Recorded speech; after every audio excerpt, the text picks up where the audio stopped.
Hello? Yo? Are we on right now? Can you guys hear us? Is this thing on? Can you hear us? Can you see us? What's good? Yo? Oh, fuck. That's on my computer. I think they can hear us. I think they can hear us too. I don't know. Is our screen up? Double audio. Double audio? Still double audio? This is the second time we've done this. Double audio for me. 2 whole minutes. I'm sorry, guys. I'm sorry. That might be better. Sorry. I'm fucking sorry. Sorry. Is this better? I had the computer audio on. We've been fucking scrambling to get everything going. Yeah, I was closest to the computer. Oh, this guy. My freaking bad perf. Oh yes, my god, it's good to see everybody. Of course, everything's perfect. You know what I'm saying? It's a head in the office live stream. It's an investor meeting. It's actually incredible to see everybody today. We have a lot of fun stuff planned. Actually, how many people do we have showing up? I think we got. Hey yo! I don't know if we 30 viewers. There's a little latency on our side. I don't think we ever got that fully resolved. No, answer your crimes for being late, guys. I'm sorry. But we are here. We're here. We're live and alive. I'll do better next time. How are we doing, everybody? Yeah, what's good? I'm happy to see everyone. We got Emma in the chat. We got Lord T in the chat as always. We got Claire in the chat. We got our moderators, Dylan, Donovan, and Kate. I hope you all remember them from the election live stream. There'll always be latency. Yeah, we lowered it a little bit, but Claire's here too. Claire told us she would be here. Lord T, how you doing, Claire? Bro. It's good to see everyone. Make this scheduled event happen. I had to make myself dinner. You know what I'm saying? I'm a big boy. Maybe if this goes well enough, we'll do it more often. But that's up to you guys. So true. It's up to you guys. So true. Suffering because I'm on the hellscape known as Twitter, bro. Yeah, we do got to talk about a little bit of news today, guys. Yeah. But we'll get to that in a little while. Oh, we're doing great. We do have some fun stuff planned, so I'm gonna start pulling stuff up. Facts. Honestly, maybe we'll pull up our Twitter so you guys can see what we go through when we scroll through the fucking feed. Yeah, that'd be a fun little experiment to start off with. Golly. Let's see. What should we start with today? We got the Ron Desantis announcing news. We said it would happen. Of course. We said Ron DeSantis was going to announce. We knew it was coming. We had Trump railing on him. We had the failure of the announcement that it was. All kinds of fun stuff. I got a couple of fun little things planned for you all that we'll do in a little while. For real. But not just yet. The worst people. I can't imagine your Twitter. Oh, that shit's nuts. There's like so many. There's so many people on Twitter that I don't reply to because they're so bad. Don't expose what this is yet, Gage. I do want to start with something specific. Word. Okay, got you. I didn't even Twitter. Okay. We are gonna start on Twitter. I'm sorry for everybody that doesn't want to see it.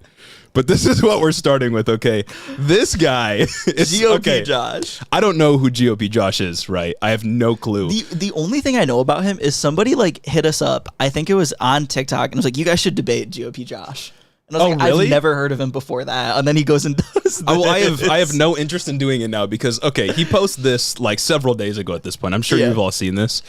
And it's funny because I don't know if somebody put it in the comments here, but it's so obviously not him. Like this is so clearly the Snapchat filter. Because if you click on his profile, this is what dude looks like. Like it's obviously not him, right? Like it's not him. And it's clearly so wild to just do that. Like yeah. Like I get like touching up some blemishes maybe in post or something, maybe a little bit of Facetune, but to just put a Snapchat filter on there is so wild. It's so funny. It's so clearly not him. I don't know if our response is in here. I know Gage responded. Should have been. Gage I just said something reply. Like not the Snapchat filter, bro. It's so funny. Because we were fucking around with that filter earlier this week. Yeah, well, hang on. Let me see if I can find it. But no, it was like it's unacceptable how he did that. It's so obviously not him. And then he was mad that he got community notes because Twitter said it's not him. And then I hope you all appreciate this. I dropped me with the. You should have done the one that's like it's like worse. Like it's like, you know what I'm saying? It's like gives you the thick ass eyebrows. The Heretic said light mode. I always use dark mode on my phone, but I don't know. It's just like this on my computer. This guy. Don't blame me. I promise I'm not lying. That's crazy. I don't think I can do the pod anymore. Yeah, no, guys, I think I quit. Anyway, I thought that was a fun little thing that we could start with. I don't know. That's a good one. It's a good little like a little warm starter story. Yeah, a little foreplay. Yeah, just a little bit. Exactly. Well, it's just a pick of Jeremy. That's what I'm saying. So I guess first thing we can talk about is Ron DeSantis. We'll probably cover this on the pod when we record in like 2 days. Mm-hmm. But we can talk about Ron's announcement. For those that didn't see it, Ron DeSantis announced he was running for president on Wednesday on Twitter. He did a Twitter Spaces event for some reason. It blew my mind when I heard he was doing this on Twitter Spaces of all places. Yeah, so like Fox News gets like 1 million, 2 million viewers during prime time, right? Yeah. Like every day. Yeah. They get that. And he could have had that. It would have been baseline. boosted. It would have been boosted because it's a presidential announcement. He could have held an event in Florida. I'm sure all of his cronies would have came out and celebrated with him. He didn't do either of those, though.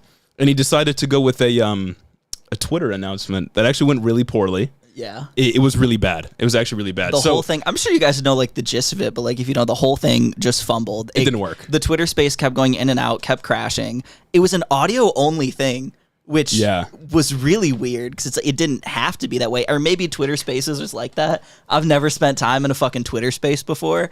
Another reason why he shouldn't have done it like that. But yeah, it kept crashing. They got hot mic'd a couple times just when things were fumbling around, and it was a disaster. Yeah, did you see right after sort of Florida passed a bill that protected SpaceX from liability from injuries caused by rockets exploding? Oh, that's a normal thing to do. That's nuts. I bet it was totally also normal. Injuries caused because they melted the launch pad. Totally normal and cool and fun thing to do. But yeah, it went really poorly. And I think I want to subject you all to some of it. Straight up hot, he is, bro. We're just gonna listen to some of it here together. I know you all aren't gonna be happy about this, but we can experience it from the DeSantis war room.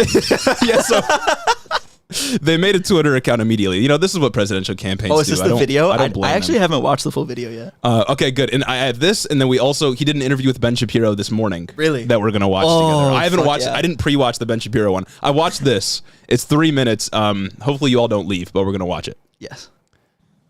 Is the audio going? Well, I am. Wait, run that back. Let me see if I can. Okay, that's as loud as you guys are going to get it. Audio? This is as loud as you guys are going to get it. Well, I am running for president of the United States to lead our great American comeback. Look, we know our country's going in the wrong direction. We see it with our eyes, and we feel it in our bones. Our southern borders collapse. Drugs are pouring into the country. Our cities are being hollowed out by spiking crime. The federal government's making it harder for the average family to make ends meet and to attain and maintain. It's like when I watched this, I thought Elon Musk was his vice presidential running mate. Like, that's what it looks like. He can't, obviously. I had heard people say that Elon is like in it more than Ron. Yeah. It's so weird. It's so weird. And then is this him before he started torturing people in Guantanamo Bay? This might have been mid-torture. This might have been mid-torture. Torture continuum, lifestyle. And our president, well, he lacks vigor, flounders in the face of our nation's challenges, and he takes his cues from the woke mob. I don't think it has to be this way. American decline is not inevitable. It is a choice. And we should choose a new direction, a path that will lead to American revitalization. Pause it real quick. One of like the craziest things about this is that we have better equipment than that. Like, why do we sound better doing our silly little live stream than he does dropping his presidential announcement video? Yeah, a lot of people made this point, but it's like Hassan, when he did his Among Us stream with AOC and all the other content creators and Congress people, had like, 800,000 people concurrent at one point, and they couldn't manage to do a Twitter Spaces, and then it sounds this bad. Like, the whole reason of doing a presidential announcement is that your face gets out there, your image gets out there, you portray a sort of message, and he didn't. He just went with Elon's face out there. He did that, and he went with the radio announcement. Like, what are we doing? And it's also like the stock images, or I guess they're not stock videos. They're just videos of Elon and then some pictures of Ron from like whenever. I don't understand what the idea was when they're going through and they're trying to put this video together, right? That's because it's like usually you're talking about, America is declining. That's not true. That's not true. Florida's the best state. Florida's the best state. All other 49, they're declining, especially California. You want to go in there and you want to show like videos of like bad things. You want to create that association. But no, it's like Lord T said, it's, families are starving. Families are starving. They can't afford food. And it's Elon dropping a flamethrower, just having the time of his life. Let's keep going. It's insufferable. Must restore sanity to our nation. This means embracing fiscal and economic sanity. Stop pricing hardworking Americans out of a good standard of living through inflationary borrow, print, and spending policies. And please embrace American energy independence. This also means replacing the woke mind virus with reality. Is that the same video that played? This is fucking looping. It's on repeat, and it's all older footage. It's all stock footage of them. Why? Oh my god, it's so bad. It's so bad. They are showing videos of bad things. That's right, Emma. Principles. Merit must trump identity politics. We must return normalcy to our communities. America's a sovereign country. Our borders must be respected. We cannot have foreigners pouring into our country illegally by the millions. We cannot allow drug cartels to poison our population with fentanyl. Public deserves safe communities, and law and order must be maintained in American cities. We can't have inmates running the asylum, and we must reject attacks on the men and women of law enforcement. We also must reestablish integrity in our institutions. This includes the military. I'm proud to be a Navy veteran, an Iraq veteran, and I revere our services. But when revered institutions like those in our military are more concerned with matters not central to the mission, whether it's global warming or gender ideology and pronouns, morale declines and recruiting suffers. And you need to eliminate these distractions, and we need to get focused on the core mission. We also cannot have true constitution. Yeah, we can stop. People are going to start leaving if we continue. It's basically that for the next minute and 20 seconds or so. It's all just like stock footage, repeating of Elon Musk, and this one's the most unhinged to me. Like, why do we have this on here? It's what are we that doing? one, and then it's the one of Elon going by the camera and dancing a little bit, you know? Like, what are we? Stank face on. What are we doing? Oh my God, yeah, it's really bad. What are we doing? I like how he's talking about how like Joe Biden has no vigor, which like, yeah, he's right. He has no vigor, but then he comes through and drops the most monotone campaign announcement. Like, how is this going to generate hype for like anything? That's what I'm saying. And the thing that gets me is that during his announcement, he didn't say anything about Donald Trump. He didn't say anything about the people he was running against. It was all just like shit that people really don't listen to. Yeah. Like, we get into the weeds on policy quite a bit when we're on the podcast and we're, reviewing what people are doing, obviously. A podcast and talking about, it's a long form medium. Well, it's that, but it's also like he's talking about like the woke mind virus, Florida's where it goes to die. Like, nobody, and then he gets into the weeds on like cryptocurrencies and it felt more like an Elon announcement than a Ron DeSantis announcement. It was really bad. It was really bad. I don't understand. There's just like no vigor. There's no excitement here. Like, God, Trump, love him or hate him, you know what I'm saying? Yeah. He gets in there and he's at least somewhat exciting. Okay, is the camera out of focus? I think it was out of focus for a second. Oh my goodness. I don't know if it's blurry for you guys. It's my bad if it is.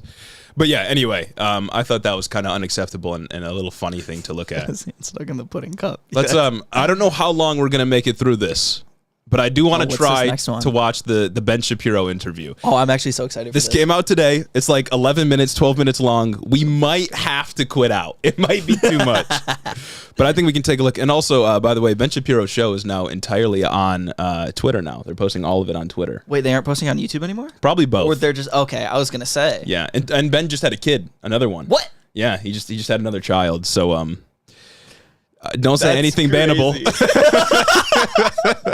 Let's get into the content. Let me bite my tongue a little bit. Yeah, let me get this started. Joining us on the show is Governor Ron DeSantis. He has freshly announced his 2024 presidential campaign. Governor DeSantis, thanks for joining the show. Really appreciate it. It's kind of a good look for him. Hey, congratulations on the new awful, baby, Ben. I really appreciate that. So sweet of you.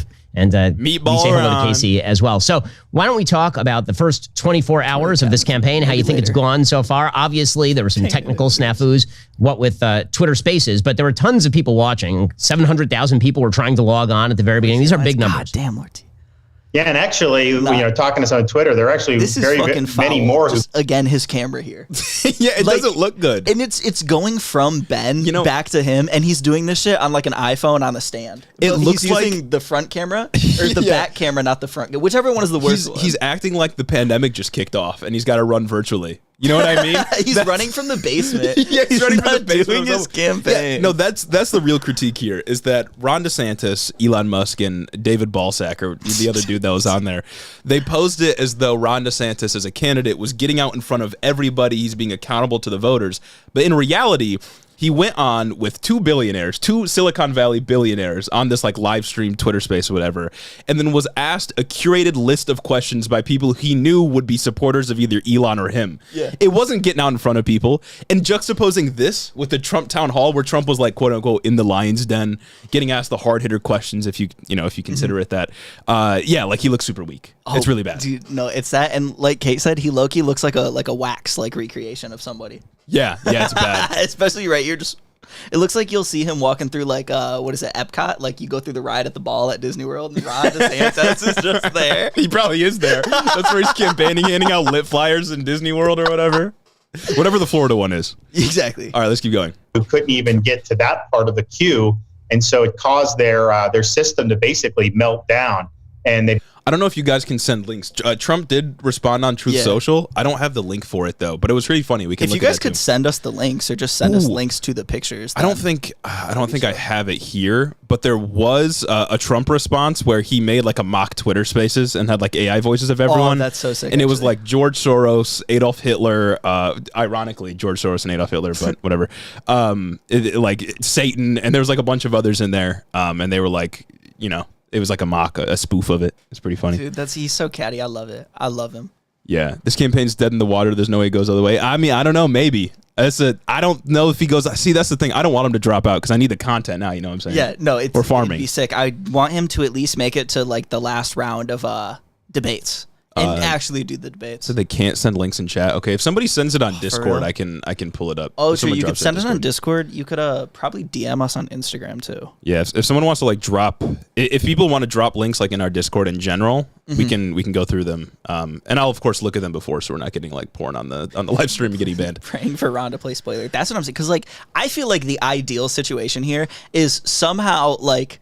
This is purely ideal. Somehow Ron wins the GOP nomination. Trump runs as an independent, and they just like spoil each other. You know what I'm saying? And then Joe Biden, I guess, sinks it. Yeah, I mean, I don't know what's gonna happen. It's looking like Donald Trump, right? Yeah, so it's gonna be Donald Trump. Who knows? Who knows? I'd put money on that. Oh shit! Can we move the logo? I don't think that's actually showing. Oh, is that up on not your that? face. Okay, word. Okay. Anyway, let's keep going. Let's keep going. I've never seen anything like it. So I think there was a huge amount of interest. Part of the reason we did do it this way is because we figured with Elon involved that would reach a wider range of people than would just do a traditional campaign rally. And so there was a lot of buzz generated.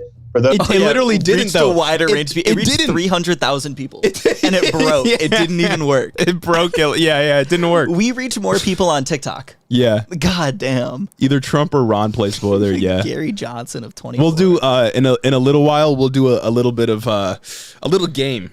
I think a little silly little game with the GOP contenders that I had set up the other day, but we'll get there in a moment. I gotta know what happens here first. Those who've been able to watch it, I think, like across all the different ones that have it, I think it's over 9 million between the live stream and between David Sachs's one. So that's really, really significant. Obviously I made the announcement. I did a little bit of a riff to start, but then a lot of it was just talking about the issues facing the country and being able to answer questions that people had. We need to do more of that in this country. We're not here to be entertainers. We're here to be leaders. And ultimately, a leader is measured by what kind of results you're ultimately able to deliver. We've delivered great results in Florida because we focused on what matters to the people of the state. And I think we'd bring that same know-how to Washington to focus on what matters to the people of the United States. So Governor DeSantis, obviously Joe Biden has been doing a rather poor job. You're running to replace him, but standing in your way is a formidable rival. Former President Trump is the first Republican candidate to declare. So far, nobody's really laid a glove on him or drawn a strong contrast between themselves and President. For sure. It is interesting he's asking about Donald Trump. I don't know what he's going to say here, but with the Elon, so I feel like, did you listen to the Twitter space? Yeah, the video we just watched, that was the Twitter space audio. Well, I listened to all of it yesterday because I'm committed to the job. You know what I'm saying? It's work. One of us has to be committed to the pod. Guys, I'm sorry. At least I'm not in light mode. Yeah, I listened to it all yesterday in preparation for this, and the glazing was crazy. Really? They were doing backflips on it. Oh, glazing up God, Ron DeSantis, but especially glazing up Elon Musk. There was a U.S. congressman. Tim Massey came in and asked a question. Tim Massey. He came in and asked a question. U.S. congressman. And for the first minute of his question, he was glazing up Elon Musk saying, I love my Tesla so much. I signed a bill that would support Tesla's being built, whatever. I signed a bill to give Tesla more free money. I actually took that money from SNAP benefits and put it into Tesla subsidies because that's how much I love my Tesla. I conceived my first child in my Tesla. I love my Tesla. I have a Matt Walsh plushie in my Tesla. All right, let's try to. Actually, you know what we can do to make this a little bit easier to handle? Let's put it on 1.5. Turn up the speed. And Trump, in sort of the national polling, he's up pretty significantly. So how do you see a difference between your candidacy, what you've been trying to do, your record, and President Trump? Well, I think it's interesting because he's been attacking me by moving left. So this is a different guy in 2015, 2016. Left. He attacked me. He doesn't literally want to kill trans people. That's his problem. He's basically a communist. But like the craziest thing is, unironically, it's something I was thinking about earlier, is that Ron DeSantis has shifted the party more right. Like, Ron DeSantis, in his own quest to just stay on top of the headlines, has constantly just done more and more and more untinged policy, with the exception of like abortion stuff. Greg Abbott's led the charge on that. Right. But he's going balls to the walls on the anti-trans rhetoric, anti-LGBTQ rhetoric. He's moving everything more right. And Trump is the one who's following suit against him. That's why I think Ron is the scariest candidate. Yeah, I mean, like legislatively, Ron would certainly be the worst. But I mean, I think we see... I think it's like Florida and Texas have like led the way in conservative legislation, whether it's abortion ban, which Florida was actually pretty far behind on the abortion ban. They just did their 6-week one recently, but they had a 15-week one before really anyone was touching the topic. They, of course, have, the book bans, ban on gender affirming care, basically everything that we've talked about for the past several months. Florida and Texas have been like leading the way. And then sometimes randomly we'll get like an Oklahoma or Louisiana say like it's illegal to be a woman now or something like that. You know what I mean? It's illegal to be a woman. Crazy. Yeah. It's illegal to kiss dudes. Yeah, screaming and losing my mind, absolutely. Equivalent of Caps calling Tucker a socialist for saying he would ban driverless cars to protect truck drivers. Dude, yeah, I do. Are you talking about the Ben Shapiro interview? It was Ben Shapiro and Tucker were doing an interview, and Tucker was like, well, no wonder people want socialism because truck drivers are going to lose it. Yeah. He was doing the kind of like, and Caps. Yeah. He was doing the kind of he's like the faux leftist populism that's really just like secretly it's all, a cabal of global elites or whatever. Dude, it's just so wild how every single Republican will automatically, my opponent in this primary is actually a socialist. So Trump is actually a MAGA communist. It's like when Greg Abbott or Beto O'Rourke called Greg Abbott a socialist. Oh my God. Greg Abbott's actually the socialist. My problem with Ron, though, in content, right? If we're talking about the intersection of Ron DeSantis and content. Okay. His fumbles and all the things he does, really funny. Yeah. But when he actually is talking, it's not good. So bad. They did not heed our advice when we said never let him speak. That's how you win. No fucking charisma. Yeah. Like I don't understand how like this guy is gonna drum up a crowd because during the prime, I'm actually so excited. It's gonna be so sick watching the Republican primary play out because it's gonna be just like what the actual 2020 election was. He's gonna do the same things against Ron that he did to Biden. He's gonna be like, oh, look at the crowds that Ron is drawing. When I'm drawing huge, massive, mega crowds, everyone in the state of Idaho came out to see me today. That's not true. And that's not true. That's partially why I wonder if Ron DeSantis did the Twitter Spaces because he thought he wasn't going to get a big enough crowd and it was going to look bad. That's my little conspiracy theory. Is he didn't think that he could get a big enough crowd. Oh, that'd be so sad. That's just like it's a little bit of conspiracy. I have no evidence for this whatsoever. But it's like Florida. I don't understand why he wouldn't have been able to drum up a crowd. All he needed to do is get 400 of the craziest people in that state together just to cheer when he says the woke mind virus. I think you need if you're gonna have a big stadium, or not even a stadium, but just a big room, a big conference sells hall. Out the Miami Gator Stadium or some shit. No, all you need is you need a couple thousand people for it to look really good, right? That's true. And Trump would be watching and be like, the crowd's small. It's really small. It's so just tiny. Like Tiny D, it's really small. I actually sold out the big house when I went to Michigan. Yeah. All right, let's try to make it through this. For opposing an amnesty bill in the Congress. He did support this amnesty, this good lad too. 2 million illegal aliens he wanted to amnesty. I opposed it because that's what America First principles dictate, that you're opposed to amnesty. He also attacked me for voting against an omnibus spending bill that was bloated full of pork and that racked up huge amount of debt for this country. Yes, I voted against the omnibus. He signed every omnibus that was put on his desk. And so I think it's odd that he's doubling down on those positions because those were instances in which his actions did not match his. Too fast. Yeah. What do we have? 0.5? Yeah. Let's put 0.25. Yeah. See, it's like these attacks aren't doing anything, right? Saying Trump spent too much. Nobody cares. Bro's having a policy debate with Trump. You got to call him fat. That's what the liberals tried to do. You got to call him fat. Make fun of it. You got to be a bully. You got to get out there and be a bully. Yeah, no, it's absolutely not enough. It feels like the people who like Ron DeSantis and Elon stands make the perfect circle in the event. Yeah. I mean, maybe. I don't know. It's just I feel like how many people are DeSantis over I was gonna say, how many people DeSantis Republicans? DeSantis? You know what I mean? Yeah, like DeSantis first. Yeah. Or how many people are Trump Republicans who liked DeSantis because he kept Florida open? Yeah. I just don't know who this is for. Campaign rhetoric. And I also think just the difference between 2015 and 16 and now is I, as chief executive of Florida, and he, as chief executive of the United States, we both faced COVID-19. And we both the Republican Elizabeth Warren. That's so correct. I just clocked that. That's so sad. Like, because like we shouldn't disrespect Elizabeth Warren, right? Like that. Like it's like she doesn't deserve to be compared to him. But like, in terms of their position in the political climate in the given election, it's Ron DeSantis is going to come through. I'm actually 1% native. Yeah, I have native blood. He probably would. Blood quantum is a tool of white supremacy. I am a native. Meatball Ron responded in the way we did. He responded by elevating Anthony Fauci and really turning the reins over to Dr. Fauci, and I think to terrible consequences for the United States. I was the leader in this country in fighting back against Fauci. We bucked him every step of the way, starting in April of 2020, whether it's the schools, the businesses, the mandates, and our state has never done better as a result. We're number one in migration, number one for growth, and we continue to see great things happen. So, but the thing he keeps saying is we're number one in fourth grade reading. We says we're number one in education. And it's like some really niche metric, and they're not, obviously. Yeah. But it required me to cut against the grain. It required me to know that every decision I made was going to be met with opposition from the media and from the left.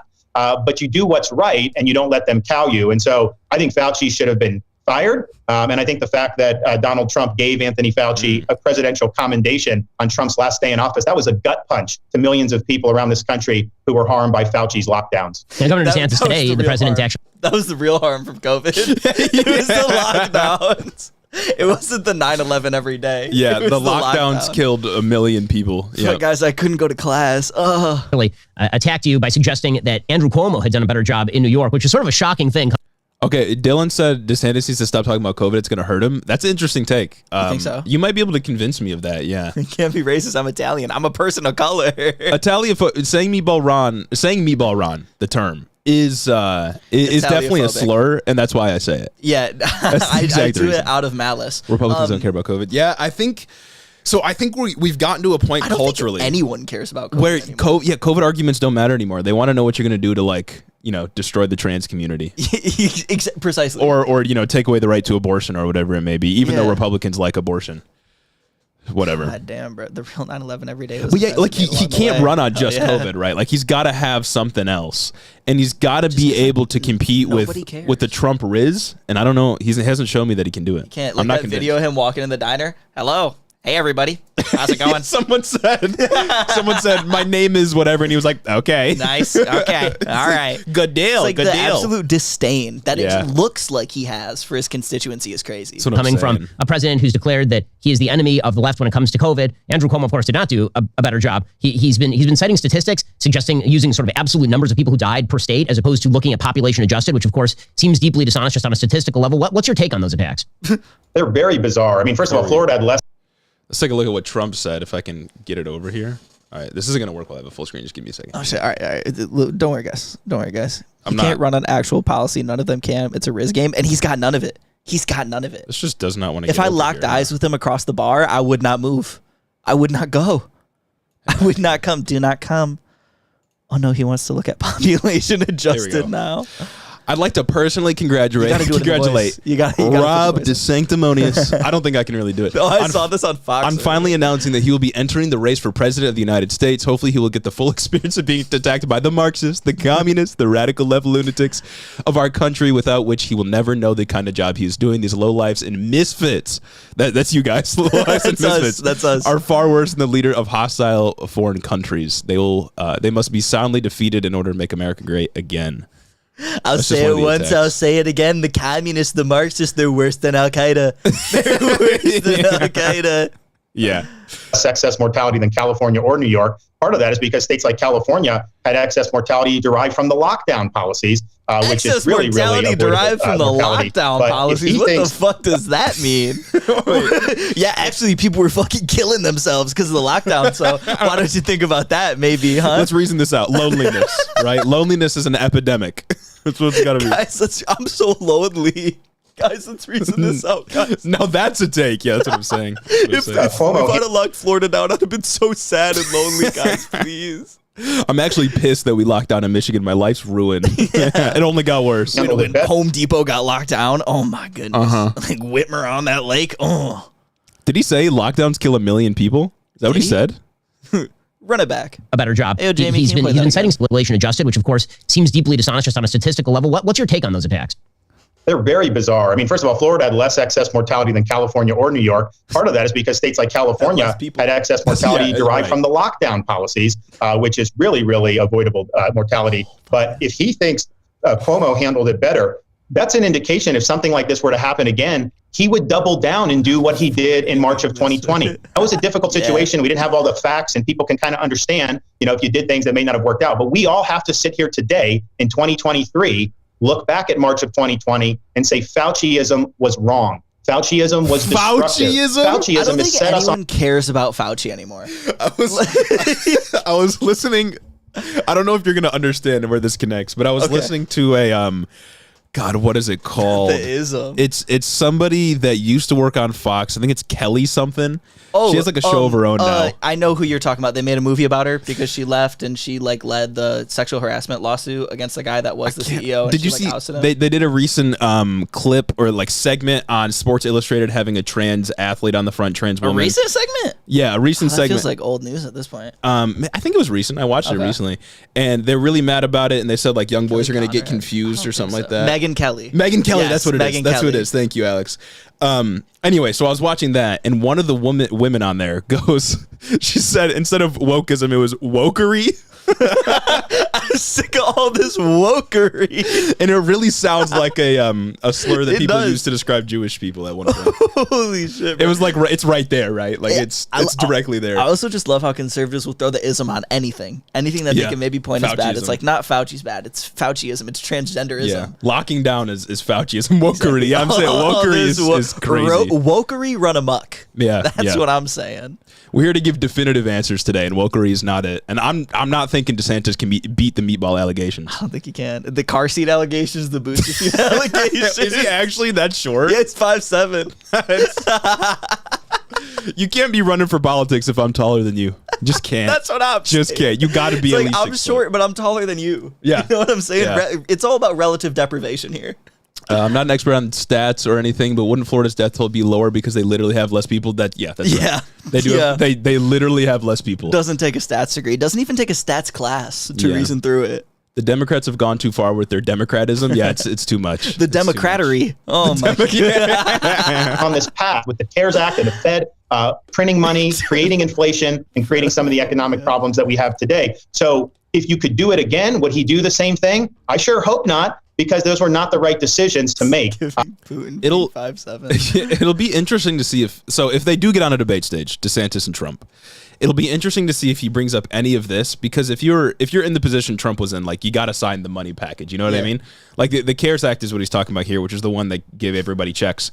If you don't do that, people just die, right? Yeah. People were dying because of the pandemic, but generally people can't afford what they need. A bunch of businesses would have gone under had we not done anything, right? The CARES Act is what got PUA exactly extended and put in place. Yeah, people just die without it. It was a good thing that passed. That albeit everybody worked on together and was passed. I think pretty bipartisanly. But the point here is he's hammering Trump on this when. I don't know if people are ever going to make the connection. People probably don't care that much about policy. They just care about the personality in the Republican Party. But if he tries to hammer him on this, I don't know how Trump responds. Probably you're a meatball. He's a weasel. Yeah. So Trump's going to say, I saved a million people. Yeah. I saved millions and millions and millions of people, Meatball Ron. Why don't you go get in your booster seat and drive home? We'll see. Why does his head move like that?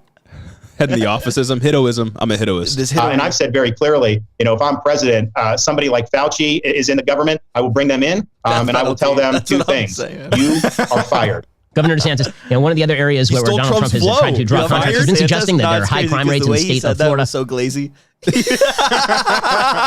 Governor DeSantis. Wait. I gotta pull up a clip. Hang on. All right. This is I think this is kind of to your point what you were just talking about. Oh, really? Bring this over. The glazing? The glazing, yeah. No, Gotta love glazing. Well, it's not really glazing. It's just a funny clip that I already retweeted, but. My mommy or my wife, we have my mommy or my wife. He's relatable. I was just about to say. This makes me like him more. This personally makes me realize that I can actually relate to this guy. You know, he might be onto something. We have my mommy or my wife. That's gas right there. Oh, it's such a good clip. And then, so this is, I don't know if you guys know who Sean Head is, kind of problematic person, whatever, but she's a Meatball sub, and I thought that was just genius. Absolutely. Yeah, just bowling +5. You won, actually. He says, my mommy, my wife. Oh, that's so sick. And then there's like conservatives. You think he calls her mommy? Down here, like coping. He has children. They call his wife mommy. Fair mistake.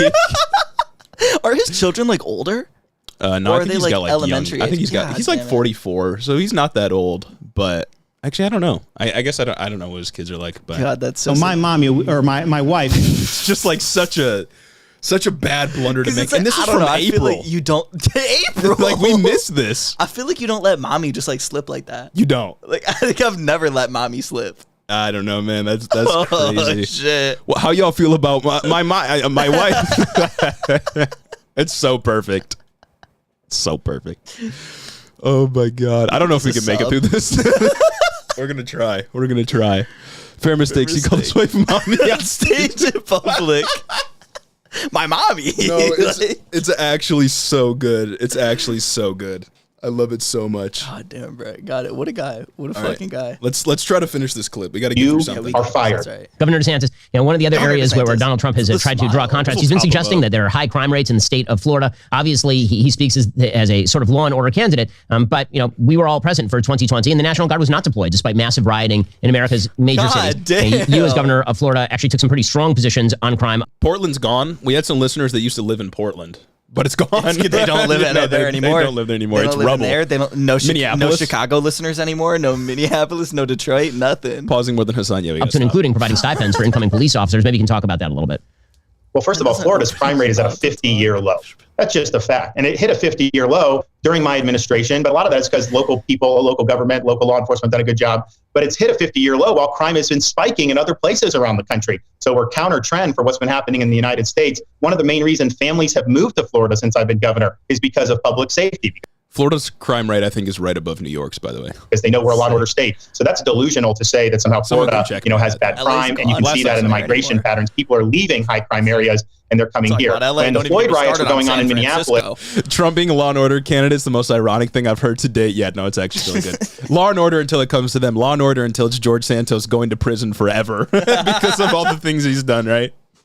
Law and order until it's Trump actually trying to overturn democracy. Counter trend is certainly a phrase. Yeah. As I called out the National Guard in Florida immediately. I had state law enforcement deployed. We work with our local partners. We said very clearly, you're not burning cities down here. We'll put a stop to it if it happens. And sure enough, it didn't end up happening. We've also enacted legislation to crack down on rioters with tougher penalties and to prevent local governments from defunding the police. But I think one of the things that we've seen is, under the Trump administration, he enacted a bill, basically a jailbreak bill. It's called the First Step Act. It is allowed. Jailbreak candidate? Wait, did you hear that? No, I didn't. I was too caught up on Emma Skies. He's an SVU candidate. Wait, wait, that's actually pretty good. We were taking it. Oh, we should actually, we'd get copyrighted if we made that on the soundboard. Never mind. Anyway, he said the First Step Act was a jailbreak. And to crack down on rioters with tougher penalties and to prevent local governments from defunding the police. But I think one of the things that we've seen is, under the Trump administration, he enacted a bill, basically a jailbreak bill. It's called the First Step Act. It has allowed dangerous people out of prison who have now reoffended and really, really hurt a number of people. So one of the things I want to do as president is go to Congress and seek the repeal of the within like the realm of criminal justice without conservatives turning around and saying you're letting rapists out. If you're letting murderers out. Any amount of prison reform, it's just like they will say you literally want like every white suburban mom to die. Yeah, like that's what they'll say, and it's crazy because most prison reform, at least that goes along with like education programs, etc., lower recidivism rates. Of course, like if you're educated when you get out, if you're not completely in poverty and you can find jobs, then of course you're not going to try to recommit, at least not in as high of numbers. But of course, they're They're not interested in that. And a take I saw. Yeah. You know, we were talking last week about the immigration bill, right? The one that is going to make it harder or impossible for a lot of people to live in Florida if you are undocumented. And it's basically going to destroy the agriculture industry because they all rely on low-wage immigrant labor, of course. And one take I saw is that he's just going to start using prison labor, which could be fun. Oh, he's going to do, like, what is it, the Atlanta prison system? Yeah. Like, that, like, actually Firefighters? Is that the one you're talking about? I can't remember. Oh, no, that's California. They had prisoners fight fires. That's crazy. Yeah. I'm thinking of the one that has prisoners like manufacture cups and shit. Oh, well, that's like all of them. I mean, yeah, but there's like some particularly bad ones that like they make them manufacture it, then sell it back to them. Can I make a jingle like the Law and Order theme so you can use it on the soundboard? I don't know how that works. As long as you won't get us in trouble. Real. Then we'll consider also, it. Also, V-Dub, so sorry that the BLM mob did that to you. Yeah. As a Portland resident can confirm, no, the city's not there anymore. So sorry Antifa did that. Basically, the entire West Coast is just gone. Oh, that's what all these Democrat-run cities. I mean, they're more like Antifa-run cities now. Yeah, you know what I'm saying? Run into the ground. Yeah. We got to complete. If you are in jail, you should serve your time. And the idea that they're releasing people who have not been rehabilitated early so that they can prey on people in our society is a huge, huge mistake. So Governor DeSantis, one of the big questions that comes up in the presidential election, happened in 2020, I'm sure it'll happen again in 2024, is Donald Trump claims that the 2020 election was rigged. And this raises a question, even if you believe that that's true, how do you plan to reverse that sort of thing? If you're worried that the voting rules have changed, how do you plan to actually win, given the fact that 2020 didn't go the way that Donald Trump wanted it to go? Well, you obviously, in the state of Florida, took a very different tack, and you can see the results. You can see a 20-point shift between 2018 and 2020. Can you talk about your sort of on-the-ground strategy and how that would be different from what President Trump did in 2020 running against the Democrats? The left is going to throw the kitchen sink at any Republican. You've got to be ready for that. So in 2020, we saw these states, largely because of the Fauci state of emergency for COVID, they used that as a pretext to change the rules, the way voting happened. They embraced this mail balloting and ballot harvesting. Of course, I think that that's wrong. But if I were the candidate, I would have gone in and combated. There's not okay, you all might remember if you were around for the election live stream, Florida's always the first one done. Yeah. Because they can open mail-in ballots early. Yeah, wouldn't you think they can open them when they get sent in? Fraudulent? Yeah. Wouldn't you think the person who had such a crazy... but yeah, in their logic. Yeah. If I'm thinking like a Republican would think. Yeah. Wouldn't you think that those would be the ones that would be fraudulent if you can open and mess with them early, especially when you have such a large shift between 2018 and 2020? Right. Like, wouldn't that be sus? About as sus as Mitch McConnell's 13% approval rating? I mean, Florida's had mail-in laws for a while because like people travel out of Florida to do all kinds of things, right? So Trump mailed his ballot in. I mean, that's the thing with these fascists, right? Is like they don't care about the rules. They'll say whatever it is to get them elected. He recognizes that the election denial story is one that he has to go along with to win. This frame. Yeah. And no, I did not listen to the new Taylor Swift song yet. I'm excited to listen to Snow on the Beach, though, with the more Lana Del Rey. Yeah. That's a Meatball Ron screenshot. That's right. Either had our people doing the same ballot harvesting or been more aggressive to try to head that off in terms of some of the legal challenges. I also look at how the federal government colluded. Of his people doing the ballot harvesting?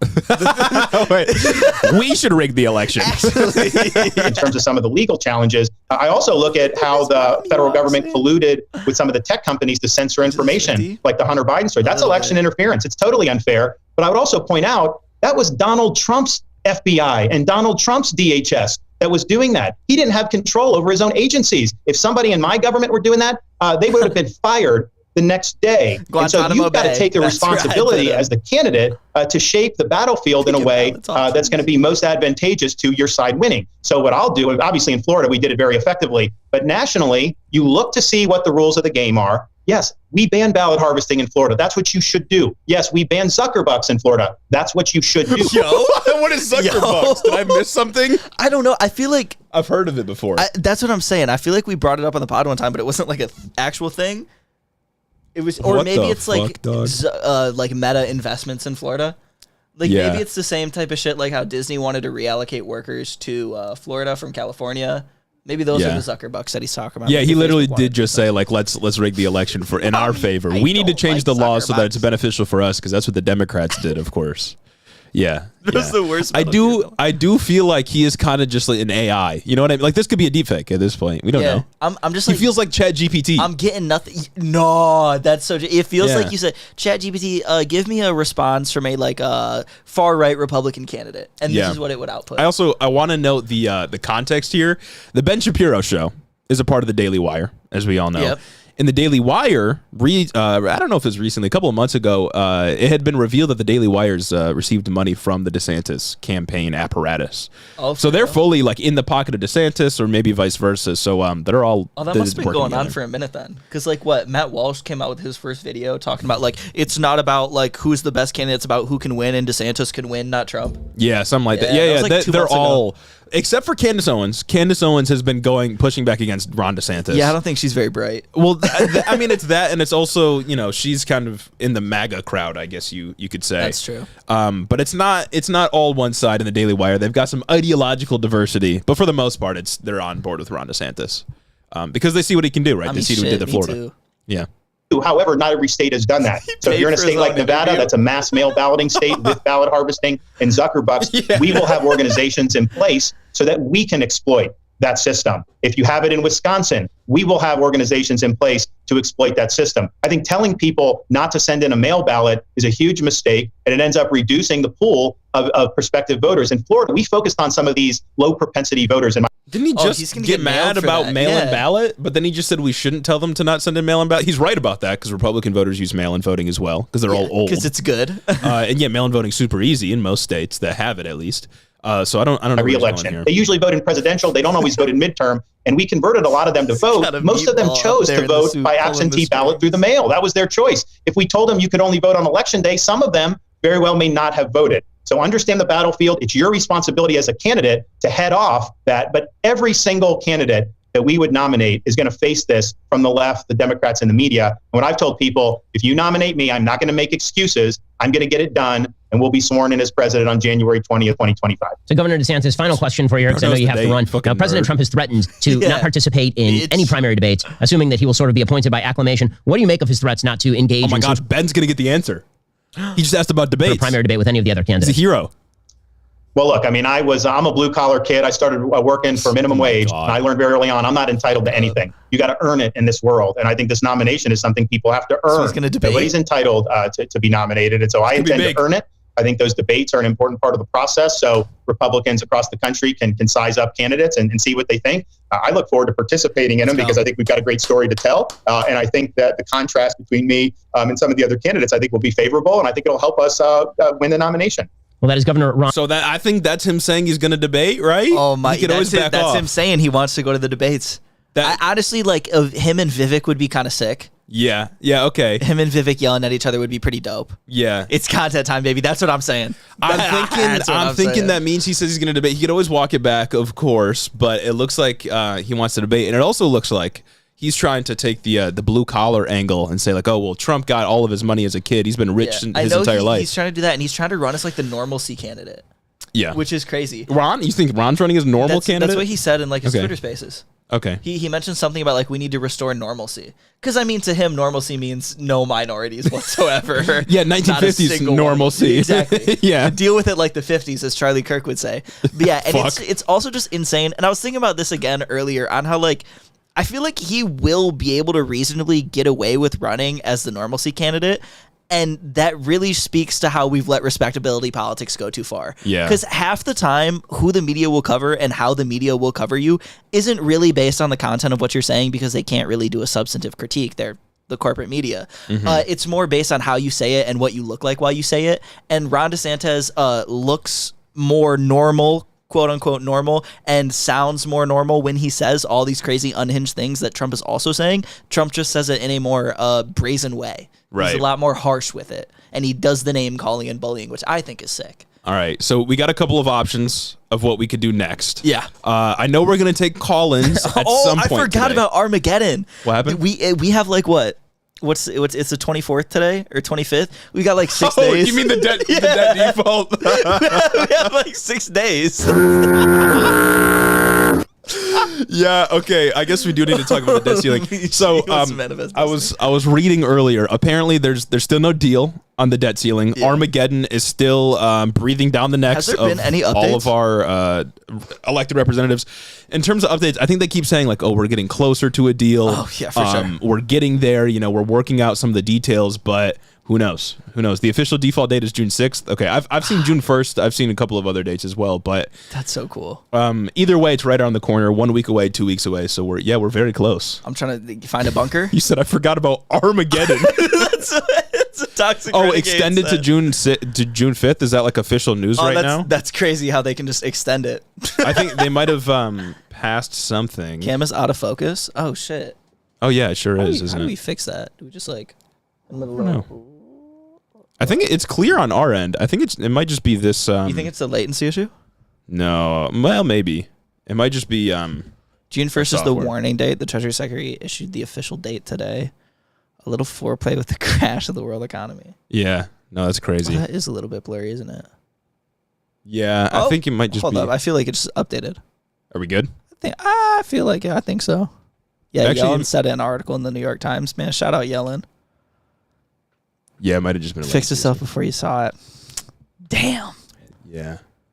Okay, well, I guess in real time we found out that it's not gonna the economy's not crashing? ? We got another week. We got 1 week, like 5 days. That means we got at least 2 more pods of us talking about it. True. That especially for the patrons. Yeah. There's at least 2 more pods of us talking about it. Yeah. So come vibe with us over on the Patreon when that episode drops. Let's see if this is gonna work for us this time, and it won't be blurry. All right, I think we can do a little bit of Q&A right now. I'm gonna go pee, and then so we'll take some call-ins in a little while. We'll take some patron call-ins.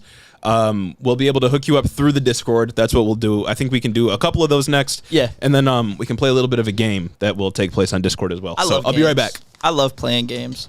I especially love playing games with like people in my life. You know what I'm saying? I love going around and lying, doing a little bit of gaslighting. I think that's pretty sick. You know what I'm saying? Love just making lies. Ryan Tusher. Latency looks good. Autofocus is jumping every now and then.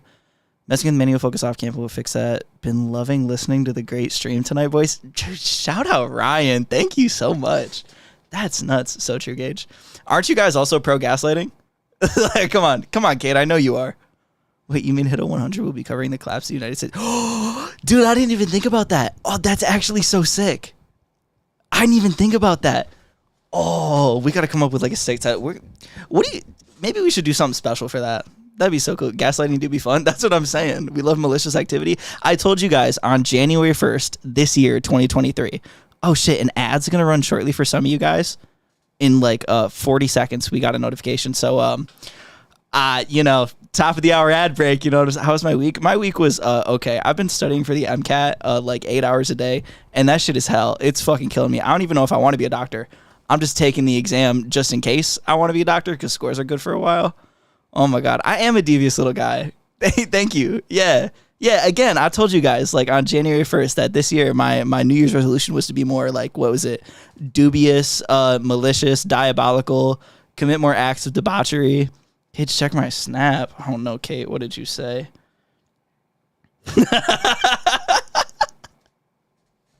She sent a picture of Ron DeSantis with the building. Look at this shit. It's like, oh, that's so gas. Shout out, Kate. All I ever wanted in life is to drop the top of the hour ad break on my own Wednesday weenies. It feels good. You know what? All I can say is did the malicious activity cost you your hairline? No, actually, Lord T. I lost it a while ago. Gage loves gaslighting, presenting right-wingers with facts instead of unbiased vibes. Yeah, I also do love gaslighting them, though. We're having a cool discussion about gaslighting. Oh, you want to see a cool pic Kate sent me? Okay. Look at this shit. Can we put that on? I put it. Oh, you think I could airdrop it to you? Yeah, I think I can get it on my computer. It'd be. Oh yeah, it really is going out of focus. Do you know if you can fix it? Ryan touched it. He came in the chat and he said some shit about like messing with the manual focus like out of stream. So do I just like this? Yeah. I think so. I think we had this problem last time too. It's still blurry. Maybe if we start doing this more, we'll have to upgrade the webcam a little bit. Let me get this airdropped. I lost my hairline long ago as well. Solidarity, Gage. Let's go. Why is it Fuck yeah. Shout out the receding hairline kids, kings. You know what I mean? Shout out to the short kings, but not if you're shorter than like 5'9".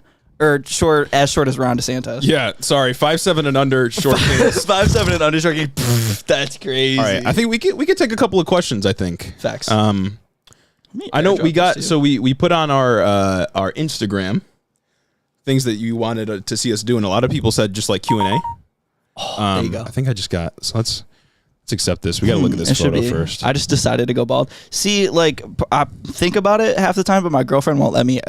If you've been listening for a while, watching on YouTube, I shaved my head last summer.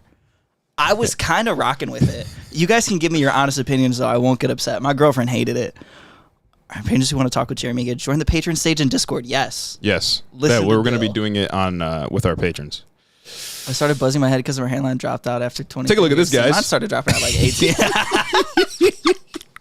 This is sent to our mod Kate in the chat. Yeah. Everyone say thank you, Kate, for this gem. Oh, yeah. This is crazy. He kind of looked like me a little bit. He looks like youthful. I feel like he really does look like somebody. We'll full screen this just to get a better look. We could full screen this while we talk to the patrons. Thank you, Kate. Yeah, thank you. Everyone say thank you to Kate. I think it's good. I kind of like it. That's so good. Okay. Anyway, Q&A. Sorry, I got distracted. Kind of looks like an old not blue Nightcrawler. You're so welcome. LOL. We got one question about, oh gosh, I can't remember. I think it was from Claire about just like setup for the pod, doing like creating content, that kind of thing. Yeah.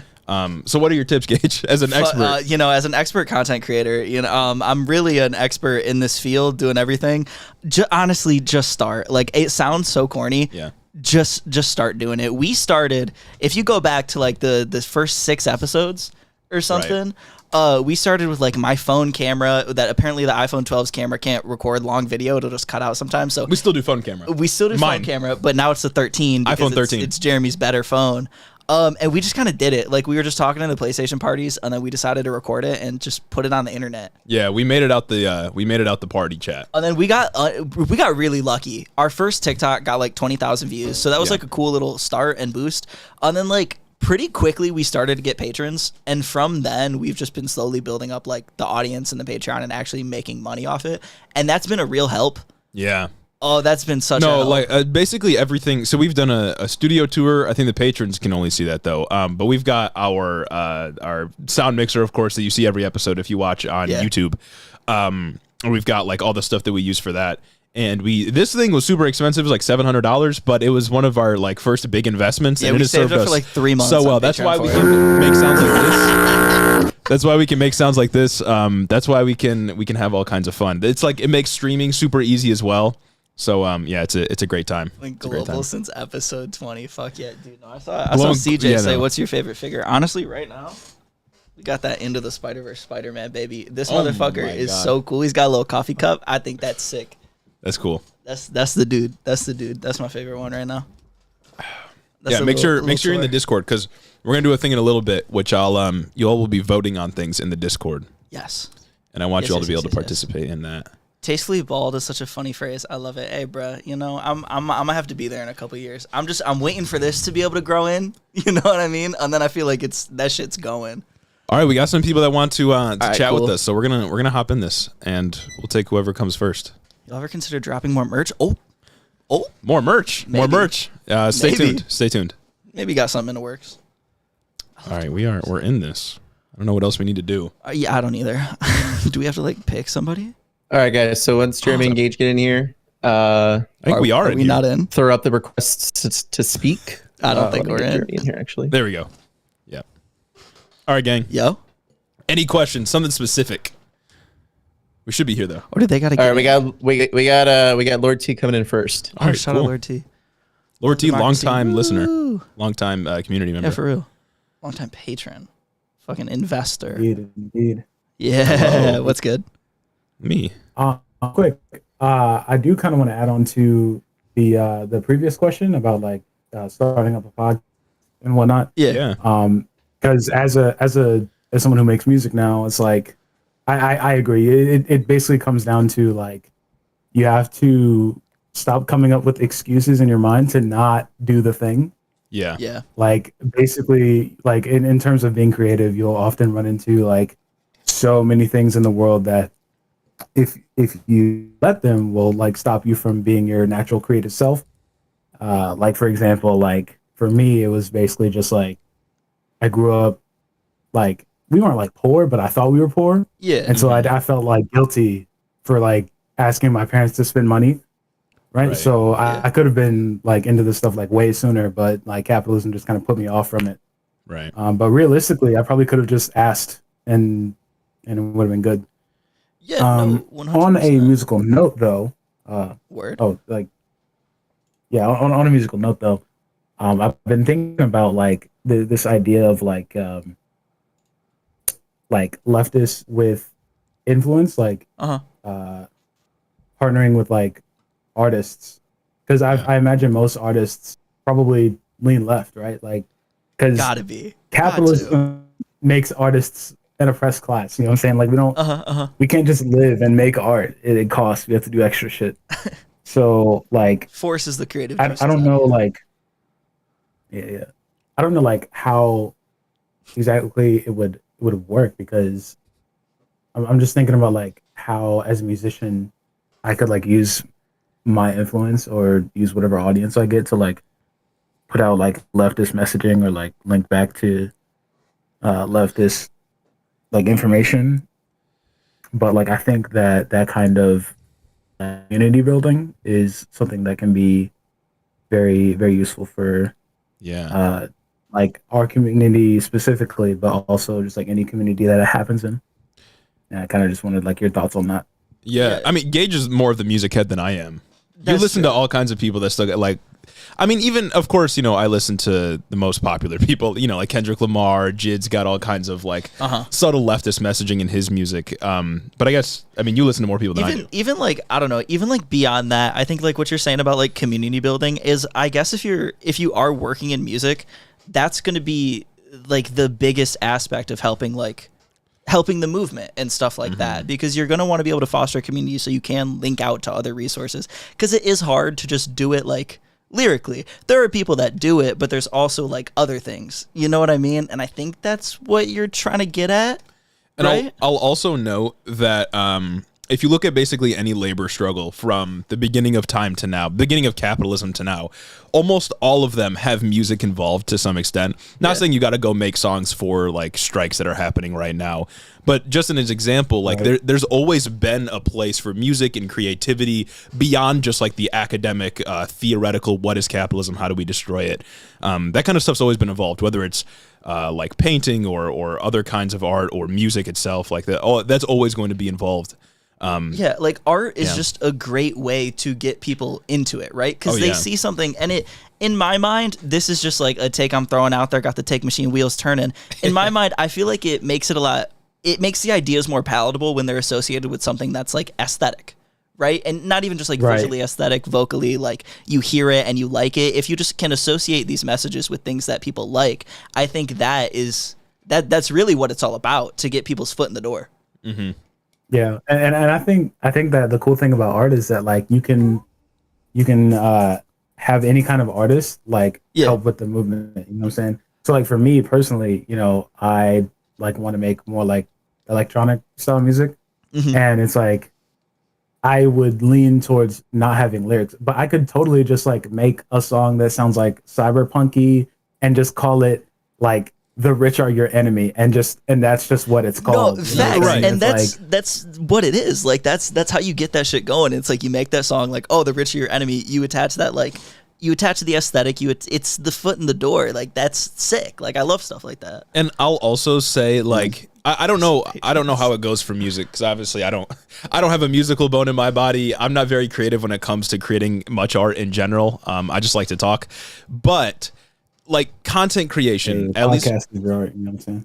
yeah, content creation, at least from where I stand, it's really fucking hard. Like it's hard to come up with new things. It's hard to be creative, especially when you feel like you are trying to meet goals that you've already set for yourself, and there's kind of like an impending deadline, for example. It can be really hard to create new things, and you really can't force creativity out of yourself.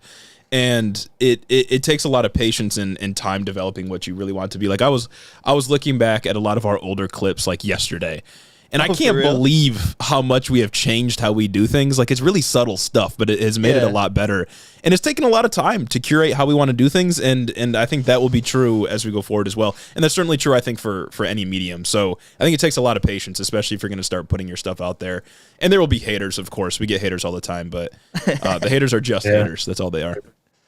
Unjust haters. Yeah. Ridiculous.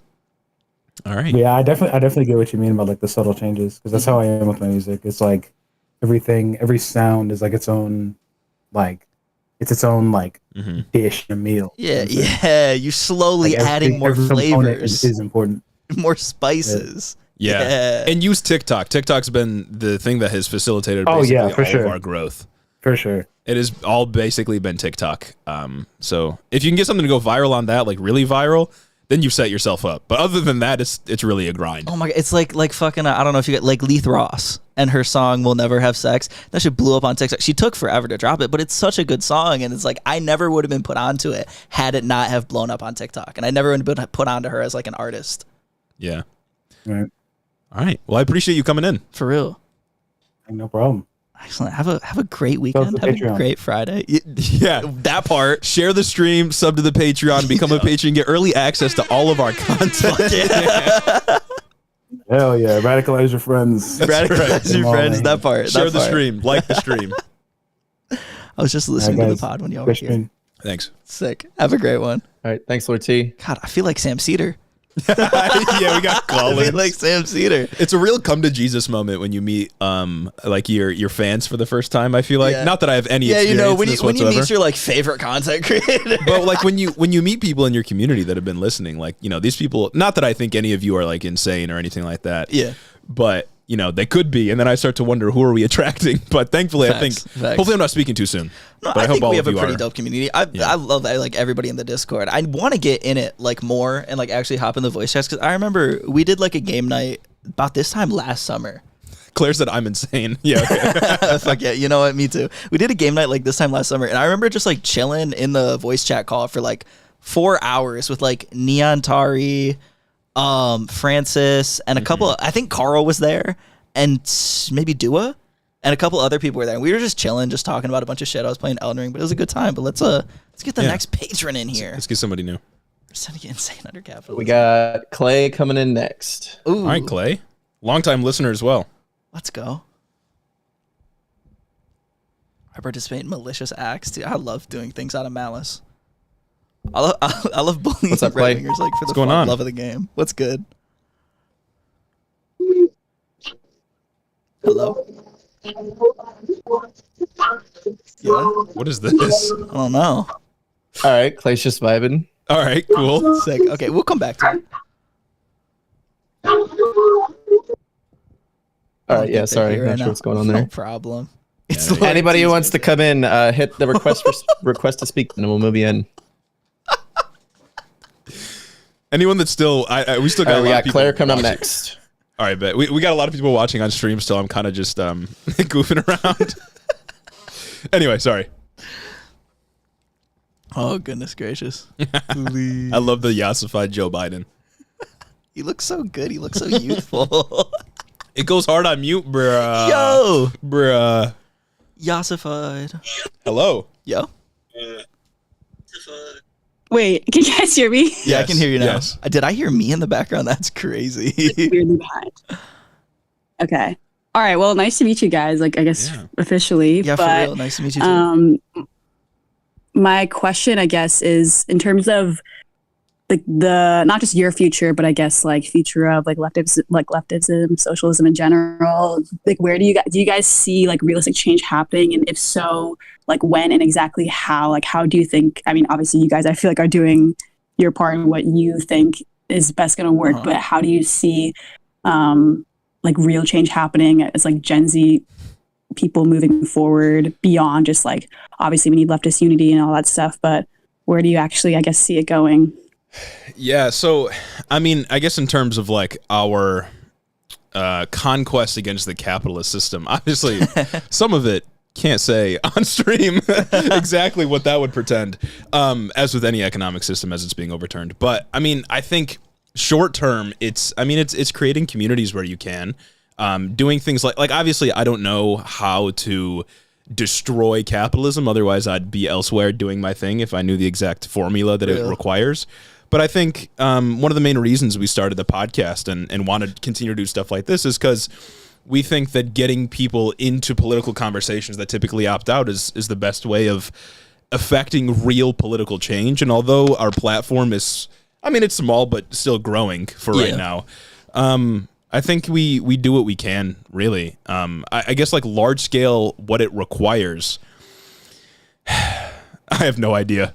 I mean, I don't even know where to begin. While we do a lot of like doom and gloom shit on the pod, right. like we talk about a lot of shitty things that are going on right now. I do ultimately like foresee a future, even in the short term, where things do get better. Like things do get better when it comes to like trans discourse and the hate against the trans community and the LGBTQ community. I do foresee those things kind of turning around.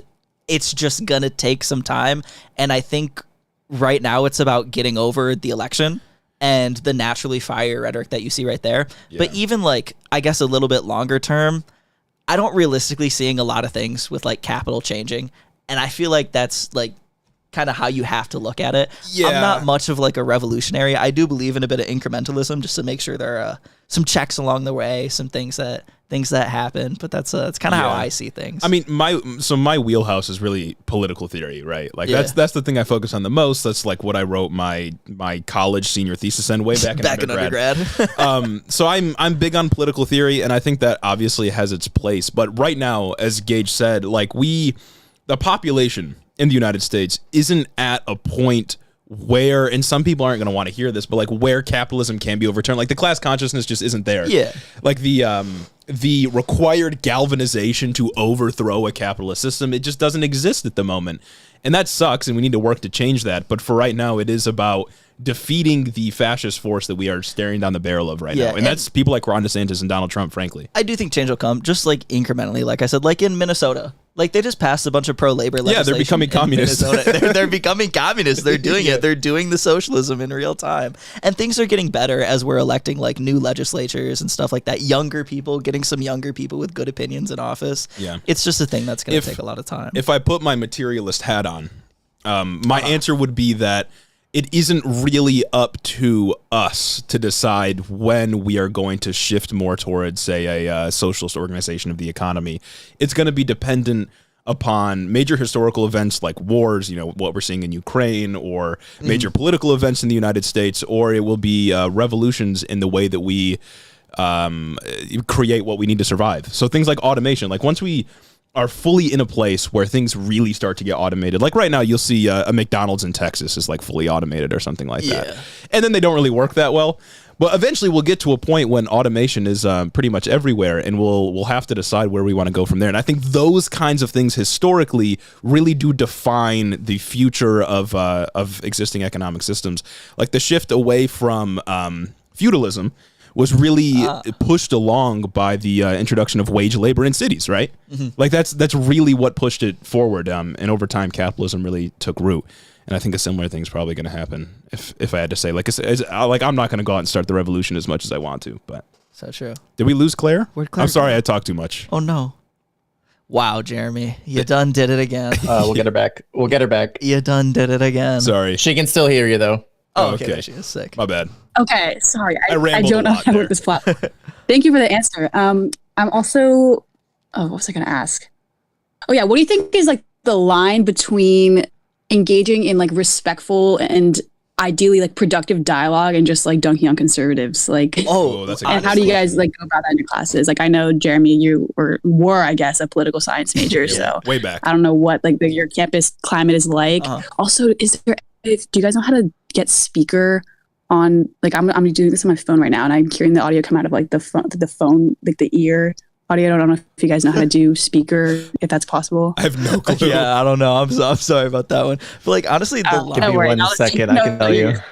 The like line between dunking on conservatives and like actually having a discussion, I feel like it's like, I don't want to say it's like well defined, but how I go about it is anyone in the media, anyone who has a position of power, and anyone who has like a vested interest in pushing the conservative project forward and power in being able to push the conservative project forward or further right, I'm just going to ruthlessly make fun of, because they're not going to argue with you in good faith. But if I'm talking to like someone I was friends with before, or like a family member, as long as they aren't getting too toxic and like being just outright hateful and they're trying to appear reasonable, I'm not going to just like shit on them right then and there. I'm going to come at them, and I'm going to come at them hard with like talking points that we say on the pod, but I'm going to do it in a way that's like where I'm just not like calling them names like I call Ben Shapiro and Steven Crowder on the pod. You know what I'm saying? Because they're just a regular person who most of the time has a little bit of false consciousness going on. You know, they think they're a capitalist when they're really not.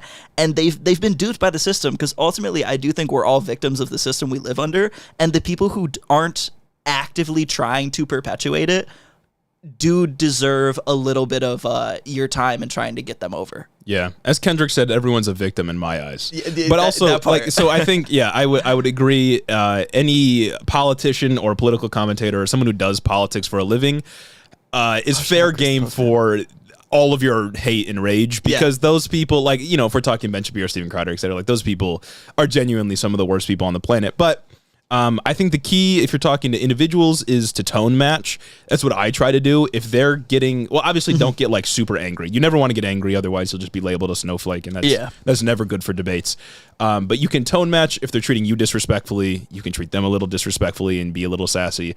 If you can tell they're trying to kind of be good faith, you can try to be good faith as well. I think the key is to just stay calm and know, as we've said before, know that as someone on the left, you have the right positions. It just comes down to your ability to articulate them. And it is weird that we are at a time, especially when it comes to like online debates, that now it's more important how you deliver your points rather than if your points are actually correct. Yeah. That isn't any individual's fault. I think that's the fault of mainstream media, internet, the proliferation of streaming, etc. But yeah, I think it just a tone match as well as you can. And, you know, it's never bad to make fun of conservatives. Laughing at them is a really successful strategy, I think. It's so sick. Humor is really good. And I don't say that because we're the best strategy. I don't say that because, you know, we try to be funny guys in the pod. I'm not trying to gas myself up. But I do think it's a worthwhile strategy to attempt if other things aren't working. Just laughing at them and making jokes and making fun of their position while reinforcing your own, I think, is a good thing to do. But of course, there's many strategies. Yes. All right. Well, I'll let somebody else. I see a couple more hands. So thank you guys so much for answering them all. Oh, thanks for coming on. Yeah. Thanks for being a patron. Cool. Thanks, Claire. Generous. All right, we're going to get Clay back in here again. Hopefully Okay, cool. the mic is working. Yeah. Is it working now? Can you hear me? Yeah, let's go. Audible? Yeah, we can hear you. Sounds great. What's going on? All right, cool. Changing my audio up. Speaker. Cool. Shouts out to Time Theft. Your boy's standing next to the grill. Oh, dude, let's go. Hell I yeah. love Time Theft. I feel like I'm making myself favorite form of theft. I feel like we're making ourselves unhireable at this point by how much we talk about doing time theft. If you're a future employer, just know that I'll do my job. You know, maybe faithfully. that's why I haven't got a call back yet. Anyway, sorry. Hey man, this is my second job. I don't gotta worry about it anyway. Capitalism. Second job for being a federal agent, that is. You guys have done a pretty good job, at least within the smaller community, like on Discord and stuff, of garnering a community that's fairly accepting of like a good range of like political viewpoints. Yeah. Right. Like obviously all leftists and whatnot, but you do see a good variation. Whereas I see a lot of smaller communities, especially, are very, very toxic, and like if you don't agree with something, it's and I see that that's a big problem with leftism in general, like with the community in general. So how have you guys gone about trying to garner that sort of community where we could move that to a larger scale? Because you see stuff like Hassan and whatnot, but that's still fairly like people get fairly heated in those communities and stuff, and make sub communities and stuff. So like, how would you? I think I don't know how to say. How would you guys go about like creating that more open community to where people can learn and push themselves further? Yeah, I'm gonna try to articulate this without sounding like I'm just tooting my own horn, glazing yourself up. Yeah, I'm not gonna try to glaze myself up or anything. But I think when it comes to online communities, at least that stem directly from content creators, like we have our Discord, obviously, that people can come and chat in, that is directly related to what we try to do. It's an official Hito Discord. I think a lot of what your community turns into is pretty directly related to the kind of content that you put out. obviously we're not responsible for the individual actions of everybody in our community. That would be insane. There's too many people for us to be responsible for what everyone does. Yeah, right. But I think the general vibe and how you conduct yourself as content creators is pretty closely related to how people will conduct themselves in your various communities. You know, we try to be lighthearted, deal with serious topics while having empathy for others, and I think generally that's the kind of people that we attract. Now, your question of scale, who knows if we can keep that as we continue to grow. Yeah. We have just over 250 people in our Discord. People get really into like when you start talking about like theory and stuff, especially when you start talking about theory and stuff, people get very like, I don't know how you like gatekeepy almost. Like, oh, he didn't, like, Marx didn't say that, Engels didn't say that, shit like that. Whereas, oh, you're clearly not well read enough. Right. Exactly. It's like you get like that. Yeah, you get that very gatekeepy vibe when bigger communities start to splinter off into smaller communities. So I'd like to see like more communities like this be able to get bigger, and where it's like you guys do more of like general leftism ideology rather than like very specific. And I think that's really helpful because there isn't a lot of that. Yeah, and that's something we talk about that every once in a while. Like our general take on like we've said it a couple times. It's like I don't care too much to define myself as like X type of leftist because I recognize that in the short term where we're at right now, our goals are the same. Our small little the minutia doesn't really matter. I just kind of want to be able to get us on the right track. Yeah, I don't want to define ourselves and separate ourselves into oblivion, you know? Yeah. Yeah, I think people who are like, especially people who are chronically online, get a little bit too like semantic with shit like that, and it ends up tearing apart communities. And no, yeah, so I really appreciate that we have like the Discord and shit. It's fairly nice. I had when is the shouts out to Massachusetts Golden Leo's here. Oh yeah. But when are we getting the Heat only fans? I heard that was a thing. I don't know. Some people we'll have to garner some support. People were asking about the feet pics. That's our next Patreon goal. Once we get to $1,500 a month. Yeah. All right, that's the next one. Yeah, thank you for answering my questions and shit though. That was yeah, of course. Y'all are great for this shit. Keep it up. Yeah. Thanks, have a good one. Thanks for coming in. I think the difference in empathetic person or not, you can be a leftist and still be. All right, we're moving right on to the next person. We got a lot of people lining up here. Let's get it Golden Leo is up next. Excellent. Great. I should have added an addendum to Claire's question when she asked like the most effective goals for like organizing leftist movements. I think one of the main things you have to do is become a patron at patreon.com/Head in the Office. You have to become a patron. You have to join the Head in the Office Discord. Sorry. I had to do the little plug. Anyway. Facts. Nothing but facts. Did it in November. I'm now officially like metrically a better leftist. That's right. It's quantifiable, really. Yeah. I am simply better at doing it. I'm going to mix it up a little. Fuck yeah. What are some pieces, because you got your Hassans, obviously, you got your Chapos. Yeah. What are some like more mainstream types of media, like movies, music, TV, that with leftist theming that you guys think are worth sharing with people who may be like either leftist themselves or kind of more toward the center to try and sway them? Oh, off dome, straight up. First thing that popped up, Andor. The Star Wars show Andor. That is a show's good one. Fucking phenomenal. It's so good. It mainly deals about like what makes a person want to like be a part of a rebellion, deals with why we rebel. It says some pretty cool things about fascist regimes and oppression. And it's the Star Wars show too. It does all this while being just like a good show on its own. I fucking love that show. I think it's phenomenal. I also, Dua just put in the chat, sorry to bother you. I was just going to say that. Sorry to Bother You is a great directly anti-capitalist movie. But I'll also make the point that if you're trying to do this like with friends or something like that, you need to make sure to push the connections as well, because sometimes like we had some discourse a while ago when season 3 of The Boys was coming out, when we were like, how are conservatives watching this show and they're just like not questioning their own internal beliefs because they thought that Blue Falcon was good. It is so obviously anti-conservative. Like that show is pretty obviously on the left. You got to make sure you're pushing those connections and doing it in an organic way, obviously. But not letting them just sit there, because sometimes it'll just go over their head. But that's true of any content. That's true of our content. Claire brings up a great point too. A lot of Miyazaki movies have pretty cool anti-war themes. Yeah, and they're just pretty sick in general. That's what I was gonna say. Like, I'm a huge fucking Godzilla head. Oh, for real? And yeah, from 1954 to Shin Godzilla to present, just the constant anti-war, pro-environmentalist theming has always been something that exists in the back of my head. Yeah. Oh yeah, and to what Lord T was talking about earlier, there's tons of music groups or musicians that pretty blatantly are anti-capitalist. Or just on the left, and they talk about leftist issues, whether it's poverty or inequality or racism or whatever it may be, and pointing those out as well is pretty helpful, because sometimes they are able to put things in ways that content creators like us can't. Yeah.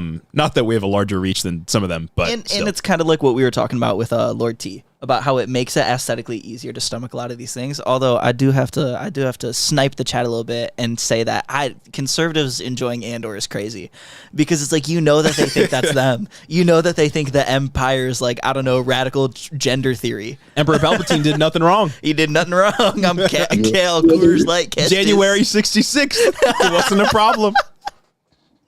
Make the Republic great again. Anyway.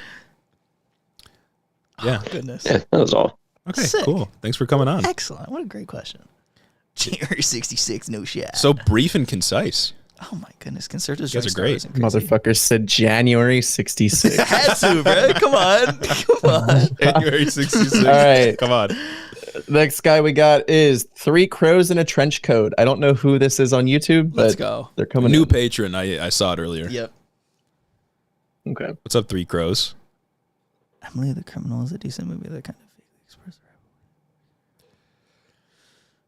Yeah, conservatives enjoying Star Wars is pretty crazy. Honestly, maybe I don't think it's a leftist movie per se, but I honestly think The Batman 2020, the one that came out last year, is just a phenomenal movie, and it kind of grapples with some critiques around the superhero genre on how it's treated justice and how it's done a lot of these things, the way that Batman mirrors the Riddler and shit. That's also one thing you can do in terms of mainstream content is point out how insane conservatives are when they react to it. Oh my Batman God, specifically, when Ben Shapiro was mad that there's a black person, a Catwoman was black or whatever, that it's a good way to get people to be like, what the hell is wrong with them? Yeah. Anyway, sorry about that. One. That's a good one. Three Crows, what's good?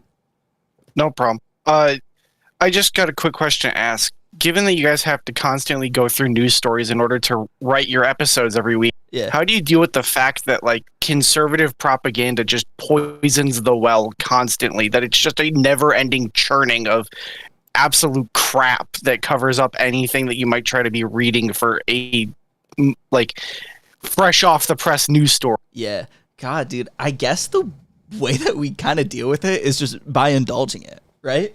Because that's how I find a lot of those wacky articles that I find on redstate.com, some of the crazy New York Post ones, or I don't know if you remember the cold open a couple weeks ago where I talked about this one college website that was dropping these crazy articles about some annoying pro-life chick on campus. But I kind of just indulge it and I incorporate it into the critique because I feel like I'm media literate enough to be able to sift through a good bit of the conservative propaganda and the right-wing slant that sometimes even things like the AP have when they try to frame things neutrally. You know what I mean? Yeah, and I think it also, you just got to look at as many sources as you can find. And I know that's the typical academic answer that you'll get, but as long as you're looking around and fact-checking yourself, and of course we have our own ideology that we attempt to make compatible with everything that we see in the real world. So I think it's just looking around and kind of just taking it head on, because you will see a lot of propaganda, especially when it comes to covering geopolitical conflicts. I mean, all of that is kind of rife with State Department propaganda that you have to sift through on your own. And it's hard to know what's true. And when we're writing the shows, when we're prepping, sometimes we'll just straight up admit, I don't know exactly what the truth is here. We had to do that when we were talking about, I think, Chinese protests. Spy balloon. Well, when we were talking about China, certainly, but also I think the protests in Iran or Iraq. I can't remember. Yeah, that's right. But there's some things we just don't know. We can't always know what information is true. What's being published by the AP is 100% accurate, and sometimes you just got to acknowledge that and work with what you got. And we try to be as open and honest about that as we can, because we don't know everything. We aren't reporters ourselves. We're not on the ground doing this stuff. So sometimes we just got to take our best guess. While I am a geopolitical expert, of the course, world of is course. the world is a big place, and I can't be the biggest place, the hugest place, the biggest place I know, biggest place I can comprehend, kind of even, and so I can't also be an Iran and Korea expert while also being a world expert. You know, that's exactly right. If I'm to articulate, just got to get your degree from Facebook University after all. Exactly. yeah. Exactly. Get another one on top of my baccalaureate degree. Yeah. Cool. Anyways, thank you for answering my question. Oh, of course. Thank you. Of 3 course. crows in a trench coat. Bro, shout out Carl for watching The Boys. Homelander is good. God, not the Ron jump scare again. It does. Somebody said earlier it looks like Ben Stiller, and it kind of does. I got to keep you all on your toes. Let's take a couple more. We got Toxicate coming in. Oh, you want it? Sorry, go ahead. I was just gonna say we'll take a couple more, then we'll jump into a next little surprise we got planned. And then we'll head back into it. Yeah, for sure. All right. We got Toxicate coming in next. All right, Toxicate. Woohoo. Hello. Is this on? Yeah. Yes, it is. We can hear you loud and clear. You betcha. Oh boy. Well, first off, shout out to Time Theft because doing this at work, and it's nice to get paid to hear the 2 quirked up white boys. Hell yeah. 2 quirked up white boys who have never taken an L. That's hell yeah. Never, that part ever. too.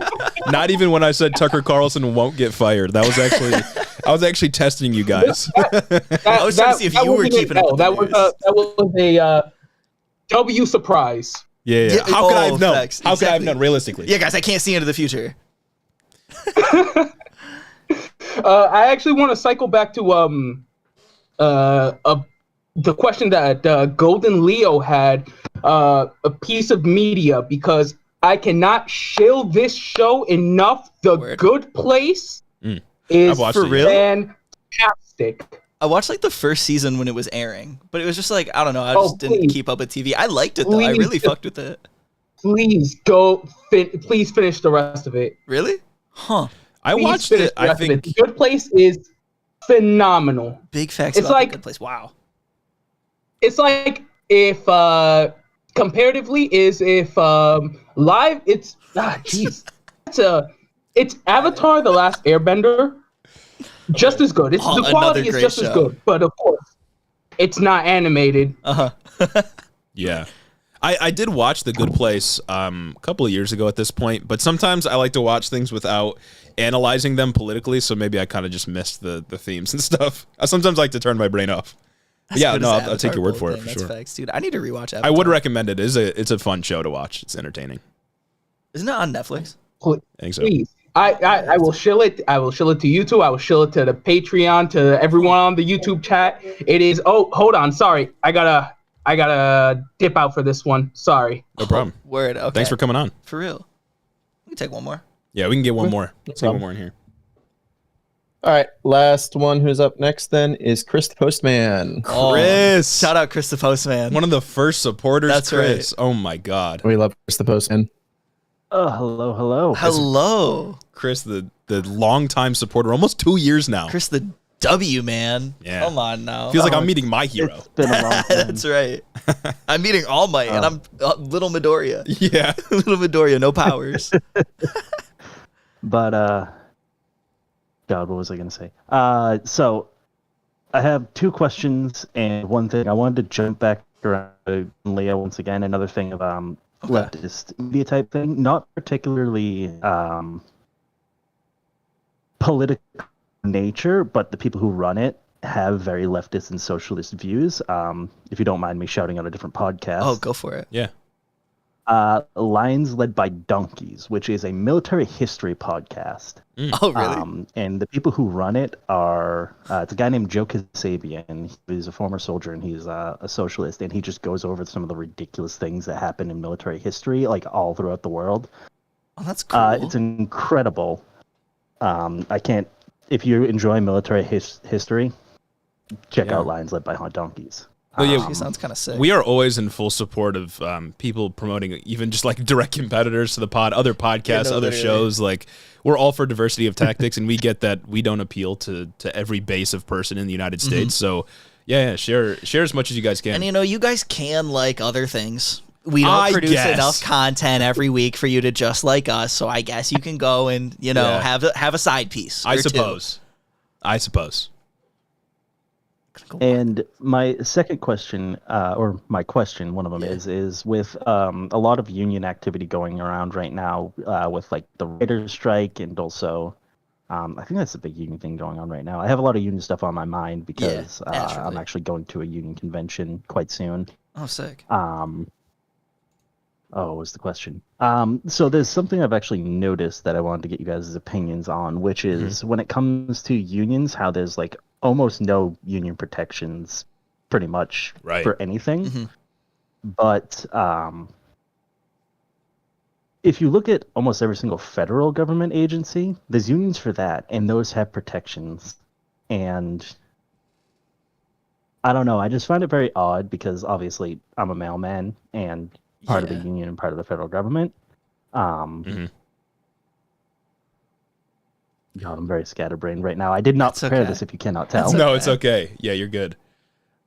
Are you just generally like about union protections? Is that your question? Or like why there are more protections for federal workplaces than private? Yeah, that's just a question. Like, yeah, essentially that. I mean, I think there's definitely an empirical answer to that question in terms of what laws have been rolled back or not implemented. I know the PRO Act in Congress, which has all kinds of union protections, hasn't passed. And it doesn't look like it will pass anytime soon. The NLRB, which is the National Labor Relations Board, is the board that decides a lot of union issues and union election outcomes, or at least sets parameters for them. Right now, they're a little bit more in favor of the worker because Joe Biden is the one that gets to appoint directly who's on it. But obviously, previously, we've had either neoliberals in power or Donald Trump, and neither of those groups of people, or I guess none of those people are really interested in furthering the worker cause. And generally speaking, under capitalism, right, it makes sense with how the system is designed. You want to make as much profit as possible, and giving workers power and agency over their workplace doesn't go along very well with maximizing profit because they ultimately are just machines to be used. So I think there's a structural answer for it, and there's certainly a history that we could look at that I'm not necessarily familiar with. But, I mean, there's definitely all kinds of reasons. And generally it's because politicians are put into office by the same people that are making profit off of the labor of the working class. So what interest do they have in passing greater labor protections, right? Yeah. It's a bleak answer, but I think it's the truth. I think it's as close to the truth as we can get. And even just speaking to why more federal places are unionized over private, it's pure conjecture. Like, these are just my thoughts off dome. You know what I'm saying? But I honestly just think it's like, it's easier to be more ruthless when you aren't the regulatory body. You know what I'm saying? Like, a private corporation has a lot more things that they can do to union bust than the people who actually make the rules against union busting. Right. That's just what I would think of off the top of my head. Yeah. I mean, like, fundamentally, society's rules are determined by the people that have the power, right? And in a world where power is determined by the amount of by your economic status, of course, the people that run the businesses, the people that have all of the wealth, are going to be the one that set up the rules and parameters for society. Yeah. And again, those aren't going to be rules that are beneficial to the working class, because if they were, then the system wouldn't exist anymore. Yeah, and private corporations have more of a vested interest in being anti-union, in that it's pretty much a couple people at the top that their bag is going to be hurt. Yeah. If a union comes through and tries to negotiate higher wages and shit like that. Well, it's definitely that, because union power, I would think, is pretty inversely related to how much money executives and CEOs get to take home, right? Like, they want a bigger cut of the pie. Yeah. That's kind of the point of unions. But at the same time, there's a deeper fear among the managerial class and kind of the upper-ups, you know, the people that are running these businesses and running the show, really, that if workers get more power, then it's up. Right? Yeah. Like, that's it for them. Because as soon as workers, at least theoretically speaking, as workers realize their power and their position in the economic system, at least as Marx predicts it, that's it's over for them. Facts. Yeah. And for Dill's question, when is Soros funding Hiddo? As soon as possible. Fucking know, bro. I would love it if Soros would slide us some fucking money. Oh my God, if he could slide the bands my way. Good golly, holy moly. Gosh. Anyway, sorry, that was kind of a tangent. I wish conservatives weren't lying when they said Soros is funding leftist. That's what I'm saying. I want my check. That'd be fire, actually. Run me my check. No, yeah. Definitely in favor of that. Facts. I'm gonna go pee real quick, but we're close on. We'll open up the Patreon stage again in a little bit. We're just gonna take a quick little break to do some a fun activity. Yeah, you already know. Does that answer your question, Mr. Postman? Yes, it does. I kind of had something else, but if we don't have time for it, it's fine. I'll go for it. Shoot.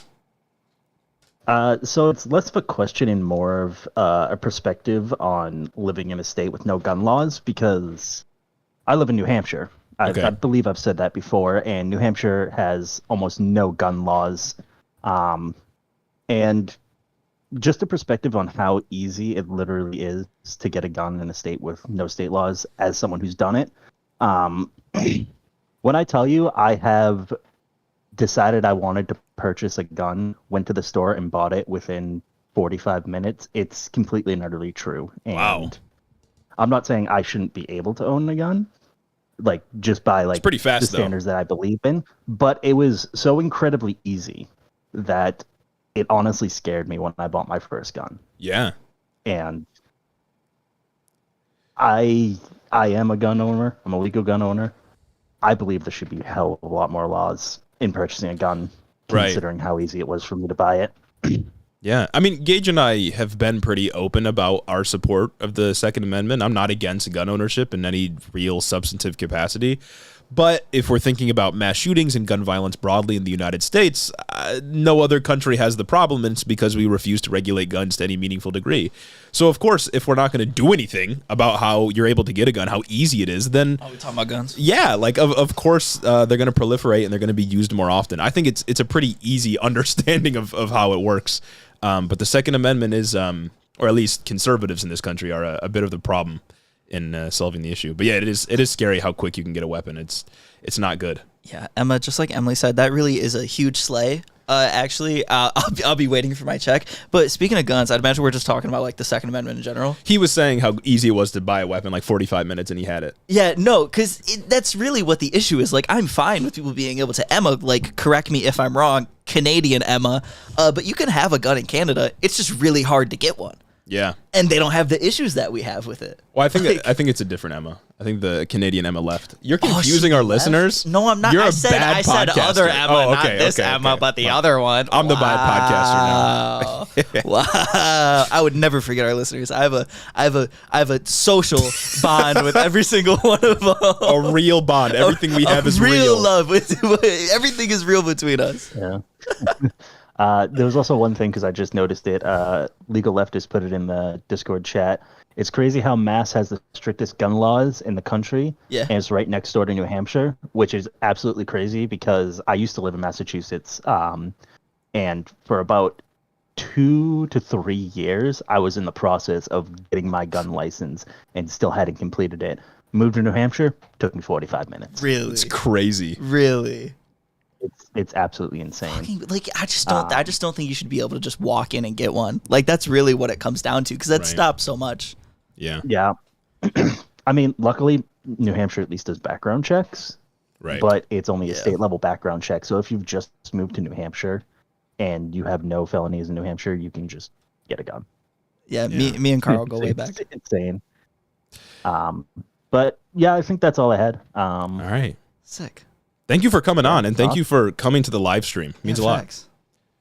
Oh, yeah, no problem. I look forward to every single Sunday.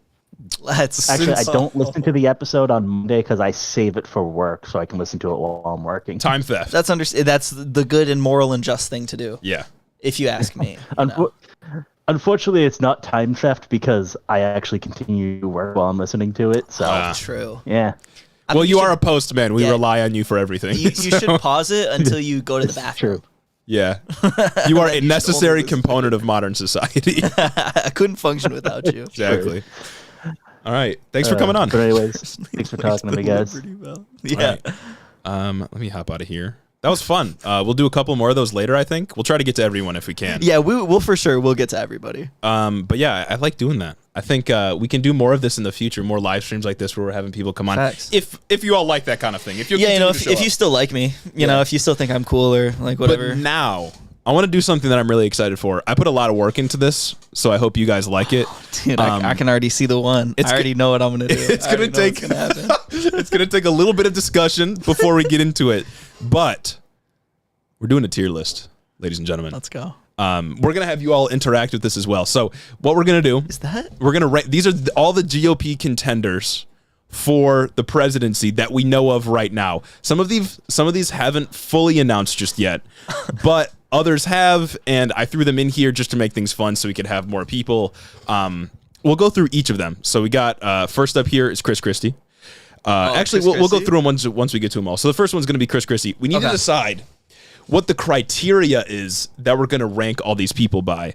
And we're going to use your guys' help because we're going to put each of these people into the general chat on Discord and have you vote on where you think they should go.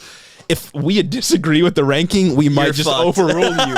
But we want some interaction, and you guys can maybe help us break a tie if we can't Smashability. we can't determine where we want them.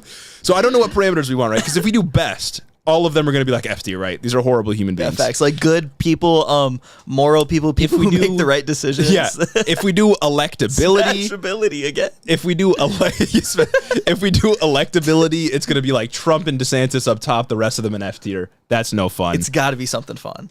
So I'm thinking we'll do them just based on like how much we like that they're in the race or something silly like that. Who would you most want to have dinner with? Yeah. Or maybe just based it on vibes, right? Who would you want to smoke with? Who would you want to smoke with and chill?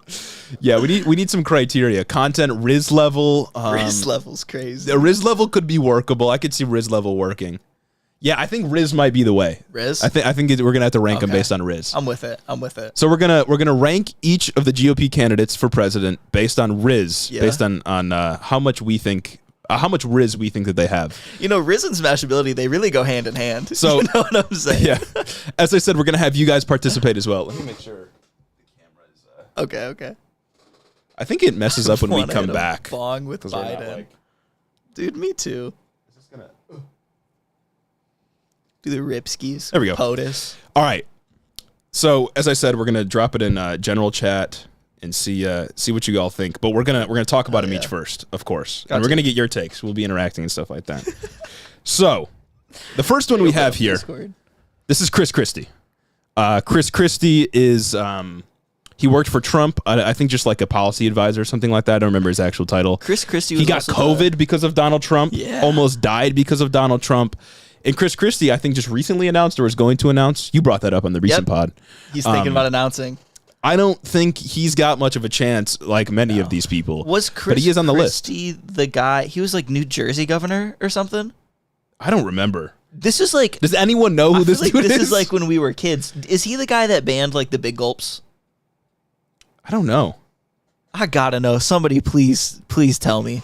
So, I feel like he's the guy that tried to ban big gulps and like 32-ounce drinks. What do you guys think about Chris Christie? I need to see something in the chat. I need some like New Jersey governor. Okay, you were right about him being governor. Let's go. So he was governor of something. So he's got some political experience. He worked for Trump in the Trump administration. He was a Trump supporter at one time. Syndicate said, I'm going to say D tier, not going to lie. I'm thinking D tier is a pretty comfortable place to put him. Yeah, I don't think I feel comfortable like talking to this guy, really. Problem is, of course, we don't know where we're going to rank the rest of these. But I would be comfortable even with an F tier. I could be negotiated down to an F tier. I could be, you know what, somewhere between D and F. Honestly, I'd put him either low D or high F. That's right. So I'm gonna New Jersey worst state, immediately F. You know what? I feel like LaFed's got a point here. Yeah, that's a decent point. Actually, I wonder, should we do a poll in here instead of the Discord in the chat? Oh yeah, let's do a poll there. If I can remember how to do this.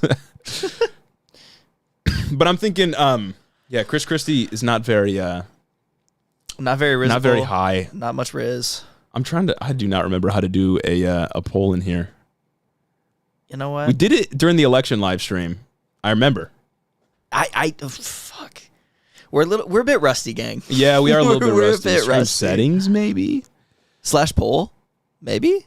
No, I don't think... I swear to God, if you lie to us. Here we go. I got it. Ooh. Start a poll. So let's see. Chris... Christie. Not Christ. Chris Christie. Guys, where'd you put Jesus? S-A-B. I'm so sorry that this is not prepared. Oh my God. We can't do it in here. I mean, to be fair, he's never going to touch the top 2. So just honestly, just throw a D and F in there. But that's not going to be fair for the rest of them. Okay, we're doing it in Discord. We're doing it in Discord. Everyone get in the Discord, get in the general chat. That's where we're doing it. Should have just stuck with my guns, been confident.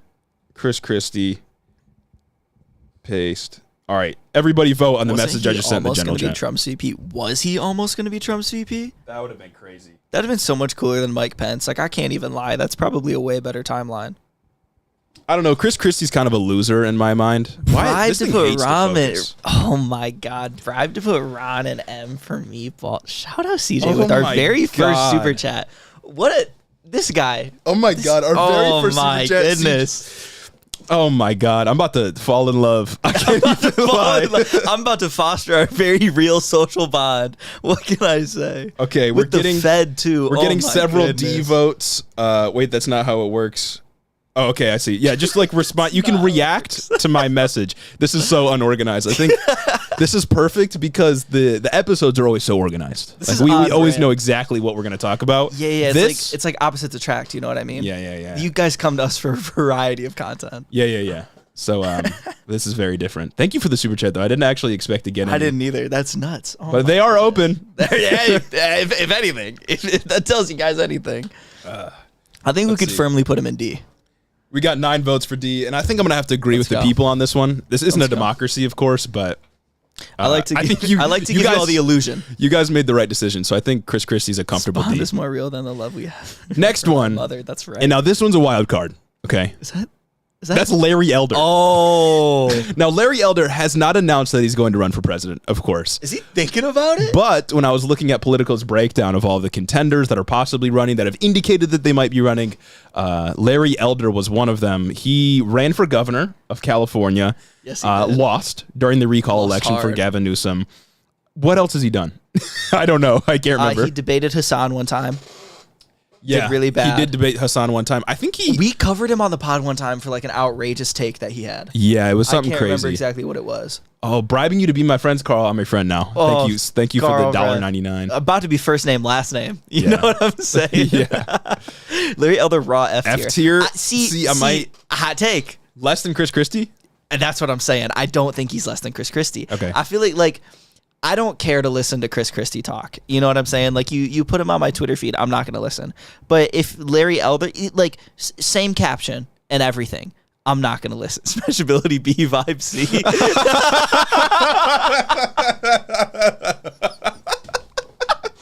That's an unacceptable comment.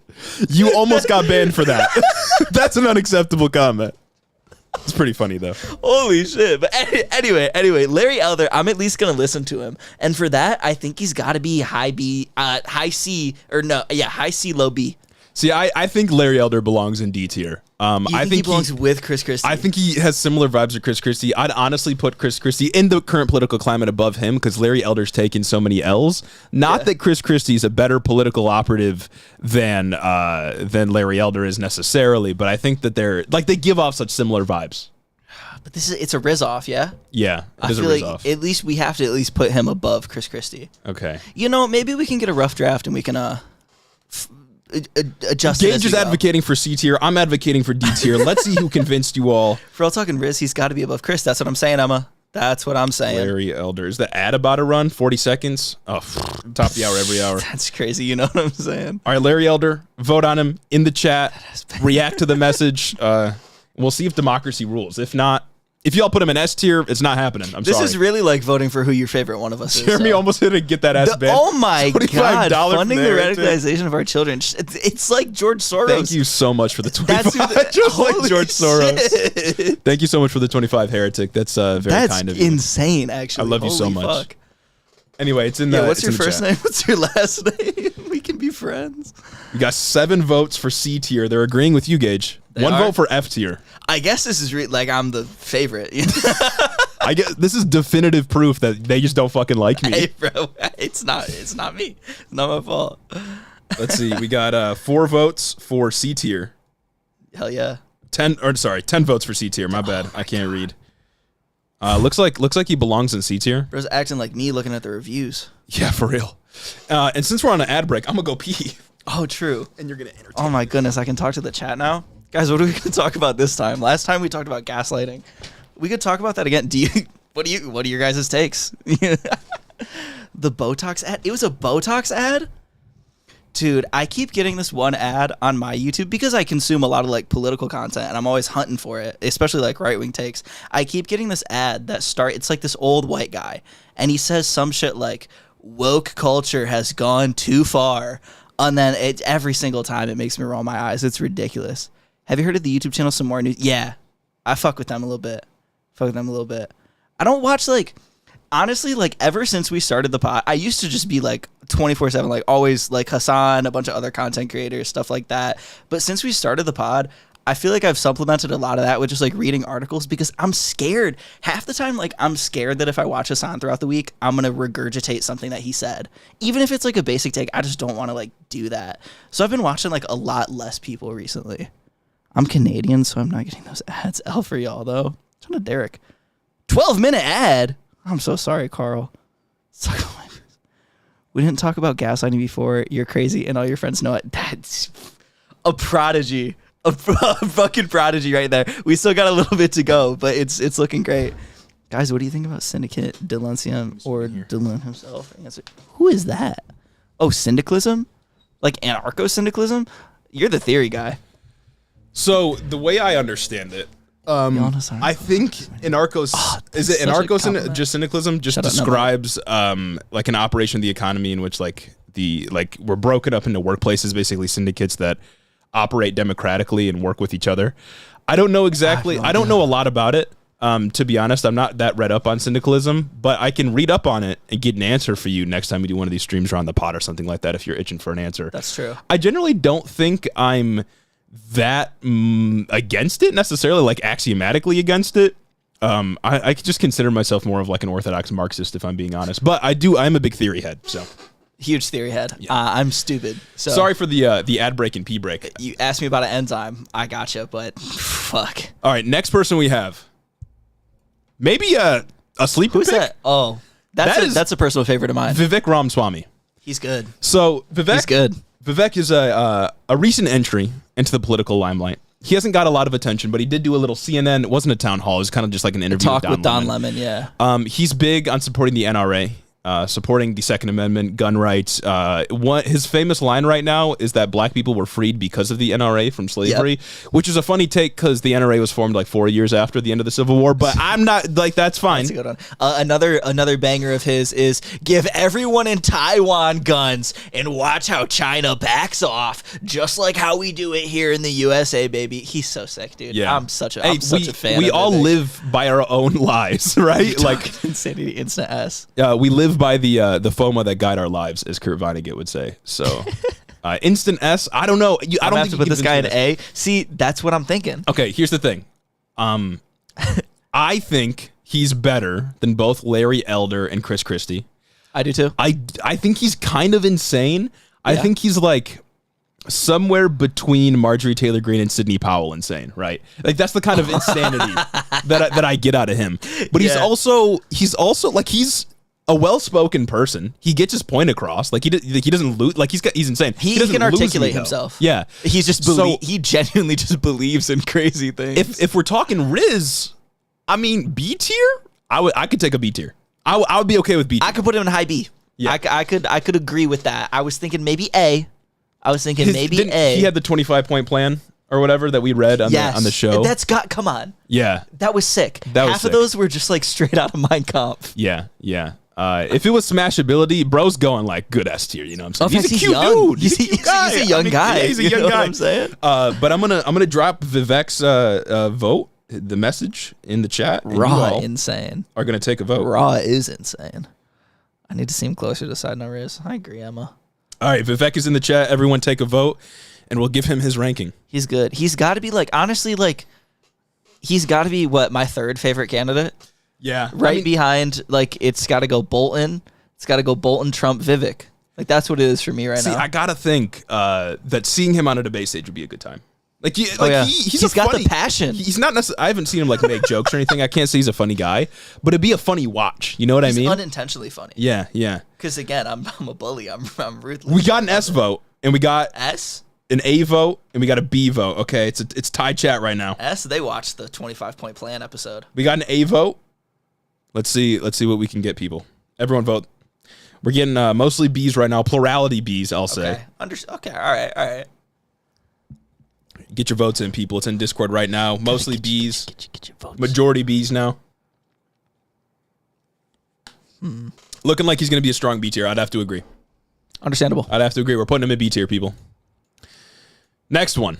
I'm sure you all can see this pretty clearly. Is that Mr. This is the meatball. Is that Booster Seat? This is Ron DeSantis. Is that Mr. Car Seat Ron? This is 5'7" Ron. Is that McDonald's Play Place Ron? It's Little D. It's McDonald's Play Place Ron. We're getting F tier spammed in chat. And now look, okay, if you had us make this tier list in December of 2022, Ron DeSantis is getting A or B tier, right? Yeah. Like Ron DeSantis is getting A or B tier. I would be negotiated to an A tier for sure. But after those videos we made you guys watch, after those videos, after the announcement, considering how evil he is, seeing how much of a charisma suck he is, immediately F. Immediately F. I could be negotiated to an F tier, right? Negotiated to an F tier. I would put him in D tier just because of his like likelihood of winning. Crazy. But F tier, I think, is a comfortable spot for him. I think it's very comfortable. I don't even think we need to take this one to a vote, honestly. Yeah. If I'm gonna use my executive action, just get in there and just immediately F tier. Just well, let's make like the U.S. run an election in a foreign nation that doesn't actually matter because we already decided the result. You know what I'm saying? Exactly. Yeah. Wait, guys.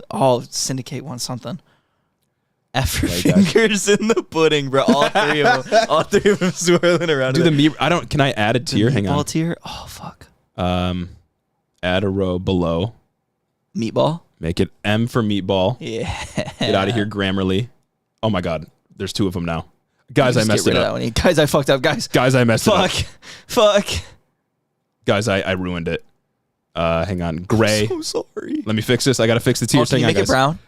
No, there's no brown available. God fucking damn it. There's an orange, but orange is already being used. A. All right, we got M for D meatball. for the sanctimonious. Add a tier under it. Okay, I think I fixed it. Rontanamo Bay. Rontanamo de sanctimonious.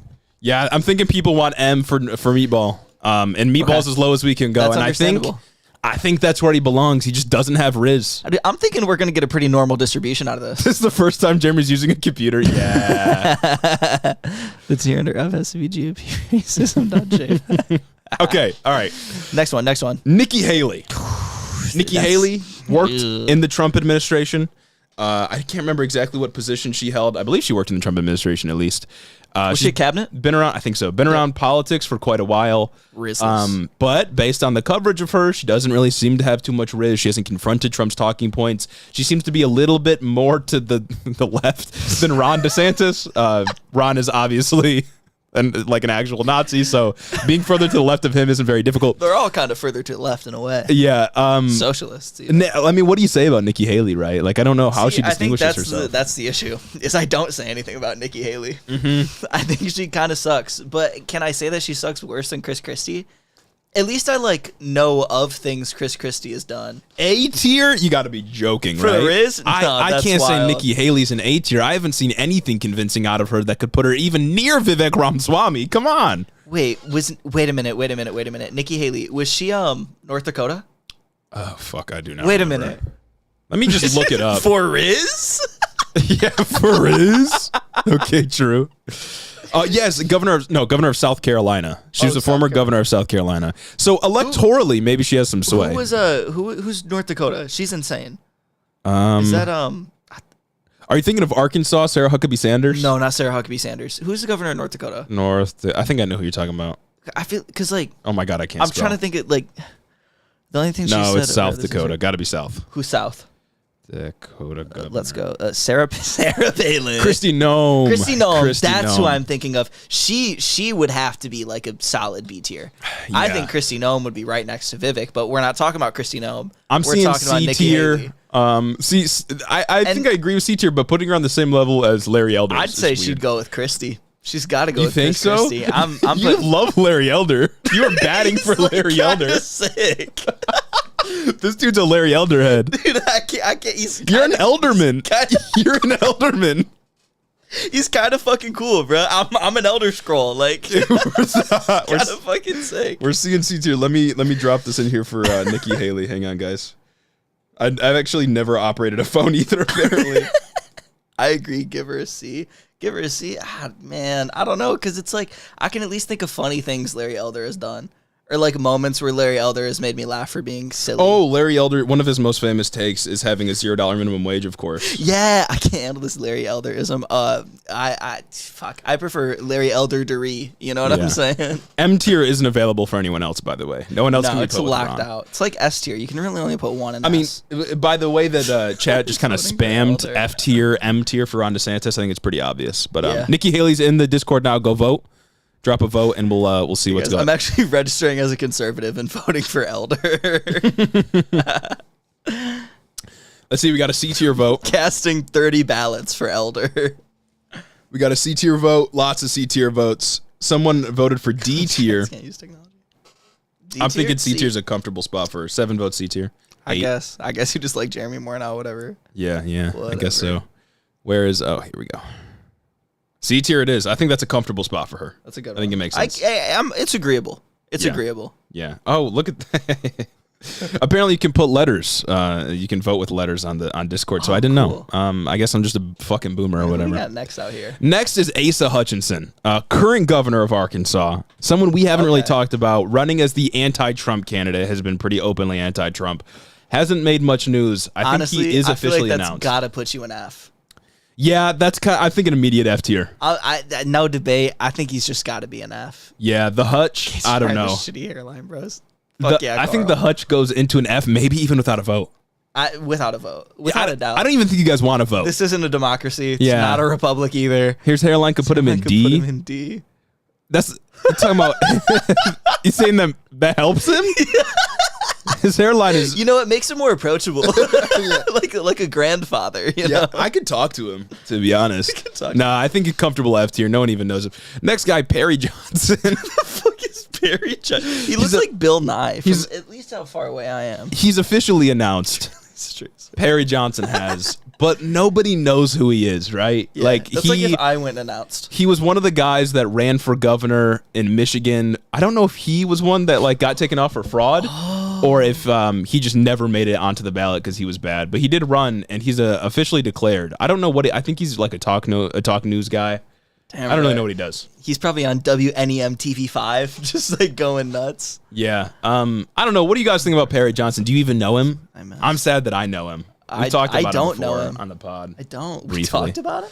Yeah, he was like polling once. He was in polling for Republicans once. I'm thinking F tier. F tier. F tier is solid. For sure. Next up. Oh, guys, you already know. Come on, baby. Guys, you already know. Come on. It's John Bolton. There's a correct answer for John Bolton. We're fucking jolting. Just put it in the chat. I don't even got to look. Put it in the chat. Put it in the chat. Dad's like, come on, John Bolton, baby. Come on.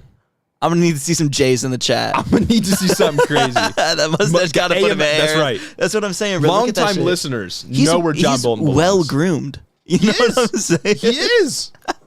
He knows foreign policy, and for a guy who also knows foreign policy like me, I'm jolting for Bolton. We'll put the vote in the chat or into general. Okay. But I'm counting 2 A's, 2 S's here in the YouTube chat right now. I'm jolting, baby. Come on. I can barely sit in my seat right now. I kind of want to save S for Trump, but IDK. See, that's kind of where I was standing. So I really wouldn't be mad at an A vote for the Bolt. You know what I mean? Well, just how Matt Walsh likes him. Dude, okay, if you guys look at our Twitter, and there's this plushie that Matt Walsh is selling on his fucking website. That's him as like a baby, like crawling around. It's his head on a baby that's crawling. And I thought it was fake, but it's not. He's actually selling it. And like one of the taglines is like like the kiddos to play with. Like tell me that he's not the one grooming children, putting that shit on the market. Oh my God, he should be arrested for that. Pull it up, Jamie. He's got it. Come on. This Look is at that shit. crazy. That's foul. This is unacceptable. Like, what are we doing? What are we doing? You get 2 of them. You get 2? Yes, for $24.99. Sweet baby gang. Sweet baby. That's like what the what are we talking about? buying right now. This is crazy. That's what we're gonna use the Heretics super chat for. Anyway, don't even got to look at the boat. John Bolton, come on, he's S tier, baby. I'm what are we thinking talking he's about? gonna have to be A tier. You know, he's S tier. Jolton for Bolton. Carl put in the Discord. You're absolutely right. He's right. You're What the fuck? This man has genuine brain rot. Like he's crazy. The baby shit is nuts, dude. I can't handle it. We got some big contenders in the last three. We got Mike Pence is the next one up. Now, this is the picture of him with the fly in his head from the vice presidential debate in 2020. I felt necessary to use this one. Mike Pence, former vice president, obviously governor of Indiana, I believe. See, Mike Pence has never said anything cool. That's true. And like, he's never said anything cool. I don't know if YouTube will hate us for this, but they wanted to kill him, right? Oh, you know what? Maybe that's cool. Maybe that's what's cool about it. But like that's like bad riz. Like if people want to kill you, that's bad riz, right? I don't know. That's true. Well, not necessarily. I guess some people with good riz, people praying on their downfall. We got a plethora of answers here. We got F tier, A tier, D tier for Mike Pence. They did want to kill him. Yeah, Mike conversion therapy Pence. Didn't he? Yeah, that's something he said. Yeah. Oh, like he's in support of conversion therapy. Yeah, like he's come out and like been like, oh yeah, this is actually. He's come out. He actually did conversion therapy. Yeah, no, yeah, he's in full support. Yeah, he's a really for real. uniquely evil guy. Obviously the vice president. So we're getting a plethora of answers. We're gonna have to put it to democracy. We're gonna have to take a vote. Waiting to order some Sonic, and they got Fox News. Fuck yeah, dude. Mike can't be seized since he can't be with women without his wife. It's a good point. Who said that? That was Carl, or no, that was Cincy Alex in the Discord. Dude, shout out Cincy Alex. I'll never forget how hard he went for Ohio during the election stream. Just to get rolled. And he was talking to guys, Ohio's not a red state. JD Vance is senator. Let's see. Voting's open on Mike Pence. I would put him in F tier if I'm being honest. 100%. Mike Pence sucks. I'm also F tier. Ohio. Let's see, guys. Oh my god, that was a classic. People are putting him D tier. D tier for Riz on Mike Pence is crazy to me, but the people have spoken. It's not my senator. The people have spoken, and it looks like D tier's the move. Ohio D tier. It looks like D tier's the move. I'm not mad at He's with Chris Christie, his colleague. Because you know what? The F guys, I don't know. I at least know who Mike Pence is. That's a good point. I at least know who Mike Pence is. All right, next one. Recently revealed that he's running. Recently had a pretty average, normal campaign announcement. We're talking Tim Scott. He is the current senator of South Carolina, the only black senator in the Republican Party right now in the Senate. Really? Yeah, I learned that the other day. Holy shit. One of 11 black senators in history. I'll tell you that. Tim Scott. I mean, what do we think of Tim Scott? I don't know. What do we think of He's Tim running Scott? as the unity guy for the Republican Party. I don't know that there's really an appetite for that at the moment, but that's who Tim Scott is. So what do we think? GOP racism.jpg? I don't know. We got to put him in an actual tier. We got to get Meatball Ron as a special case. God, dude, I can't even lie. I barely know who Tim Scott is. Yeah. D tier Riz is because he was Trump's VP. That's true. Mike Pence just being carried by other men his entire life. In a normal election year, without Donald Trump, I would think Tim Scott's a contender. Tim Scott's a contender, right? Like if we were back in like 2012, 2008 environment, I think. Well, I mean, maybe not. Back then. If we were in regular political times, Tim Scott is a contender. If handshakes weren't corny, I feel like I could give Tim Scott a good handshake and he'd give me a good one back. You know? Yeah, and he'd smile at you. Yeah, he'd smile, and maybe he'd do the little thing where he like pats your elbow. Yeah. You know something I heard about Tim Scott? What? A reporter asked him like if he was a virgin because he doesn't have kids and he doesn't have a wife, and he didn't answer the question. No, there's no way. He didn't answer. There's no way. So maybe that hurts his Riz rankings for you all. But that's the theory right now for Tim Scott. Maybe he literally greatest reporter of all time. Maybe an asexual president. Maybe an asexual president. Could be. You know, that we shouldn't hate on him. But I'm just saying, like, the fact that reporter can't. What's up, Kaden Kraut? The fact that reporter asked that question, I mean, holy fuck. That's crazy. A for asexual. Let's put the reporter in here. His top image is unsettling. Let's put that to the test. Yeah. Pull that shit up, Jamie. No answer is crazy. This picture? That's like the regular Senate picture. I don't know. I feel like he's like staring at my soul. This is the one I used, I think. We're talking about his Senate picture? Yeah, that is kind of foul. Bro doesn't look happy to be there. Kind of looks like an alien. He doesn't look happy to be there. So, what do we think, gang? Tim Scott? Just like me for real. What's up, Claire? Tim Scott, let's put the vote in the chat, and we'll get an answer. We'll get a formal answer. Those gums go to where he crazy. Belongs. To where he belongs.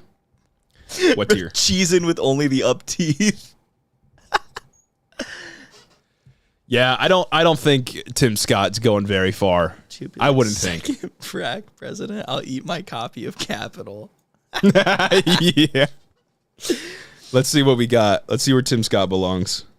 Getting F tiers. People don't like him. Damn. 2 A tiers. That's great. We're all over the place.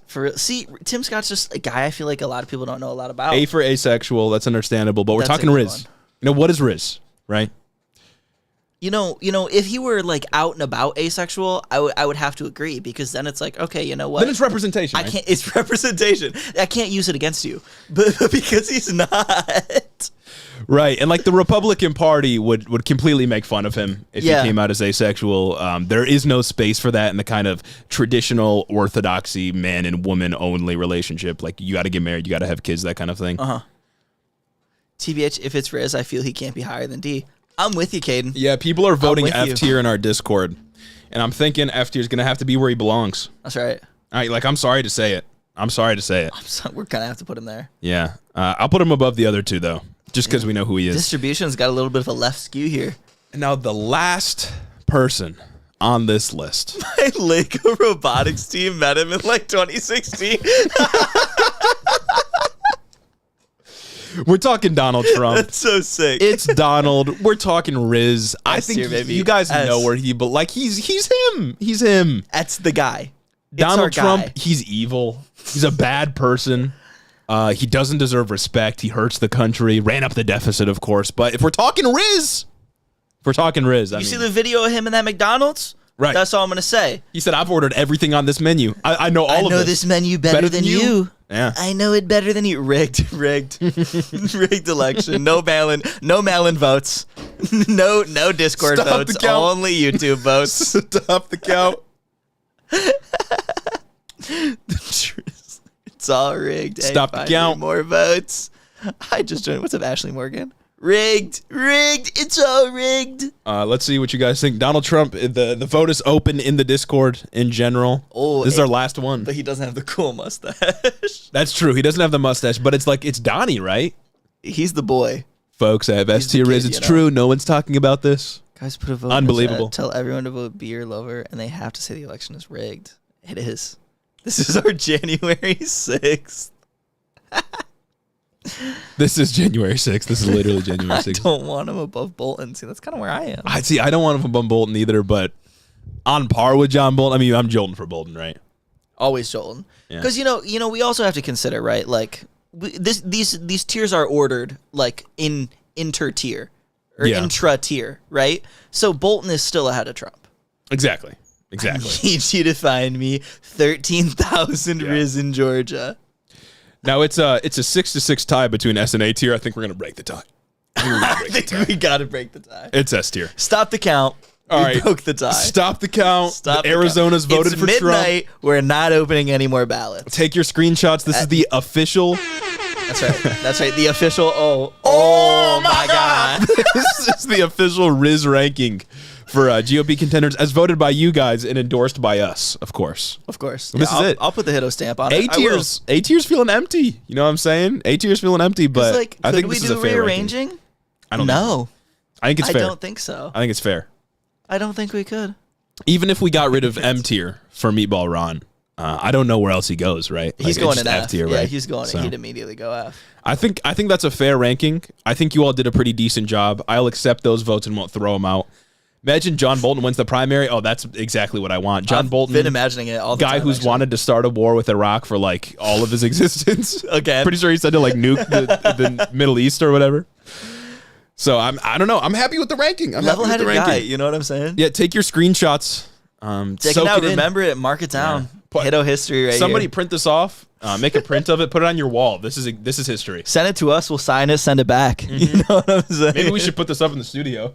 It's official. It's official. It's official and it's good. And I think it's fair. I do too. When are we getting Hiddo? Independent Hiddo legislature theory. As soon as Morphy Harper drops. I went about Bolton in the primary. Oh my God. That's vivid. You know, when I listen to Self Control by Frank Ocean, right, and he hits you with the I'll be the boyfriend in your wet dreams tonight, I'm thinking of John. Oh, it's Bolton.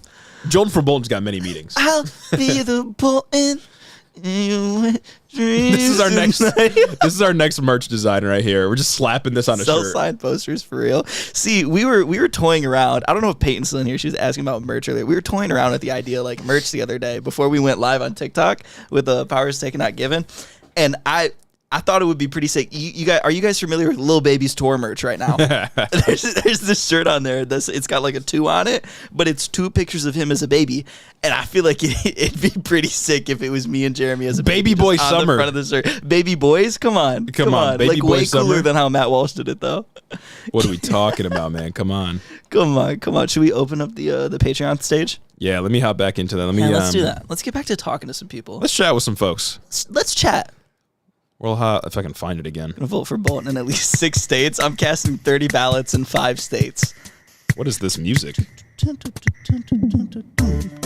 Waiting for stage to start. I'm not gonna listen to that while we do this. Such a good idea. Thanks, Kate. Yeah, I really appreciate it. We'll hop back into the stage and we'll chat with some more people. Let me switch this back over. See, because the crazy thing is, if you guys would buy them, then I would. Yeah, if people want to do it. If people would actually buy it, then I would not be opposed to putting my baby picture on a shirt. All right, we're taking some call-ins again. We'll talk to a couple folks. Get to as many as we can. So what's going on? We're like keynote speakers. You know what I'm saying? That beat dropped up. Boom. All right. In at least 6 states. When's the Hiddo Pride merch coming? Yeah, Hiddo rainbow logo for June. You already know. I would love to put the tier list on a shirt, but I think all of the photos are owned by others. I think we'd get in trouble for that if we tried to do that. Absolutely obliterated. Yeah, we're not allowed to do that. It's a no-no. I'd buy it. Thanks. You can say what you will about censorship, but that's just the rules. Mm-hmm. Yeah, nothing we can do about it, right? We going back in? Yes, sir. Yeah, we're back in. Gotta put the placeholder back up. Yeah, if I can get it over here. Hang on. All right, we got people lining up already. Whenever you guys are ready. Yeah, go for it. We're good. Yeah. All right, we got Emma the Doot Slayer coming up first. Okay. There's no way. One of my father's patients has slept with Lindsey. Sorry, Emma, one second. One of my father's patients has slept with Lindsey Graham, and that's why they are in therapy for serious trauma. Shit, fuck, I can't. Nora's just making stuff up in the chat. Come on now. We're telling lies now. I fuck with it. However. What's up, Emma? What's going on? Hey, how's it going? I have to fucking hold up my phone to my ear now, apparently, because speaker stops working when you join. Oh, yeah, I have no idea what that's about. Yeah, it's something with Discord, I think. But I had a question. While I try to remember that, I just want to say that you guys are like super cool. You have triggered my latest hyperfixation onto politics, as well as fueled it for the past few months. So, sick. Well, I'm happy to be the ones that did that, and we think you're really cool, Emma. We do. Cool. Thank you. Personally, yeah. I love radicalizing people. Yeah, try our best, right? Do what we can. I'm glad somebody finally noticed how amazing I am. But always my question is kind of building off of what Three Crows said in the last bit. Like, what is he was talking about, like your sources and everything like that. But like, what is your guys' like process for actually preparing for an episode? Like, how do you sift through stuff, decide what actually is worth covering on the show, and just generally, like, what's your prep going into an episode? So for me, at least, throughout the week, starting really on Monday after we released the most recent pod, I'll just kind of start paying attention to the news. I listen to various podcasts, or I'll sometimes just like news will be on and I'll notice things, or I'll see different headlines and I make notes of them like in my phone, and I'll just keep track of things that I know that will be important for the upcoming week. Then of course some things are inescapable, like debt ceiling news, or when Ron DeSantis like bust a bunch of migrants up to Martha's Vineyard. That obviously was notable and we had to pay attention to that. So for show prep, it's usually just making notes of those, and then usually like early Saturday morning, I'll sit down and like figure out exactly what I want to bring up in the show. And then Gage, of course, brings up a couple news stories that he wants to talk about as well. We do it at different times, but it doesn't matter. Yeah. And then when we get to the actual show, it's kind of just us riffing off of things that we saw in the week. We obviously have a plan for how we want to attack certain things so that we get to every talking point that we know people are hearing and digest it as much as we can. But beyond that, it's really just kind of paying attention to the news. And we, like we said before, try to look at as many different news sources as we can so that we're not getting it from any one particular source. And we're certainly not looking at like dedicated conservative news outlets. Like we're not looking at the Daily Wire for our news, that kind of thing. Yeah. Yeah, no, especially for like the newsy news stuff. A lot of like the big super huge events Jeremy will catch through the week. And honestly, I try to search for like more out-of-pocket stuff, like the Vivek Ramaswamy things. Like I spend a lot of time throughout the week prowling through different like subreddits trying to find just wacky stories that I feel like are both important and wacky enough that you guys would want to hear about it. Like Vivek's 25-point plan for America First 2.0. Yeah. And also, we do just, I mean, if any long-term listener knows this, but we do just straight up read legislation on the pod. Yeah, no, actually. Official documents. And sometimes that's our source of news, is just straight up reading exactly what they had to say or exactly what they're trying to do, and then developing a take off of that. Yeah, a lot of times I'll find a story about like Iowa SNAP benefits, like the one that we covered when we had the guest on, Mikhail. And I'll like find the story, and then I'll actually go to like iowa.gov and read the legislation to see what it's all about. Yeah. That's pretty much the process. Then I write down like the general notes, like the specific stuff and all the quotes on like a little Google document. Yeah. Yeah, the Reddit is obviously the number one most reliable source for news, so understandable. Hell yeah. Especially the conservative Reddit. r/conservative is crazy, bro. I am too scared to look, honestly. Shit is ridiculous. Yeah, no, it's bad. Or just our Twitter feed. Sometimes I just get news stories off our Twitter feed, and that is always disgusting. It's a bad place to be. True. You don't want to be on our Twitter feed. I uninstalled Twitter. That place is a cesspool. Yeah, it's really bad. It's bad. But we're content creators. We can't get away, you know what I'm saying? Exactly. I got you. Legislation on the pod. Hell yeah. That's us. Yeah. All right. All right. Well, thank you guys for having me. Of course. Thanks for coming on. Great making the parasocial relationship into a social one. That's right. That's always every the goal. time. I now know you personally. You do. You could be like, oh yeah, my friend Gage said this one time when you're talking to people. Feel free. Absolutely. You guys are my personal friends now. Exactly. That's right. Personal political plugs. We make the content for you individually. All right. Thanks. All right. Well, can't wait to one day be the next George Soros and start bankrolling you guys. That would be great. Thanks for having me. I can't wait either. Bye. Thanks for coming on, Emma. Special snowflake safe place. Dude, it really is a safe place. Awesome. It really is just a safe place for conservatives. They just always bitch about how they're being bullied by leftists. Yeah. And that's so true. They do make it so you have to be a flared user to reply to a lot of posts. And I think it's so funny.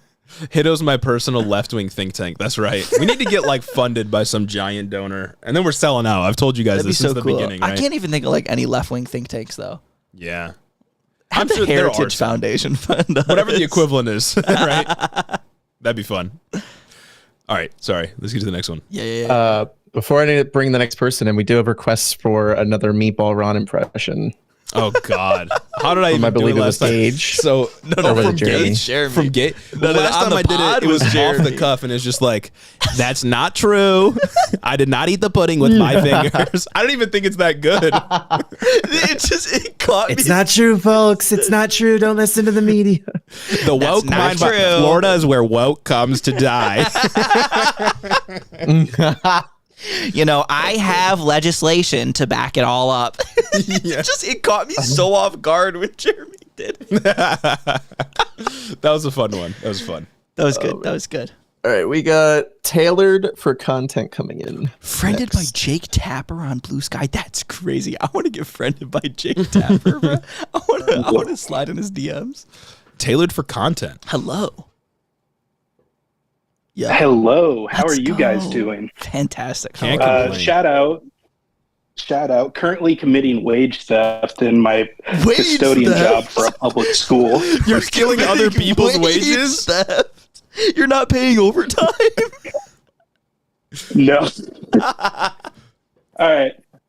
So to preface before my question, I do have to give a bit of backstory. Okay. It's a protest-related question.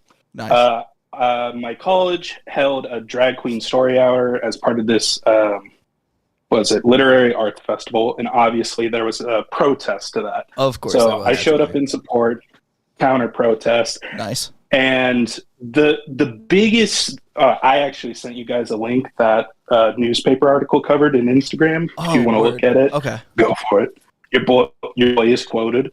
But the question I have is, these protesters would come up to us, the counter protesters, and we would have signs that said, like, no hate on our college campus, like no hate at, we don't support bigotry. And they're like, we don't hate you guys. We love you guys. Mm-hmm. And obviously that's a big crock of shit because they're protesting gender expression. Yeah. So I wanted to get your guys' like, what would your response be in that scenario? Well, I think, did you really have the opportunity to just like straight up debate them though? Because I don't know that your response can be one that's public enough for people to see when you're just organizing a counter protest to what they were protesting. I mean, if you're discussing, sorry, go ahead. Oh no, you go ahead. I think they'll try to, this is something that conservatives have done less and less. Their initial response or their initial position, I suppose, towards like LGBTQ issues as a whole, they didn't really focus on drag queens that much, but just like LGBTQ issues, they would say, we don't hate you. We just think that you're misguided. We think that we hate your mentally lifestyle. ill. Yeah, we hate your lifestyle, but not you. But of course, the problem there is that you're talking about someone's identity, right? Like we are talking about trans people, or we're talking about gay people, or whatever it may be, anyone a part of a marginalized group even, we're talking about like who they are as a person, not just like one side thing that they go do that you can tell them to do behind their closed doors. Like imagine telling someone like, oh, I don't hate you, I just don't like that you're black. Like, you can't, obviously that doesn't work. And when they say that, they're trying to frame it in a way that is more socially acceptable so people don't call them out as hateful. But of course, the love that they are trying to offer is based on exclusion. It's not based on actually bringing people together, whereas people like us, people like you, I'm going to assume, want to be inclusive of all people regardless of who they are. And that's really what love is, I would think, at least socially, right? Yeah. Yeah. And it's like, even because you're asking about how you like respond to them like interpersonally, right? Yeah, so I didn't get the opportunity to talk with people much, but it really just sat with me for a while. It's like, well, if these people are here out of love, and they say their big thing was, we don't want children being indoctrinated by queer culture. They had all these signs that like queer culture doesn't belong with children and stuff, even though it's a fucking college campus and there were barely any children there. It was just like, okay, if we're not going to indoctrinate these people, if we're saying we're not going to indoctrinate children in the queer culture, then children are not allowed into church. That's my hot take for the day.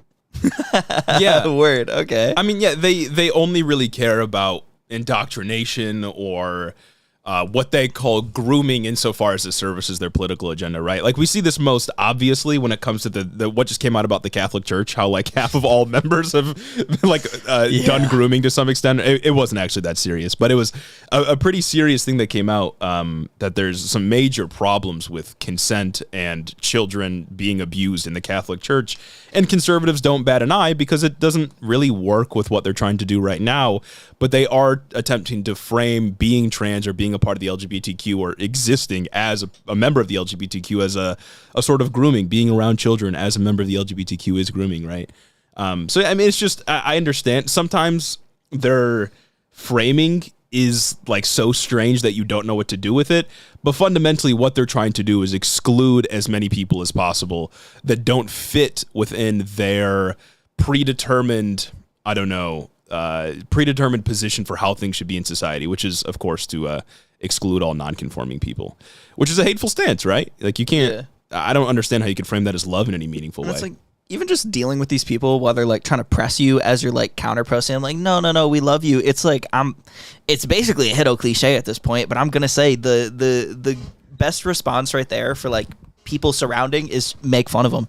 It's just going to be to laugh at them. And you don't even have to like necessarily make fun of like them, but you can just laugh at them and just point out the ridiculousness of it all. Yeah. There was a guy that came to my college campus every single year, and he had a sign that said, "Ask me why you're going to hell." And the idea was that he was telling anybody that came up, like, if you are a member of the LGBTQ, then that's a sin and you're going to hell. Like, that's what he did, right? Yeah. And I kind of saw the progression over my 4 years and in my undergrad way back, where, you know, people at first would just like protest him and argue with him, but eventually people would just like make fun of him. And that would get him to stop and go away, which I thought was pretty effective. Humor's always an effective strategy. It's like there was this dude on MSU's campus whenever there was like a football game, and he'd a group of people that would show up, and they'd have these signs that were like pictures of fetuses cut in half, and they're pro-life protesters. They're like, oh, this is what abortion does, and it's like the best thing to do was just like not stop there and yell at them, even though they deserve it, but just point at them and point and laugh. You know, like, look at this fucking idiot. CJ in the chat said, I read your palm and it says you're going to be visited by drag queen Rudy Giuliani in your sleep tonight with an important message. That's gas. Does that answer your question? Sorry, we kind of ramble. We ramble. Yeah. Excellent. Nah, it's fine. I love your ramblings. One last thing to add to the leftist media. I myself am a metalhead hardcore. Two bands I would recommend are Stray from the Path and Stick to Your Guns. Awesome leftist content, and they're just thick as fuck. So thank you guys for listening to me. Thanks for coming on. Dude, I've been on like a little metal kick recently too. We got a question in the chat. What's your honest and serious opinion on MAGA communism? You want to go first? It's wholly unserious. Like that's really what it is. Like, MAGA communists are really your people like Jimmy Dore. It's like it's people who kind of pretend they take the aesthetics of leftism in a more serious way than like Tucker Carlson does it, and they actually try to come across as like maybe economically left and have like these like well thought out opinions, when it really just devolves into conservatism. Like, that's essentially what MAGA communism is. Yeah, I think it is mostly just a troll. Yeah. And if we're thinking more theoretically, obviously, like, the prescriptions of the MAGA base, or the like MAGA policy, and communism can't go together, right? Like, it doesn't make any sense. Because Trump is obviously a capitalist himself, massive tax cuts for the rich. He has no interest in actually, like, turning the means of production over to the working class. It's not going to work. I think it is just kind of a distraction. But for infiltrating right-wing groups and convincing them that the left wing is the right way, MAGA communism sounds pretty good. Yeah, why don't I appropriate MAGA communism to get to my goal? As serious political thinkers, can you explain to me why the party switch is a liberal lie? It didn't happen. It's all just a trick. It didn't. We're the party of Lincoln? Trump is the new Lenin. I agree. He's a comrade. All right. Who else we got? Trump's going to write the next statement. All right, we got Problematic Farmer coming in next. Oh, cool. Let's do it. Let's go. Real. Bro. Shout out Trump, bro. It's a psyop. Yeah, no, the party switch isn't real. It's a psyop. It's not a well-documented historical event or series of decades.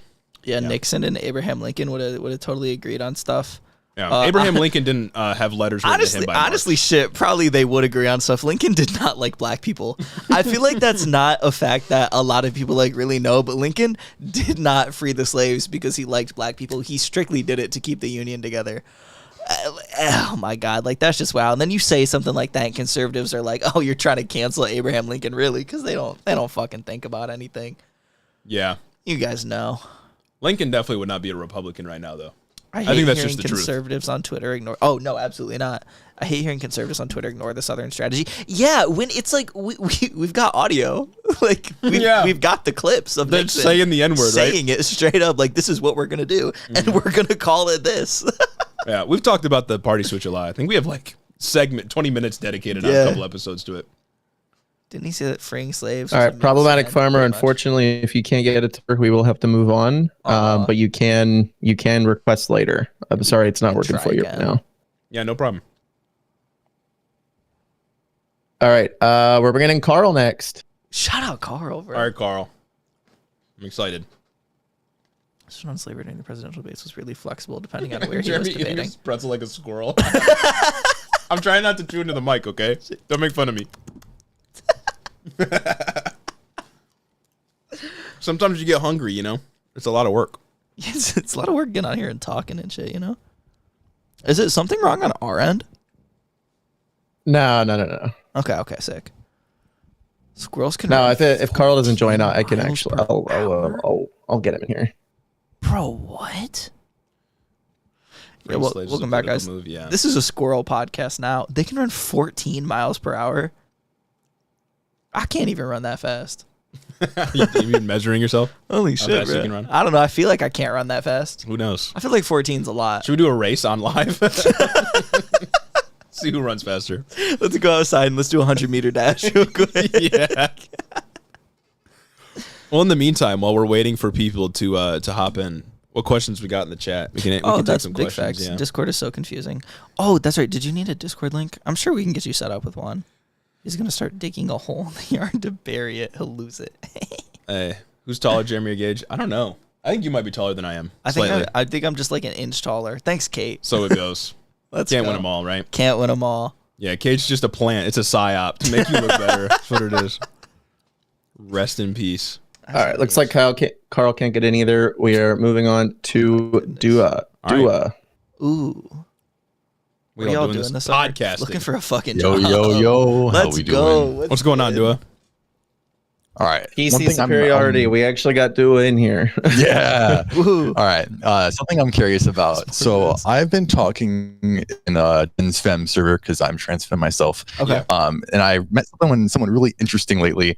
They are a TransFem woman who used to be a conservative. They've grown up in a conservative lifestyle their whole life. Yeah. And they're having issues coming to terms that they're trans and trying to deal with not being conservative. And it's really interesting because apparently they were in a left-wing group at one point, but they were racial supremacists to some degree. I don't know what race they are, but I was really curious if I could try to at least invite them into the chat and see if y'all and other people could talk to them, because I'll read some of the things they said, but we were talking about Michael Knowles, and she said it's weird seeing violence against someone I used to idolize a while ago, and she internalizes her those feelings, sees those politicians in herself, and she kind of hates herself. She wants to go back to being a male and stay on the far right, but she also wants to keep trying to progress. It's really interesting. I kind of want to see if we can get her in the chat and show her that obviously leftists aren't fucking either white supremacists or black supremacists. I don't know what race she is, but I want to show her that this side of the left is not so bad. I mean, compared to whatever she experienced. Yeah, facts. You're welcome to invite anybody you'd like to participate in what we do. Invite them to the chat for sure. You can invite them into the Discord, whatever you want to do. I don't know. Yeah. I mean, as two cishet dudes, I don't know a ton about the personal struggles of transitioning and back and forth you experience. But I mean, yeah, I think our community is accepting enough to get anyone to the right political position, right? Yeah, facts. Yeah, I hope so, at least. Yeah, I also want to shout out. I've been listening to y'all since February of last year. Yeah, I don't know how long I've been a patron. I was here before the Discord. I didn't know that because I was really hoping y'all would make a Discord. And then y'all did. And I was like, oh, fuck yeah. But yeah, I'm really glad I get to interact with y'all and everyone else here in the Discord community. If any of y'all listening have not subscribed to the Patreon, you better fucking do it. I'm watching you. That part right there. And join the Discord and follow us on Twitter. Much. Yeah, Duo, you've been around for a long time. Yeah, I really appreciate you sticking around. Yeah. I'm glad that we've continued to put out content that you enjoy. Patreon number 9. Yeah, it's nice to not see a lot of the early people's names go away. Yeah, that's true. It does. Yeah, true. It's good to see you, Carl, Clayton LaFed, Chris, a bunch of other people like Nikki Nine Lives, Caden. I might as well just run through the list real quick. Yeah, I said it so many times, got it memorized. But yeah, I appreciate y'all. Y'all do great. Especially whenever y'all talk about like anti-trans legislation. Like y'all do a great job on Every that. week. It's really appreciated, especially by a lot of us. I know that. Yeah. Well, I'm glad that that's appreciated. We do have to talk about it like constantly, just because of the current state of politics. Yeah. And yeah, unfortunately. Not that I worry. Hi, beat up. I see you in the chat. Yeah, not that I worry it like gets old or anything, because it's obviously all important, but it is like a lot of it's doom and gloom, right? Like things aren't looking good in a lot of states because of the Republican Party. No. But I think documented. There was some good in Louisiana.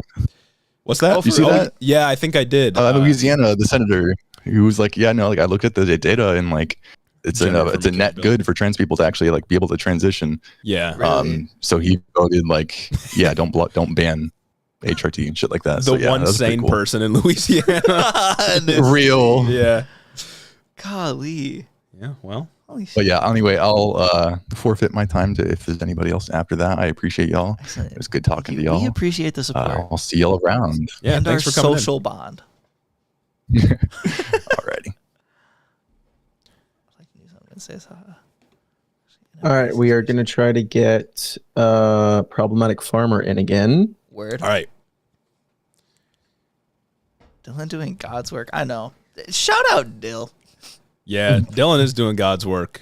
Honestly, I don't know if shout the out to proletariat would be where it is now without Dylan's help. I can tell you the Discord would not here. be where it was without Dylan's That is help. absolutely true. Dylan and Donovan really put in the They're work. killing it, bro. Oh my God. Yeah. Discord moderation is a thankless job.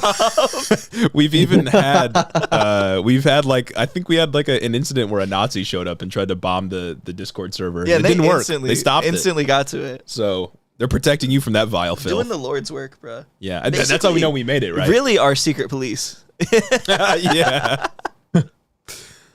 Like the Gestapo. The next marks for real. Oh, here we go. I think it's working. I think we got him. Hello? Hello. What's good? What's going on? Hello. Can you hear us? We can hear you. Yeah. Yeah. Okay. Awesome. Hi. Okay. I have a question. Yeah. Okay. So I live in like yeehaw Republican ass Texas. Oh. Horde land. Love it. Nice. And for my job, I want to unionize. We have very shitty conditions, very low pay. I'll just get fucked over essentially. Naturally. And yeah. So I want to try to talk to my coworkers about unionizing. How do I radicalize? I guess my question is, how do I radicalize my coworkers into forming a union? Are your coworkers like conservative? A majority of them, I would say, are probably apolitical, leaning conservative. Word. So, okay. I'm not going to ask where you work because if your bosses find out, you're going to be in trouble, right? They'll find a reason to fire you. The main point of so I'm obviously look into all the laws surrounding unionization in Texas. I'd assume it's going to be a little harder in a red state than it is in a blue state, just because of how Republicans are, obviously. So look into all of that. Make sure you know what the laws are and how you can do it if you get to a point where you can do it. But in terms of talking to them, talk to the people you trust the most first. See if you can get like a little inner circle going so that you can like reach out to more and more people. And I would say, since you say they're apolitical and you don't know how they'll feel about unions intangibly, abstractly, just come up with a list of like all the grievances you have in your workplace.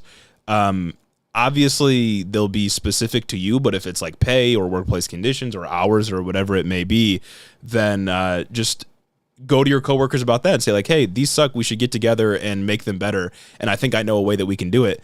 And take your time with it. Most labor actions fail. And that's a hard pill to swallow for a lot of people, but most of them aren't successful. And a lot of them end in the people that are at the forefront getting disciplined or fired in some way. So to protect yourself from that, take it slow, take it easy, find people that you trust, and focus on the main issues in your workplace. And just stay safe with it, because employers can be pretty awful human beings. They're incentivized to, in fact. Big facts. And it's like, are you close with a lot of your coworkers? Oh wait, I'm sorry. What? Are you like cool with your coworkers? Like you guys like get along, you talk, shit like that?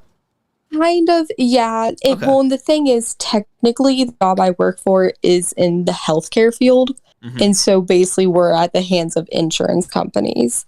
And so that's what also makes an issue for unionizing, because it's not just the employers themselves, it's also the insurance companies, which fucks everyone over. That's true. So it's like, you say you're in like the medical field. I'm going to assume it's like shitty hours, like pretty sporadic shitty hours, stuff like that. Yes. I would start there, honestly. Just like, oh my God, it's so inconvenient that we have to do this, the scheduling like this. Why can't things like work out better? And I feel like that's a really good spot to jump off and start talking about other bigger issues and sort of segueing through to eventually get to that end goal. If it's like, maybe we could band together somewhat. Yeah. And someone, Syndicate, put in the chat that like use things that your bosses do that are really unpopular to radicalize people. So if there's an instance of them like if they send like in the work group chat or whatever, like everyone's working extra hours this week and we can't pay you extra or something. That's an extreme example. But if they do something crazy that is obviously going to piss you off and a lot of other people off, you can use that as sort of a catalyst event. But as I said, make sure you take things slow and find ways to protect yourself, because they can be very ruthless and that's not helpful. And learn the laws of if you're able to strike or not, because you said you work in healthcare, so some healthcare workers legally aren't allowed to strike. We I guess it would go against like our ethical codes that we like. I guess it would go against that since it's denying treatment. Which could put a lot of people, just their whole licensure on the line. So that's. But I think even then, like y'all said, that it doesn't have to be. We don't have to be at that point where we're having risk like our whole licensure just to have, fair working conditions. Right. And if you do get to a point where you're going public and you're making like an active effort to unionize and you're trying to get attention, we'll definitely highlight it on the show. We like to highlight labor disputes. We talked about the U of M Ann Arbor graduate workers one. We'll talk about that one as well if you want us to. But obviously we wouldn't do that until you're ready for it. Facts. Hit up your real social friends, Jeremy and Gage. Well, and this is like something that we are kind of talking about on like Reddit forums and stuff, because I work in ABA. I'm not telling you where, but I work in applied behavior analysis. Okay. Which is there's this, there's a lot of thoughts and feelings on it. Yeah. And the thing is, like, our issue within the field is that it's people who don't work in the field don't see how broken the system is. And so, like, we need people to lobby for it. It needs to go to politicians in order to make actual change. And so, I don't know, it's just like within those specific fields, wherever we're seeing, disabled children fall through, especially, if people can like hear us out on it and say, hey, we don't want to be working in a field where it's heavily unregulated, horrible working conditions, but we need a voice for that to make change. Yeah, that's gonna be tough in Texas. That was my whole talking piece. That's gonna be real tough in Texas. I'm not not trying to make you like feel bad about it or anything, but it's a tall order. Just like in terms of state legislation that could get passed, but it could have a sort of cascade effect where you encourage other workplaces of similar, like within the field. To act as well, which isn't great for you individually if you don't succeed as well, but it is in terms of like the broader leftist, campaign. Ultimately a good thing, right? More people being happy is always a good thing. Yeah. Also, it just takes and time. Also, Oh, I'm sorry. Oh, that's all. My bad. Oh, I'm sorry. I'm very scatterbrained, so that's okay. I apologize. I do also have one more question. So not to get too deep or too much into like heavy things here, but and also not to like kind of dox myself, but I live in North Dallas area near near where? Near Allen. Oh, okay. Where the shooting happened recently. Yeah, right. And one thing that like I don't know that I just think about is that whenever it happens, like in your hometown and that kind of thing, you know, people talk about being like desensitized to it, that kind of stuff. Yeah. Until it actually happens in your town. And then I think it, like y'all talk about it a lot, that it just becomes another news cycle. Yeah. And so, and then, but for the people here, like people who I knew who were there, it just it like completely changes your life. Right. And so, yeah. And I feel like people who have survived all of the shootings have talked about that before and say that, but I don't think people realize like how true it is. And so I guess, I don't know, is there a way to actually appeal to people's basic empathy with that? Or is that kind of just so far gone? Like there's no point to it anymore.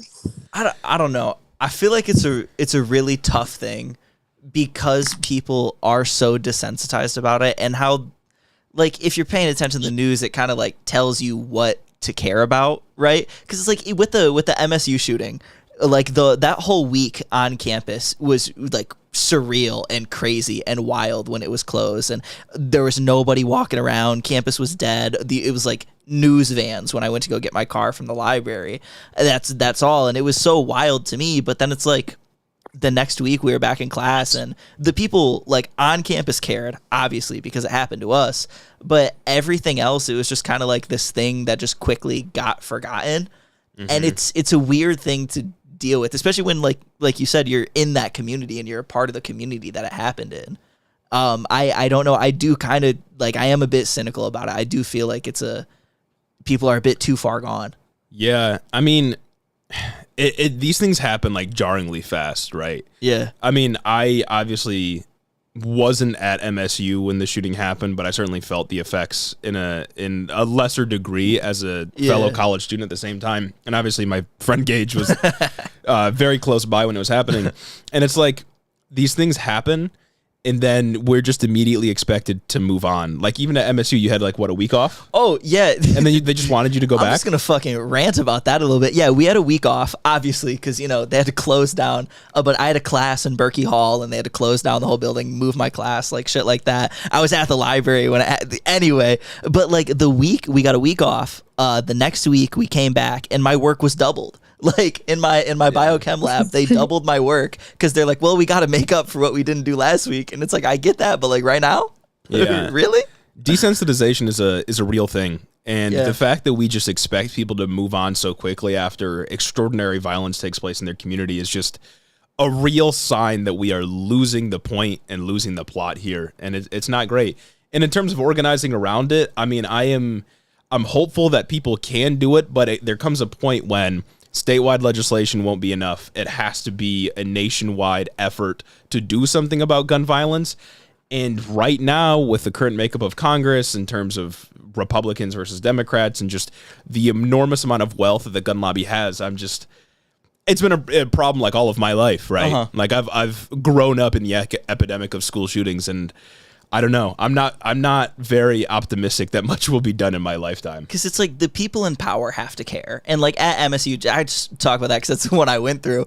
There were a lot of professors that had the attitude that was, if you weren't in Berkey or in the Union, no matter how close you were, no matter if you had to hide in a stinky bathroom for 4 hours, if you weren't like actually there, if you weren't shot or didn't hear the shots, then you have no right to like have a break, stuff like that. I know a couple PhD candidates who were made to come into work the day after the shooting, even though campus was closed. Just it's nuts. The people in power have to be the ones that care. Yeah, I know. Yeah, I mean that's like a pessimistic answer, but I don't know what else to say about it. You know. I mean, yeah, like I have friends who work at the outlets, and they were telling me how like they are still going there. They're still having to go there and do like unload boxes and that kind of shit because the companies, you know, they don't stop. That shit doesn't stop. And they're not, you know, providing support or services to the employees who were there. And it's like you can't not go to work. Well, yeah, they're sending you back to the place where, you know, you saw people die and they're like, we could give fuck all. Yeah. You can, like, you're just a number to us. Yeah, maybe we'll close the store for a little bit, but you're not going to get paid for that time off, actually. Literally. And then not only that, but as someone who grew up in this community, I already knew the response to it wasn't going to be, oh, let's make a change. Oh, since it happened to us, maybe we should change as a community. No. If anything, it probably made this, like, Collin County, which is already, like, like a bad. It's making it more racist. It's turning it more white supremacist, despite the fact the shooter was a white supremacist, which is the most mind-boggling thing to me of all about it. Yeah, it's like one of the craziest like shooting facts that I know, which is such a dystopian sentence, is that every time like a mass shooting happens, gun sales spike because people think that there's going to be legislations to take guns away. Yeah. Nuts. Like, it just makes the problem worse. It's like a positive feedback loop. Exactly. And even then, like, I think it was the representative for Allen who said, if all the people who are calling for gun control right now, they don't have a God. Thoughts and prayers are more important right now. Oh my God, I saw that headline. That's fucking insane. That's unacceptable. It's 2023, like, dog, that's, oh my God. It's like he heard everybody making fun of thoughts and prayers and was like, no, that's actually good and a good thing to do. A moral defense of thoughts and prayers as a response. Yeah, that's crazy. And I think, so they had the memorial at a Baptist church, I shit you not, down the street. And someone went there and was protesting for gun control. They said, hey, like, do you know what can stop this? Protesting for gun control. And then they kicked her out. They dragged her out of it. It was fucking wild. Yeah, it's like we've gotten to a point where we know what the answer is. It's kind of staring us in the face. It's not dissimilar to other problems that we've had in our society or other problems that we face right now. And we just don't do anything about it, right? We're the only country on the planet that deals with this issue, and we just don't manage it. It's really sad. It's tough. It's nuts. No, and I remember like interacting with people like on Twitter, like the day after the shooting, talking about like, well, if teachers had guns, this wouldn't have happened. Right. It's like, okay, dog.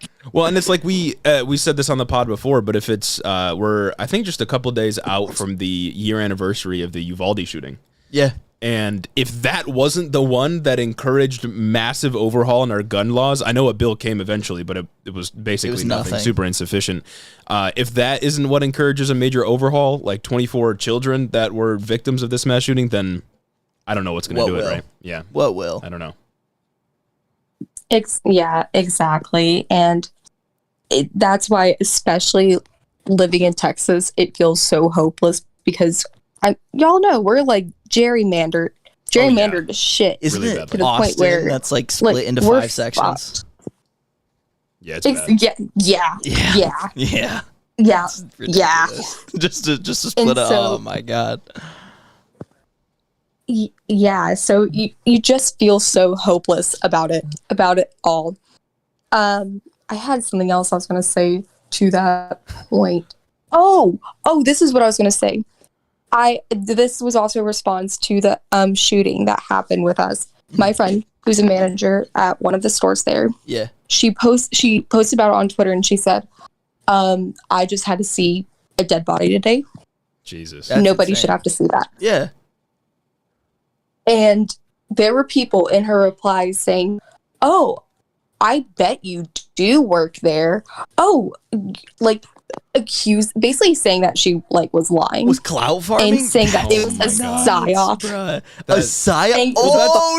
No, that's like the Republican response, the conservative response to like everything recently. There was the guy who rammed a U-Haul truck into the White House like fence or something like that. Yeah. And like there was a Nazi flag, right? Like that was like on the side of the U-Haul that fell off or whatever. And people are saying that's a psyop because it was like a perfectly placed Nazi flag. Like they just can't understand that these things are actually happening in our society. They're not just plants. It's a result of our insane culture around gun laws. It's crazy. And this was a point I was making to my friend like a while ago. I was saying how it was like during all the Kanye stuff, and I was saying as a Jewish person, this is going to lead to something worse. It always does. It always does. And this person was like, "You're making it up. You're being dramatic about it. That's not how this works. Oh my God. They're just a fringe minority, that kind of thing." And then it happens. Right. And then they have to go cover their ass and be like, no, they're not one of us. That's a psyop. That's a plant. Right. And with the Kanye thing, they were pushing him along the entire time, right? They were in full support. Like when he came out with the White Lives Matter, whatever that thing was, that whole controversy. Yeah, white lives do matter. Every time he came out with a conservative opinion, it was the Daily Wire blasting it, saying we really support Kanye. When he came out against abortion, saying that was wrong, they were in support of him. And then once he got to the Nazi stuff, that's where they're like, oh, hold on. And even then, some of them were like, just drop the Nazi stuff and everything else is fine. Yeah. Like, come on now. We saw the warning signs, and then it happened. And like, they just don't see that this is the logical endpoint of everything they advocate for. And it's crazy. Very clear line there. Yeah. Very clear line. Yeah. I think I saw something, it was like Lauren Boebert, she tweeted where Biden said something about how they're going to address anti-Semitism in the White House or some bullshit like that. Oh, that's rich. And then Lauren Boebert like quote tweeted it and was like, oh, so this is just them trying to call out conservatives again or something to like that effect. The self-report is nuts. At this point, they know it. Like they fucking know what they're doing, and they're just being loud about it. Yeah. No, they just admit it at this point. Yeah, it's crazy. Golly, but you can't call me out for being anti-Semitic. Jesus Christ, bro. The absolute state of American conservatism is really, really something for the history books. Yeah, it's bad. Fuck, dude. All right. Well, thank you for having me on. Of course, thank you. I'm sorry that I had to ramble so much, but thank you so much. And also, I just want to say, mad respect from a Jewish leftist that y'all talk about anti-Semitism. Yeah. It means a lot. Means a lot. Well, other creators not? That's crazy. Well, no, I'm glad it's not really. I'm glad we, I guess, exceeded your expectations, which is kind of a sad thing, but I guess it's good. I mean, shit. I'm glad we exceeded the low bar. Fuck. Yeah. I'm glad For real. Like people, there is still like actual leftists who say, I don't understand why people hate Jews. Oh my God. Like, come on. Yeah. Bruh. Well, come on. Yeah. I'm glad we get to do what we do. And I'm glad it meets your expectations for sure. You're a true ally. Baruch Hashem. Let's go. Oh, Shabbat Shalom. Thank you so much. Sick. Thank you. Thanks for coming on. Yeah, thanks for coming on. Thank you. Let's go. I think is that everybody? Okay. Well, that is what we have for now. I don't know if you guys want to encourage anybody else to join quick before we wrap up, but we're still taking call-ins if anybody in chat wants to call in through our Patreon on Discord. So big facts. We got Patreon call-ins still open for as long as we're on live. We'll still do them. So just hop in there and we'll do it. I don't know if I have any other major news stories or things to get to, unless you guys want us to talk about something specific. Real. Then we can dive into it. But I don't have anything necessarily. Unless you guys got we'll take general questions from the chat as well. Chill too. Yeah, ask no us problem. whatever. We're just chilling, to be honest. Non-politics, whatever you want, really. Feet. Tailored for Content is asking to come back. Oh, sick. Go for it. I mean, if we got no one else that wants to come on, why not? Yeah, for real. All right, back again, boys. Hello. All right, so as a California hippie liberal, I see what you guys are doing over in your state with your Democratic super PAC actually passing really progressive legislation. And one thing stood out to me in particular. You guys did something for para educators, so people who work with like children and disabilities in public schools. They get like extra bonuses and stuff. That's like one part of like a huge laundry list. I want to hear, like, do you guys have any advice for people within their state if they're trying to get like a super majority of like progressive candidates and people in politics? how would they go about doing that? In terms of like getting people in the state legislature to do these things, because that's where all the power in Michigan is coming from, and Minnesota as well. Yeah. Yeah. I guess that's what I'm asking. So I don't know what it was like for Minnesota. They're doing a lot of good stuff that we're going to cover pretty soon. Yeah, we'll cover it on Sunday. But in Michigan, we had the Independent Redistricting Commission, which changed the way in which our state was divvied up for House elections, and so it's for state legislature and for the U.S. House.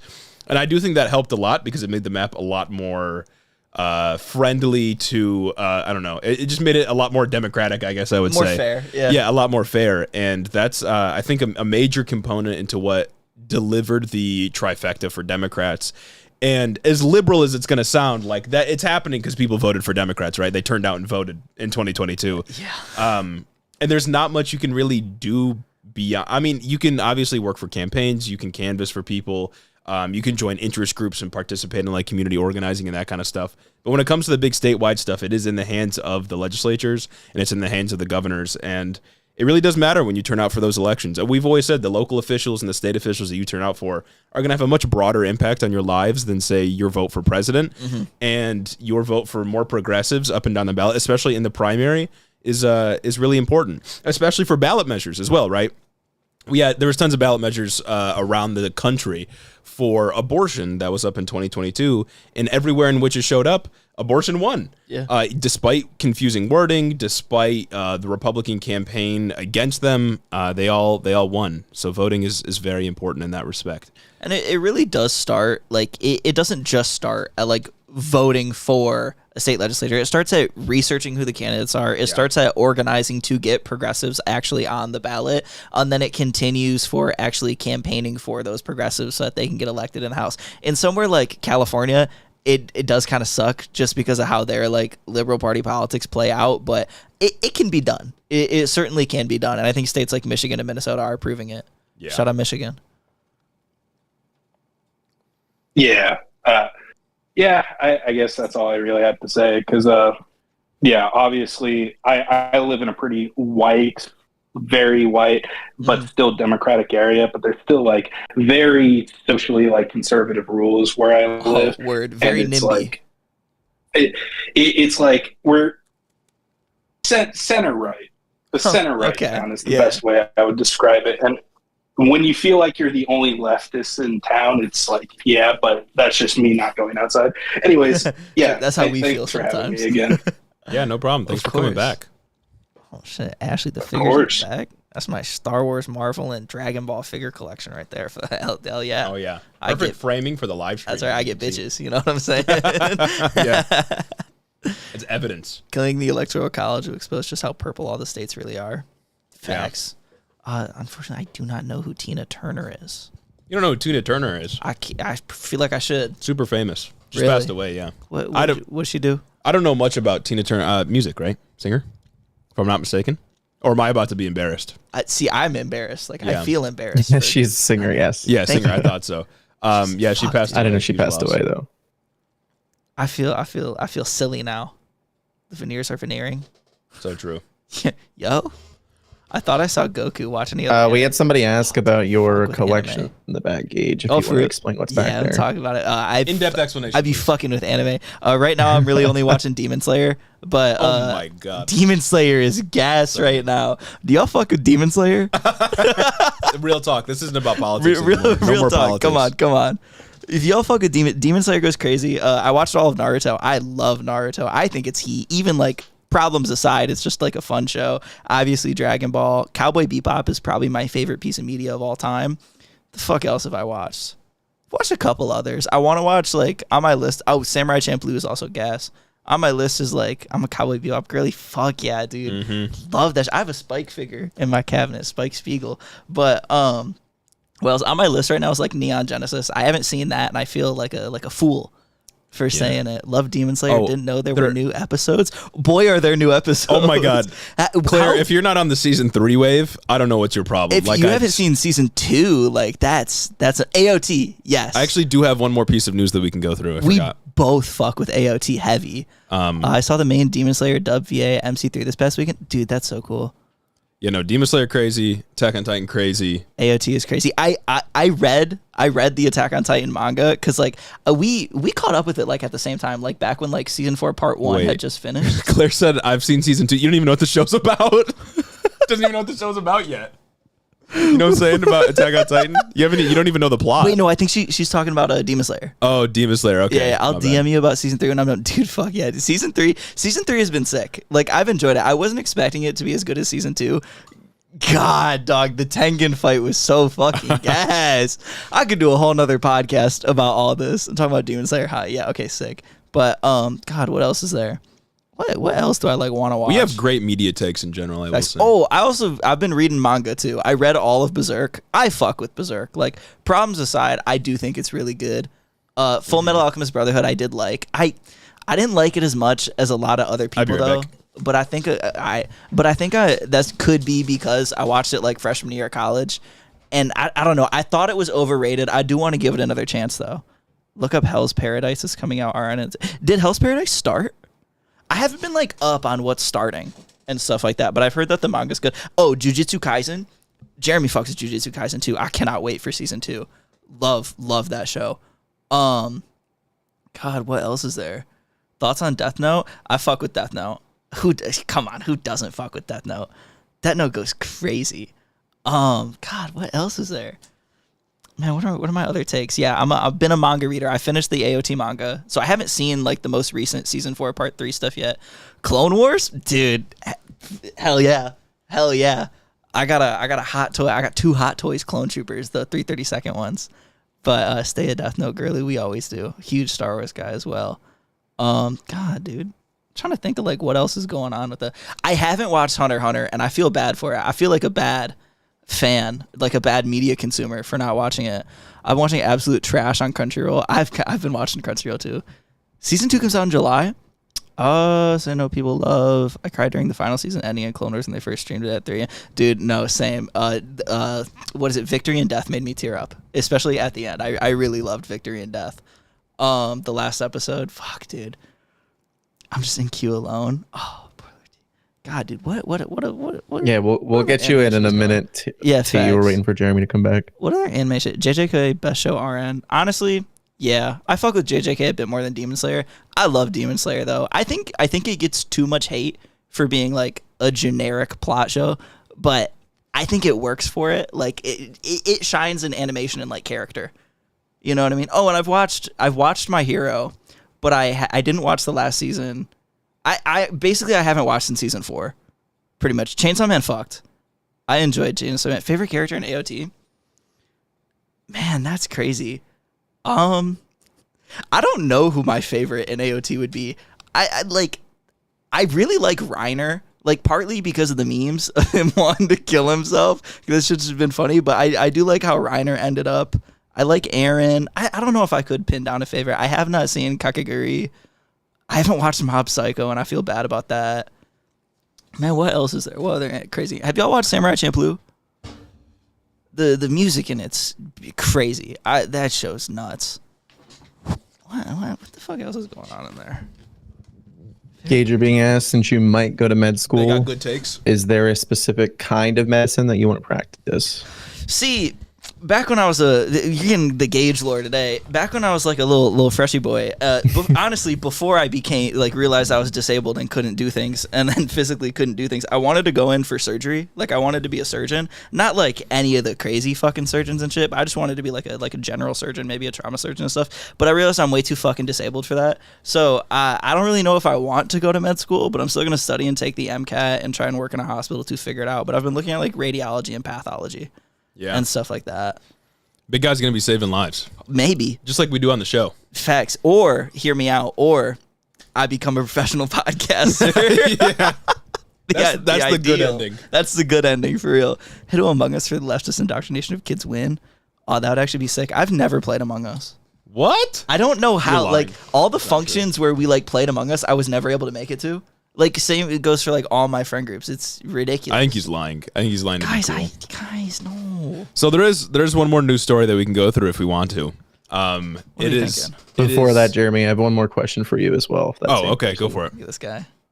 Anything specific that you want to do with your poli-sci degree? Man, a lot of people have been asking me that.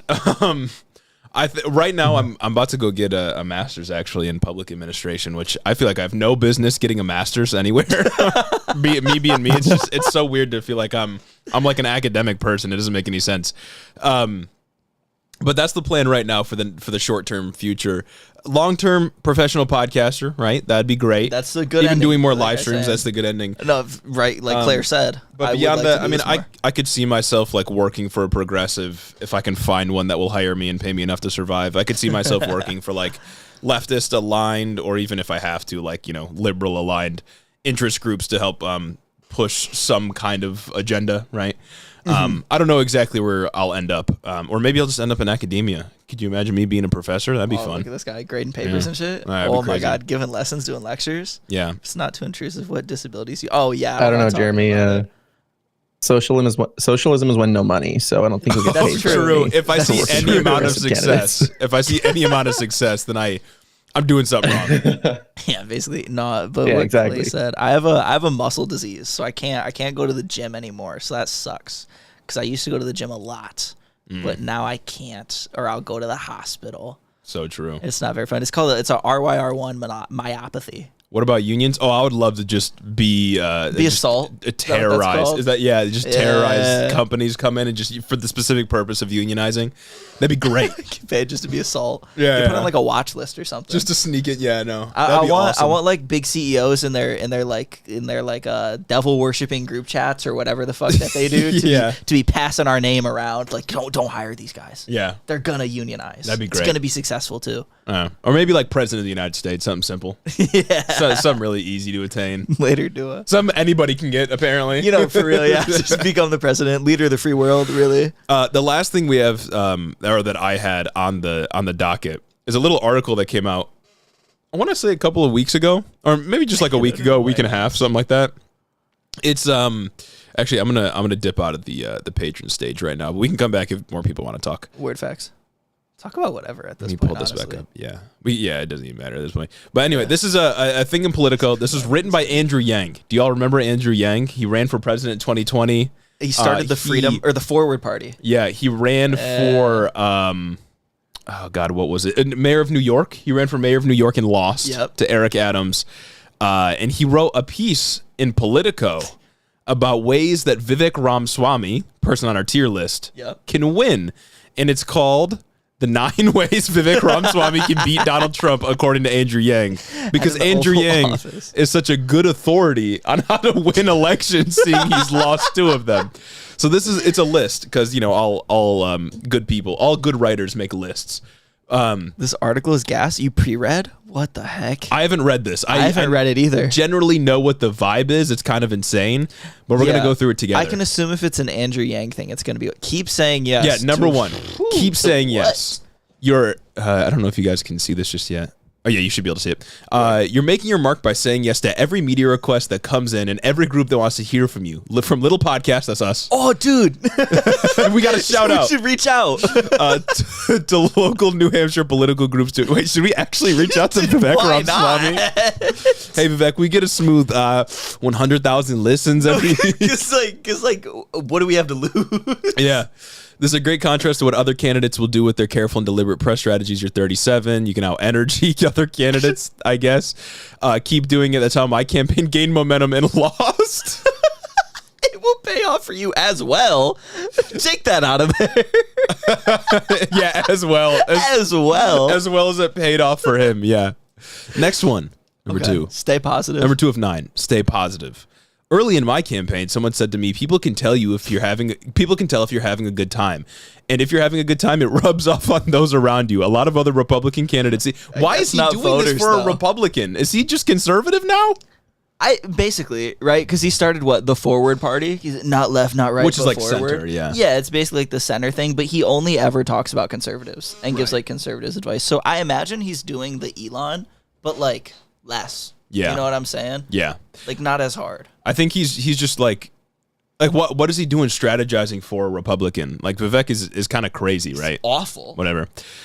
Their messages are out of anger, grievance, and despair. You can express emotion and urgency without being a drag or to listen to or be around. You can out positive other candidates, and that will attract voters, blah, blah, blah, blah, blah. Pretty bad advice. I mean, I guess like staying positive, whatever, but cool. Like, who cares? So generic. Work on referees. Work the referees. It doesn't matter as much in a Republican field, but there's a galaxy of folks who mediate what kind of coverage you get and say about you. I'm talking about the bloggers, beltway journalists, talking heads, party county chairs in early states, handful of local reporters on the left beat. One of the downsides of being new is you don't have any relationship with folks. He has 0% name recognition. Actually, 1% because of us, because we've supported him. We cover him. Yeah, the UBI guy, Veronica. This is the UBI guy. He really took a turn. He really did. It's hard to move them into your column after one meeting, but you can make them neutral, blah, blah, blah. Whatever. This is my favorite one. This is just like, okay, yeah. All right.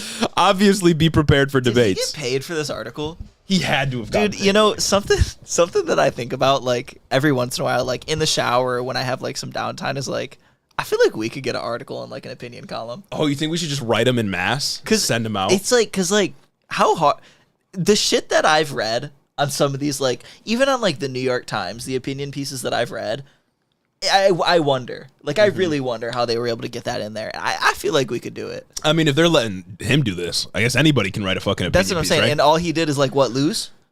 Yeah, all you have to do is lose to presidential elections. You have to net lose like a campaign. total of 4%. Or I guess one presidential election. Waste millions and millions and millions of dollars on campaigns just to lose. We should make a Riz Smashability tier list for the 2020 Democratic presidential candidates. If I had that prepared, we could do it right now. But it takes a while to set those up. Maybe there's already one. Who even are they? Like Marianne Williamson. Marianne Williamson. Did you see the drama that's John come Delaney, out about her? Tim Ryan. Tim Ryan. Just to name a few. Nice. Did you see the drama about Marianne Williamson? No, what was it? It came out a minute ago. We never talked about it. Apparently, she's just How y'all feel about Marianne Williamson? I don't know how I feel. She's hella abusive to staff. Oh, good. Great. Yeah, so that's cool, I guess. Yeah. He stole this from a BuzzFeed quiz, basically. That's what it feels like, yeah. It's like, I feel like we could get an article somewhere. You think we could get an article in, like, the newspaper? Like the local newspaper? Yeah, because, like, come on. Like, it's a dying medium. Well, maybe. She's a Fed. You think Marianne Williamson's a Fed? For real? Could be, maybe. I know she's there to like push things more left, but it's like you're not going to do what Bernie did. No, she won't do a Bernie. She doesn't have the platform or the name recognition that Bernie did. Yeah. And I don't know. I guess I've heard a lot of allegations of her not being the greatest. Yeah, I've heard she's like super abusive to her staff and shit. I don't trust anyone that closely aligned with Oprah. I don't know what that has to do. Maybe Oprah's a billionaire. Yeah, that's true. That's Can't a good be point. that great. Okay, Andrew Yang says Vivek needs to be prepared for debates.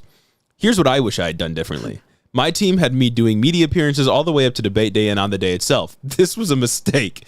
Debates are a whole different animal and an opportunity to teach people you've never seen before. You should treat them as such and take a break leading up to the first debate in August. Prepare, get coached, practice, and develop a different mode of expressing yourself. It's not actually a debate. It's a distributed competitive media appearance against a bunch of people who have been doing it for years and decades with moderators who will sideline you. If you go in with the right approach, it will show. Regardless of who else is on stage, you have to leave viewers with lasting memory, a lasting memory or positive impression with the limited opportunities you have. Yeah, this is the most generic like high school guidance counselor type advice that I've ever heard. Well, it's like I could have told you this, right? Yeah. Like I feel like we've had this take. Oh, especially number 5, lean into memes. Come on, bro.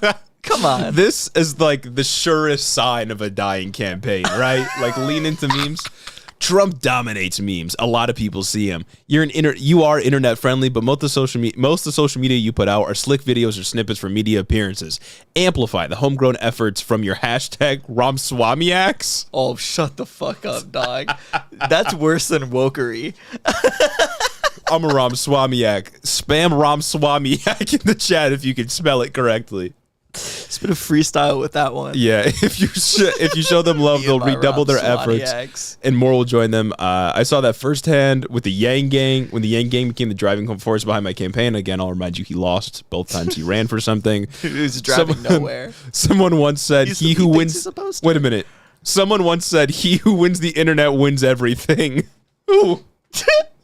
Who said this? Trump owns the internet. Yeah. If you change that, you become a real threat. Who the fuck is dethroning Trump? Like, these are all just it's so ignorant to run against him at this stage. Yeah. So, okay. using Swaniac sounds like an STI. a good example of using the internet and social media to your advantage is, if you saw it right after the failure of the Ron DeSantis announcement, Joe Biden, or his team, I guess it wasn't actually him, posted a link that said, this link works, and it's like to donate to the Biden campaign 2024, right? That's a good use of memeing and internet culture to gain some support and make fun of your opponents, right? But leaning, like, if you get to a point where you're using like Wojak memes officially on your campaign, you lost. It's over. I wouldn't even go as far to say that like you're using Wojak memes on your campaign, you've lost. If you're using memes like Elon uses memes, you lose. Right. Yeah, it's like over. that's what it is. It's not necessarily like what meme you're using, unless you're throwing that shit from like 2008. But if you're using memes like Elon does, you're fucking done. If you're posting like a conservative, you're never gonna go anywhere. Yeah, like the truth is the boomers love memes, right? Yeah. Like the boomers love them. Yeah. Everyone loves memes to some extent. It depends what type. Obviously, it varies from generation to generation. true. What we like is much different than like what older people are I'm gonna like. so of course. irony poisoned. But there's good ways to do it, good ways to do it, and bad ways to do it. And it seems here, because Andrew Yang has lost before, that he doesn't really know what he's doing. He's like, yeah, guys, Cat Turd, great reference. Yeah. Great reference. Do things like Cat Turd 02 does. Lean into what Elon Musk does. He's a great person to talk to. Has there ever been silly. a funny online conservative that's intentionally funny? Dude, I don't think so. Love me a live stream. It's like episode plus. I like doing these kinds of things. It's fun. I fuck with it too. We might have to do them a little bit more. You know what I'm saying? Maybe we should have started as streamers rather than podcasters. Maybe this is where we're always supposed to be. That's true. I love the pod though. Can't I stop do the love pod. I can't. It's in my blood. All right, here we go, and we get an action pick with this one, as you guys can see. We'll zoom in a early little bit. and late. He's got a bus. I guess so. What we covered it. What did he do? He was like a venture capitalist guy. Or he's like a millionaire or something. Yeah, he used to own like a tech company, I think. American entrepreneur. The right is getting better at comedy, and it's scaring the left. I think the right is only getting better at comedy in like the sense that like I don't think they're getting better at comedy. I think people that are prominent in the left are getting worse at comedy. I think people on the left are doing corny comedy. A biopharmaceutical company. Oh, word. So whatever. Just hit him with the opioid. He did the opioid crisis, guys. Yeah, it's your fault, Vivek. Pharmaceuticals. He's a big farm. Yeah, he's gonna get hit with that on the debate stage. We've talked a little bit about conservative humor before, and some more news that like Content Group has a really good episode about how conservatives don't really aren't really able to master humor because it always sounds like they're making fun of themselves, and that's what it is, right? Yeah. Like when Elon Musk cracks a joke, it seems like he's doing a caricature of what he actually believes, and it doesn't like land with like normal sane people because it's like, what do you like that you believe this? It's not a joke. Yeah. You're just saying this in a faux comedic way to sell it to people. It's like the Babylon Bee shit. It's like I know the Babylon Bee like means every bit of transphobia that they write a satirical headline about.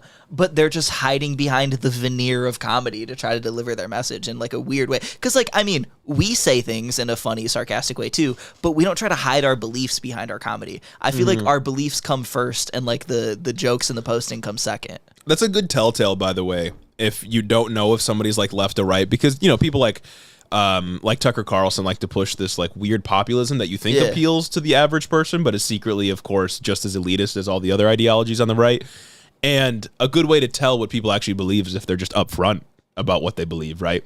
Like Tucker Carlson will go on and on about how, you know, the elites control the world and average Americans are being silenced and censored and stuff like that. But he will never come out and just say like, yeah, it's the fault of corporations and our democracy is at threat because of the consolidation of wealth and we need to democratize and so on, right? But we'll tell you that. And you know what we believe, and we're not going to hold back. Exactly. Because we're not trying to spin a narrative here. We're trying to just give you what we believe and see if you agree. And if you don't, then you tell us, right? I post to supplement my beliefs. Exactly. Not to stand in for them. Anyway, back to Andrew Yang. Spend money early and late. You spent a lot of money. Most of your competitors will be following the conventional wisdom. They should conserve their money until late in the game when the voting starts. They'll also be constantly hustling for money to demonstrate viability and have credible quarterly reports. You're the most serious self-funder out there aside from Trump, who famously doesn't like to spend his own money. With a reported net worth of $600 million, use it to buy advertising early, staff up, and get bigger crowds. Donate to local candidates and nonprofits and make friends. Everyone likes a rich guy who's actually generous. Yeah, because buying political support, that's generosity. No, literally. That's the peak generosity. A rich guy who's actually generous. Make friends with other rich people. Yeah. Come on, dude. It's comedic. Oh my God. Don't donate to local candidates and not, like, it's not like go help an underserved community. Yeah. Go like volunteer. Go like make friends with possible constituents. Donate $2 million to a soup kitchen. Yeah, don't go be personable with people. It's make more rich friends. Make more rich politics Maybe friends. ChatGPT wrote this. Emphasize electability. When I ran for president, I won the Iowa Youth Straw Poll and was named candidate I'd most like to get a beer with. This is the only win he can celebrate. This is it. This is his like magnum opus. Like that. This is the peak of what he ever did. Iowa Youth Straw Poll. Come on, what are we talking about? Oh my God! Holy shit! Andrew Yang's lost the plot. I don't know what's going on with him. Put gas in this article. That's right, Dylan. So why didn't I break through? Everyone likes to win. The threshold question for Democrats was who can beat Trump. They chose Biden. This time for Republicans, it's who can beat Biden. Don't make the same mistake I did. Really make the case that you can clean Biden's clock and bring about policies and regime change without the baggage of drama of Trump. Why choose a coin flip when you can choose a sure thing? I guess. I guess it's a silly. Talk more about AI and UBI. That sentence made me want to kill myself. Like, I don't know if I said this on the pod. Oh my God! I don't know if I said this on the pod, but like at my girlfriend's graduation, right? Their guest speaker, like the dude who was getting his honorary degree, was like some motherfucker who was like the CEO of Ford for a little bit. So an awful dude, right? But other than that, his speech was about like AI. And the whole time, dude, I'm sitting there just ready to end it all. Everybody thinks that they have something interesting to say about AI, and then they just go and repeat the same 3 fucking things like, oh, wow, like, you know, it's like crazy how technology's moving, you know what I mean? Like, yeah. Like, what if kids write their essays with it? Everybody thinks they got something profound to say about it. Oh my God, it just pisses me off. It's such a big pet peeve of mine. Much like AI art, there's nothing original there. Yeah. You know what I mean? Like they just yeah, no, you're right. They have nothing original to say, and this is really no different. Like nobody wants to hear about AI and UBI. Talk more about AI. What, like vapidly? Like guys, AI shit. Like, it's an issue. When I hear people talk about AI like seriously as a means of like, I don't know, doing whatever it is you need to do, it gives me a fucking migraine like immediately. Like who wants this reality, right? Absolutely insane. Anyway, let's hear what Andrew Yang has to say. Everywhere you go, you'll be able to find people who are anxious about AI. They see the world changing underneath their feet. You understand technology and innovation better than just about anybody else, just like I did in 2020. And look how far it got you. What are we talking about? Tell them that you will see it. You will see to it that they will be included in the economy of the 21st century if you're president. 42% of people who supported me weren't Democrats, in part because they liked hearing about policies like universal basic income that will actually matter in their lives. Almost 2/3 of Americans want UBI, and tons of these people are Republican primary voters. You can broaden your coalition if you include the policy as a part of your platform. I mean, part of this could just be cope, right? Yeah. It's got. It is true to some extent that the idea of universal basic income is popular, right? And I don't think I necessarily have a specific gripe with it, but I think coming from Andrew Yang, this is like, 'cause UBI was the big thing for him, right? And it didn't work. It wasn't. It wasn't honestly, what he needed. it wasn't the UBI, but the only like messaging thing for Andrew Yang that I think did work for him, and that was a good take, is he was the only candidate in 2020 that actually talked about things like, okay, yeah, you know, if the future is fully automated, people are gonna we're gonna need to support people. But he never like took it that far, and he was just like, oh, shit, dude, robot jobs scary. Like, how are you gonna pay people? Because it's like, if you want to arrive at an answer that is fundamentally based in the protection of human needs over the expansion of profit when it comes to automation, you're never going to get any donation from a corporation or company ever again. No. Because your answer is going to be one that wrangles power away from them and invests it or nests it into solutions that are fundamentally against what the profit motive would dictate. It's just, you're not going to find a solution to automation that's going to make business owners happy. Especially from someone who isn't a Marxist. Like right, yeah, he's someone who is right? not willing to raise the taxes on corporations and corporate profits to actually achieve something like this, had innovation become like a huge issue, right? Or had automation become like this big ass issue, it's just empty. It doesn't mean anything. But it was like one of the only things he talked about that got people listening. Yeah, I don't know. What do you guys think about UBI? Chat. Yeah, chat GPT. What do you guys think about AI? I bet you all have really cool. I bet you all have original takes about AI, don't you? Really cool and original and fun takes. Bye, Olive. See ya. He needs an AI because those work better than his actual intelligence. Oh, God, brother. Jesus. I don't hate UBI, but I hate it either. I think I'd rather live in a world where UBI just isn't necessary, right? Like, I'd rather the solution not be just give people money and have the programs available that people need to survive. Have housing available, have food available, have healthcare available, obviously education. Like, I don't want UBI to have to be the solution. But I guess if that's all we get, I'm not against. I'm giving poor people money. What a novel idea, right? And it's like it has, done and it's good worked, things. right? Yeah, it works seen in it work. places where it's like implemented. Like they did the study in California we covered about like a year ago, where they gave people like $2,000 a month, something like that, and they actually found that they were able to get more jobs and better jobs, and actually helped their employment and helped them become not impoverished. So Yeah. that's pretty sick. Actually, there's some pretty cool things about it, like within the system itself. But yeah, ultimately, I do think people's needs should be taken care of. But you guys know this already. Yeah, universal basic. For those that don't know, universal basic income. There's various different forms of it, but I think the Andrew Yang form was that you would get. I think families $1,000. Was it $1,000 or was it? So. I think it was like he signed up 12 families in the United States to start like the pilot program. I thought it was like $10,000 a month, or am I just I way thought it off? was everybody would get $1,000 a month. Well, you get a set amount of money each month as a sort of universal basic income that you get all the time, regardless of what jobs you're working, regardless of what healthcare you have, regardless of whatever, as long as you're below a certain income threshold. $1,200 a month. Yeah, that sounds right. Okay. So that's what UBI is. And again, I'm not like axiomatically opposed to it. Blandrew, on God. But I think we wouldn't need it if we, had programs that kept people alive, weren't focused solely on profit expansion, right? Anyway. Dude did the thing where he lost and party switched. Stay human. That's we have a story that's coming up on Sunday that we got to talk about. That's about party switching, which is basically that. Except they didn't lose, they won and then switched it up. Yep. Yeah. Last one is stay human. This is just great advice. This is just like when Ron DeSantis was told by Matt Gaetz to write likable on the top of his paper during debates. Engineering UBI is the most capitalist social program I've ever seen. Mm-hmm. Yeah. Because you got to think, like, where's the money going, right? It's just going to go straight to companies. It's functionally like an indirect subsidy without any real economic reform. You know what I mean? Mm-hmm. So you aren't fixing anything. Yeah. Welcome back, Lord T. Yes. I got a ton of support among independents because they were tired of artificial machine politicians. So many just wanted to sit back, or so many. Oh my God, I'm just reading ahead. So many wanted someone from the outside, from outside the establishment, and yeah, that went really well for you. You can be the maverick human who doesn't know anyone anything but the truth, and who talks like a real, and who owes anyone anything but the truth, and who talks like a real person. Does that remind you of anyone? That was Trump's appeal. It can be yours too. Just remember.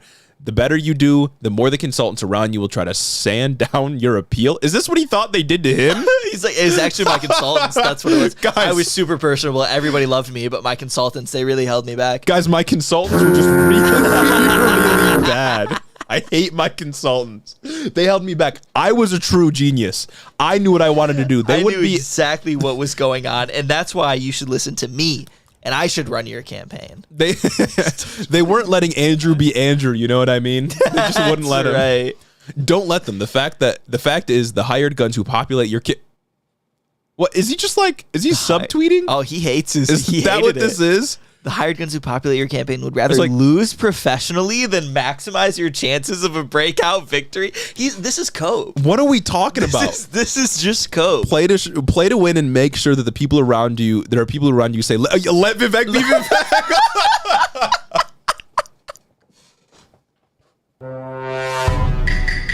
How did I predict that? Oh my God. Let's go. I can just see into the future, I guess. That's fucking sick. Like, what do we like? This is why he thought he lost. Like, this is he just documented. Bro what he was wrote a thinking. political article just to shit on his campaign team. Yeah, and it's like you hired them. You could have fired him. Yeah, you don't have to. Could have done any. You could. Man, they're just not letting me be Andrew. Yeah, someone. Nora pointed out trying to sound human with AI. Yeah, isn't that rich? That's crazy. What do we got next year? Running for president is an incredible journey. You have a real opportunity to deliver for the millions of Americans who want something different in their leaders. If you follow these points, you will maximize your chances to represent the GOP in the 2024 election. It will be an uphill climb, but hey, worst case, after the campaign, you can come join me in the forward party. You can come join me in the loser party. It's a recruiting. We can be losers together, bro. It's a newsletter. It's like an email newsletter recruitment. You wrote a twit longer. I wonder. Do you think we could watch the Vivek Ramaswamy interview, or would we get copyrighted by CNN? Oh shit! I don't know. I feel like CNN's they snipe people with that. They like to snipe people. I feel like they like to snipe people. They would just take away our super chats. We could watch his speech at the NRA. Yeah, Vivek is crazy. I think we need to do a bit more on Vivek so you guys can really get a full idea. Longer is crazy. I think he spoke at a Moms for Liberty thing. No, that's coming up, right? Oh, it hasn't happened yet? Somebody DM'd us about it. Let's see. Yeah, but that was Andrew Yang's advice for Vivek. Let's see. Full interview on Wokeness. I am announcing. Is this CNN?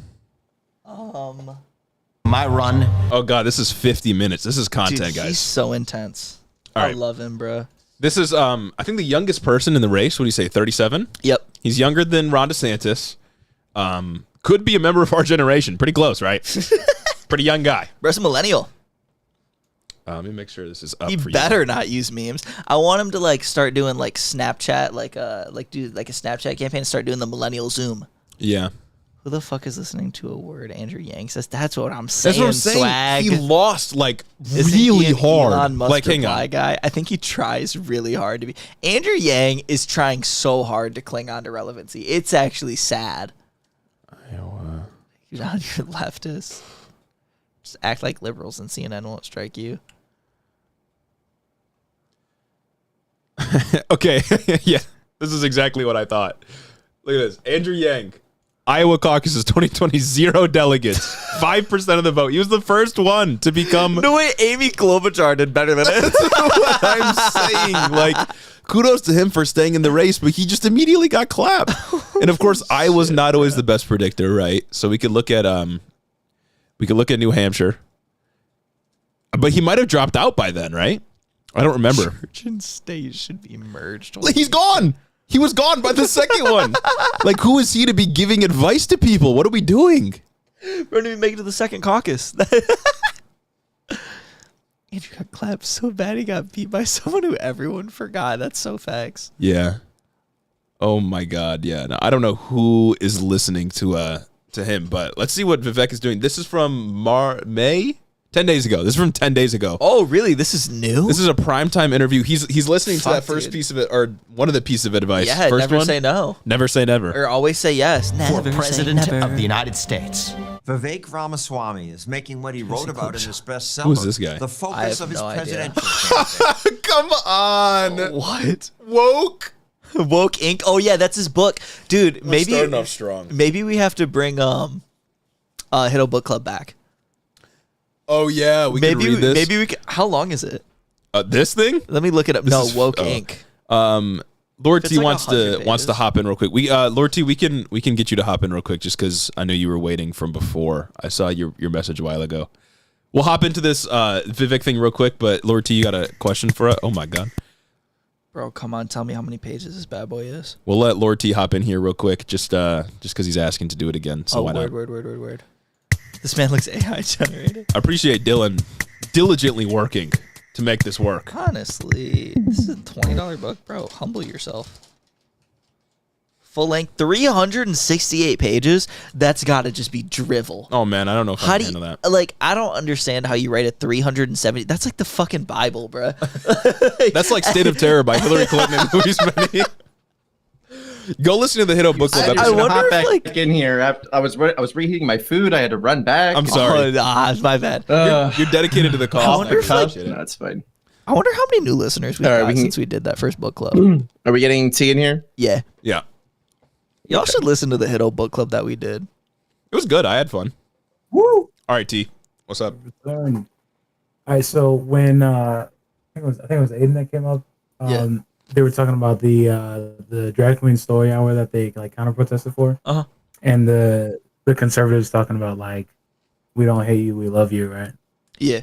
I was at my favorite place to eat when that happened, and it reminded me of a realization that I had last night about like the nature of love and like what it like literally is. Oh, bro's getting philosophical here. Oh yeah, Let's dude. go. So it's so funny because like last night I was just hanging out with my bro. You know, we're not blood brothers, but we're brothers. You know what I'm saying? Right. We were just hanging out, smoking it up. It's like we have this effect. Like whenever we're resting in the same place, it's like there's a bonfire. You know what I'm saying? Right. Like I'm talking like Dark Souls or real life bonfires. And the point is, like, you get to rest and reset. The point is, yeah, for real. Like, on the way out, like I was like mid ramble, and so we did like head out hugs like 3 times, and it's like a Midwest goodbye. I don't know. It just kind of hit me because because normally he's not like super big on touch, so it was like kind of a big thing for me. Yeah. And so I realized that love is the feeling that you get when you are around the people who make sure that your needs are taken care of, right? So like the whole purpose of like society as a concept and humans living in groups is so that everyone can work together to take care of everyone's needs. And that is the trigger for the feeling that is love, right? Wow. Yeah. And I feel like that's like so lost in our society right now. And I just thought that it was because it's like how capitalism is just so unnatural and how it atomizes all of us and makes us just focus on only ourselves, even our just like sole output, rather than how we can come together as a collective to uplift everyone. Yeah. And how we can generally like love everybody. Yeah, my immediate anti-capitalist take was going to be that you know, you say that the point of being alive, being in a society, is to help each other and to ensure that each other can be, you know, happy and cared for and loved and that kind of thing. But capitalism immediately corrupts that by making the point of existence accumulation, right? Yeah. And that kind of throws a wrench in the whole works because in many ways, the process of accumulation is directly opposed to caring for other people because you have to use them as tools to get what you need, right? But yeah, I totally agree. Exactly. Let's go. Yeah, man. I just feel like I said, I think that's just like important for people to know. Like, you know what I'm saying? Yeah. Yeah. The Greeks had Socrates. We have Lord T the Radiant. That's right. Exactly. Exactly. And, you know, you're just talking about, like, you know, the people that make sure your needs are met, just like all the wonderful patrons. Exactly. You can become one. You gotta be like me. Become one. And obtain radiance. That's right. And how we can, you know, love each other. The love that you have for your friend is the exact same as the love that we have for all of you right now. Exactly. That's right, because, you know, you help us meet our needs and we help meet your content needs. So it's really our physical need of survival, of course. Yeah. I mean, like, how am I supposed to perform my civic duty of being a responsible citizen? Exactly. Who is politically informed without my boys providing me the content? See, precisely. He gets it. It's precisely that. Oh my goodness. Big theory heads. Lord T understands. That's right. Come to the Sunday sermon. I'm gonna let you get into. Somebody reads exactly. Somebody reads the description. The Sunday sermon where we all come together and become Hitoists. Exactly. Hitolations. We engage in Hitoism. All this hitory going on. All right, I think it's time to hop into this Vivek content real quick. Thanks. One second before we hop in. You want to talk about the caucuses? Claire had a question. Yeah, we can. So I did see it. Let me pull it back up. It's just like how the caucuses work. So this might not be the case anymore. Because for the Democratic Party, now, right? Well, we actually aren't sure exactly how the Democratic Party is going to do it. But basically, when it comes to primaries, this is entirely a party-run function, right? Yeah, the DNC runs the primaries. Well, in the RNC runs the Republican primary, and so on for every party that has elections and primaries to choose who they want to have. This is facilitated by states, obviously, because the states like hold where you can go and vote and stuff like that. But it's really up to the party how it's going to be done. The two modes of doing it that we really have are caucuses and just your regular primary vote, where you go in, secret ballot vote, cast a vote, and you leave. That's what we have in Michigan. It's what has happened in most states except for, I want to say, Nevada and Iowa, and maybe there's a couple of others. There's caucuses, or maybe it's South Carolina. I can't remember exactly. I know Iowa for sure. While you explain this important concept. And hold up. Let me postpone these ads that are about to come up so nobody misses this, of course. So in Iowa, what has happened just about every year for as long as I am aware of, they'll hold caucuses instead of primaries, where you come in and just cast your secret ballot vote. And the caucuses it's this really weird system where you come in person and you'll come into this big room with your county or whatever the political division is. You'll come in, and there will be spots in the room once the whole function starts for you to go and stand, right?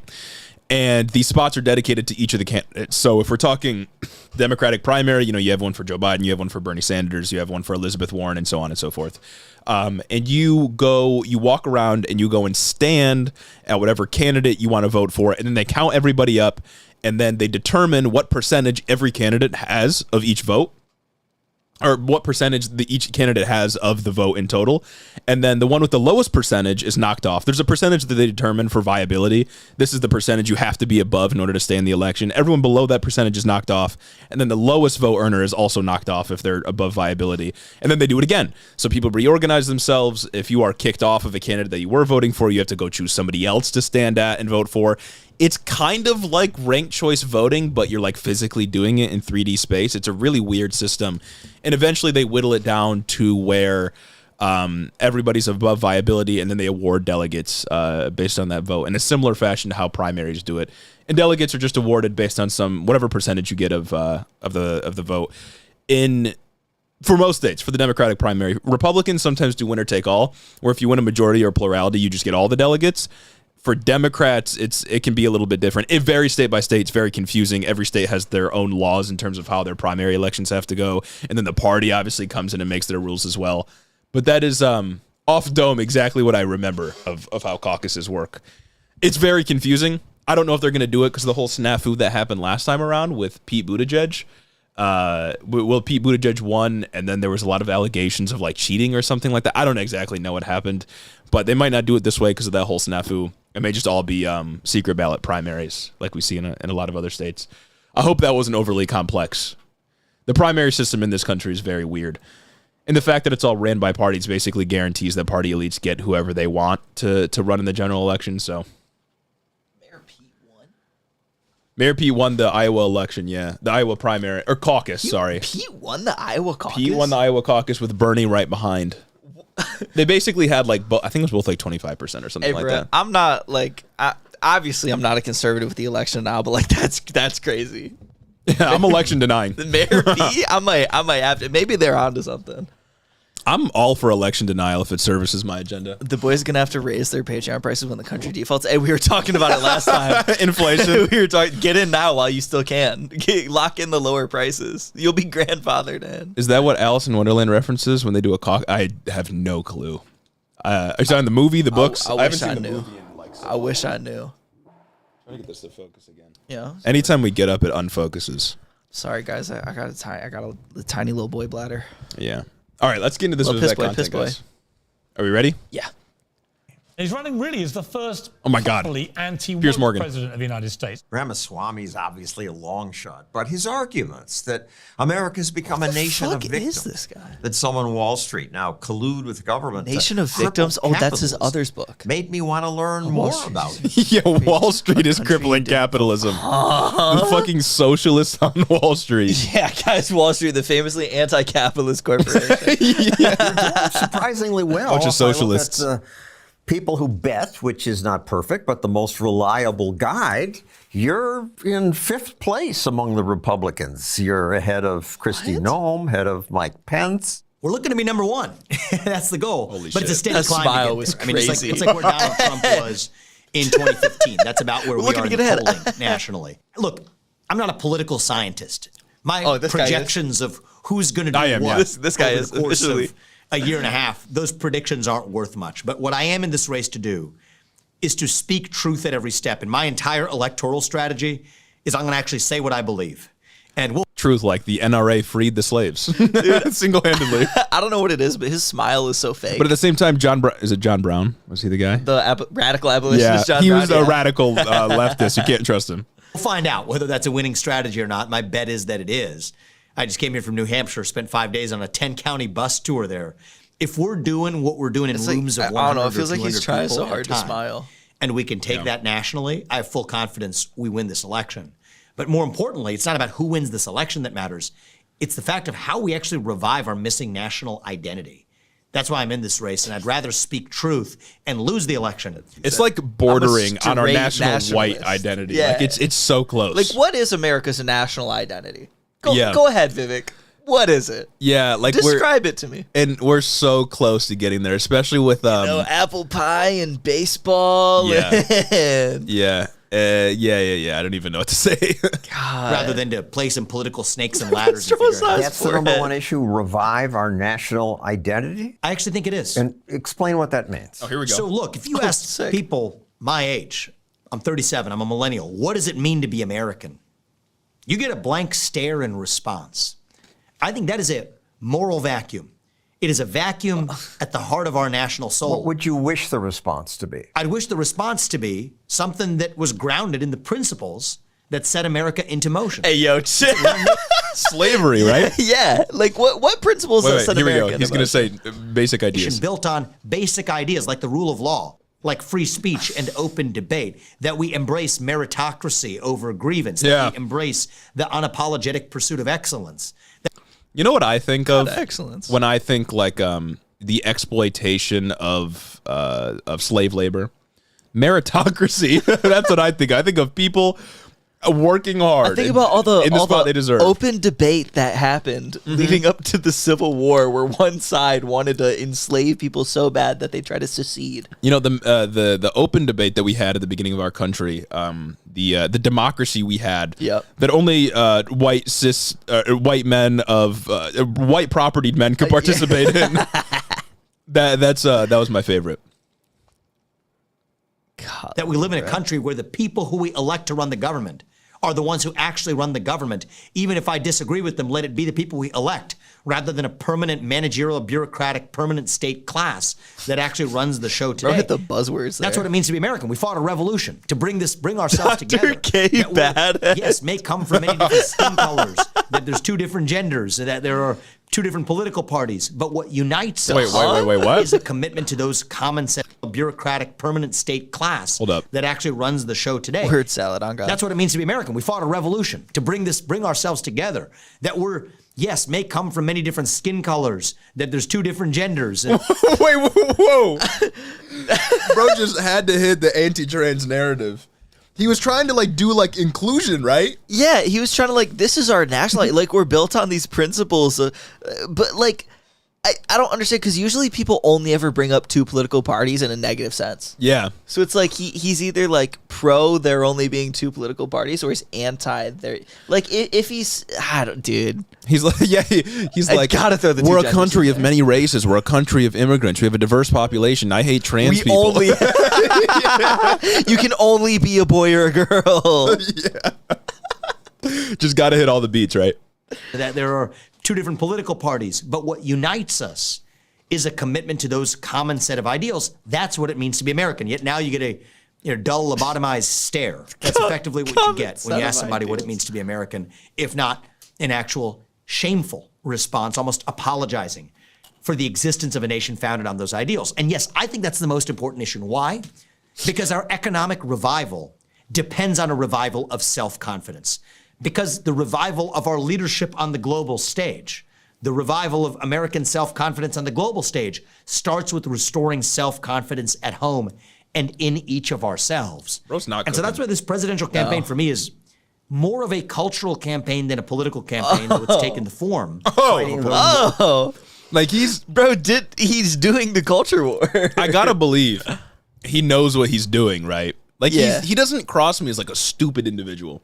Yeah. We talk about the idea that, you know, there's many ways of explaining why conservatives act the way they do. One of the reasons could be that they like conservative politicians are just really fucking stupid and they don't know what they're doing. They have no strategic ability. That could be the case.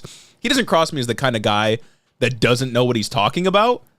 So you gotta wonder if like he's doing this intentionally, like Southern strategy style. You know what I mean? I think I feel like you don't write 3 books about something that you've just like because like when we talk about like regular conservatives, like your uncle, they got there kind of accidentally, but your random like racist uncle or family member or whatever isn't going to be able to write 3 books about these culture war issues. They're not going to have that much to say. Like it's you only have that much to say if it's something that you've like thought of and you've only thought about weird niche racist transphobic whatever phobia culture war issues so hard if you know what you're doing within that culture war. Right. And it's like we've talked about before, obviously, that since the inception, or I guess since at least the point where conservatives were the Republican Party, they've made an attempt, of course, through things like the Southern strategy, to appeal to the most racist elements of the party as a means of winning elections, right? And I got to believe that's kind of what he's trying to do here. The problem, though, he's not a white person, right? So he's already going to be missing people when people see him. And on top of that, within the conservative party, you already have people like Ron DeSantis and Donald Trump doing that.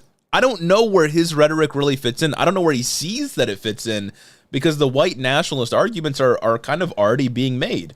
He's just doing it all without saying white nationalist, of course. And it's like, what's he going to be like? I wrote a book about this. Right. Whereas Ron DeSantis can come in and be like, well, I'm passing legislation. Mm-hmm. It's like everybody. I feel like he's going for like a VP ticket. Yeah. Like that's got to be what it is. Like he has to know that he's not going to be able to win the presidency. That could be. Yeah, that could he's got to be shooting for VP. He could be. But like VP for who? Yeah. I don't think Trump would take him. I don't know who Trump's going to have on his ticket. I have no idea. Like it's such a wild card. It's actually a great discussion to have. I have no clue who could be. It's not going to be Mike Pence, right? They tried to kill him. Yeah, you know? He hates him. Because Trump, Pence turned his back on Trump, kind of, and then they tried to kill him. Yeah, he was complaining during the CNN town hall that Mike Pence wouldn't overturn democracy despite having the ability to do so when he didn't. So, of course, he hates Mike Pence. VP. So who knows who his VP is going to be? He's going to choose somebody, of course. Yeah. Hot take: Kanye. If it's Kanye, I mean that's a wrap, right? Gotta be. I don't think it can be Kanye. Gotta be. It can't. No. I want to say it could be this guy because I think the content would be crazy, but I don't think it could be. I feel like Trump needs a dull running mate. Yeah. I don't think Trump works if he has someone who's got a personality. I think he needs someone that can just kind of fill that position without taking the attention away. Yeah, so Mike Pence didn't run for president. Did he run for president in 2016? The only people I can remember that ran for president in 2016 there were so many. Are like Ben Carson, Ted Cruz, Marco Rubio. You got to remember Ted Cruz because his wife is ugly, right? Yep. Gotta remember Ben Carson because he's a fucking character. With what Dylan just put in the chat, Kari Lake recently came out, endorsed Donald Trump over Ron DeSantis, notably. She said there was supposed to be like a big announcement. Well, I think the announcement was she's endorsing Donald Trump. I think that's what it was. So Kari Lake is a good contender for vice president. I don't think there's a chance Trump runs without a vice president. Maybe she's been going so hard on the election, and I for that. Maybe. But I don't think there's a real chance that Trump runs without a vice president because it's a free chance to pick up some extra votes where you didn't have them previously. So like, why not, right? There's no reason to not choose a VP. I think it only helps Trump if you choose a good person. What happens if you don't choose a VP? Like if you don't run with a VP? Nothing. Do you just not have a VP? Yeah. I mean, it just doesn't get filled, right? For real? Yeah. It's kind of sick. What happens if you need to, I don't know, break a tie in the Senate? Well, I mean, there's the whole like presidential succession line, and they would just skip the vice president role, right? Oh, cool. Yeah. Anyway, just an apprentice-style promo bid. I think eat that shit up. Kari Lake's a great prediction. I think that's a good spot. Yeah. Yeah, I feel like that's the like only person I could really see being there. Yeah, I don't know who else it would be right now. It's not going to be like Marjorie Taylor Greene, I don't think. That Ted Cruz should. Ron DeSantis certainly won't get it now. Like that was a prediction a long time ago. Ron DeSantis, Trump. That would have been a monster ticket. A Trump DeSantis ticket. It's not going to happen. If at this only point. they didn't have like wild egos. I don't think Kanye's a possibility specifically because he's like an out Nazi at this point. Yeah, I don't like you. You just won't win. So I don't know. Kari Lakes, be his son. He hates his children. Yeah, Absolutely I was gonna say not. he absolutely despises Don Jr. Like, there's no way he loves him. Right. It's just not gonna happen. He hates his kids except for Ivanka, but he loves her for weird reasons. Like I saw this one post. Trump said something. He's like, "Oh, I swear on my kids that something happened," and people just kept replying, "He's swearing on Tiffany." Yeah. You put that shit on Don Jr. Trump 24 would be interesting, but I don't think it's gonna happen. Could you? Oh my god, dude. Trump, Hunter Biden. The unity ticket. Woke message that we people who don't succeed are helpless victims, that America's a bad place because we killed people He looks to like get here, somebody. etc. Exactly. I mean, that's part of it. I feel like he kind of Wokeness looks is like a Bryan symptom, Cranston. though, Oh, it's a of symptom. that deeper national identity crisis. Oh. Right? Those symptoms What? keep showing up. Racial wokeism, Oh, boy. transgenderism, Climatism. That's this new foul. and Did latest you see most Ron fabulous DeSantis? cult. See, it's like he doesn't even believe this shit. No, he can't. He's performing. Like, he sounds like he's trying Trump to... Bolton, yes, sir. Oh, I'm fucking jolting, baby. Sorry, continue. So you're definitely supposed to run this. Like, he sounds like he's trying to emulate the way that someone else talks. Like, you don't fucking talk like this. Right. You don't, it's climatism is crazy. And there's also the thing I did want to say is Ron DeSantis came out and he's like, oh, what? They're trying to say that weather is political now. Climate is just the politicization of weather. Climate's everything. What do you mean? What do you mean climate? Climate's everything. Yeah. Come on. Come on. So silly. COVIDism? Spreading across America. COVIDism for a couple of years. Motherfuckers will just add ism to anything nowadays. Dude, you know what I'm saying? It's like one of my favorite Republican, like, I don't know, tactics. Yeah. Rhetorical tactics. Like ism describes worldview, right? Like they just add ism whenever they want. Keeps showing up. COVIDism is excessive fear of COVID. It's the religiosity. Like, what are we talking about? This is meaningless. Just throwing out buzzwords, bro. I kind of want to read the book. Or anti-carbon policies. Just like I described the religiosity about viewing one another through the color of our skin. The religiosity, increasingly, of the transgender movement that has little tolerance for dissent.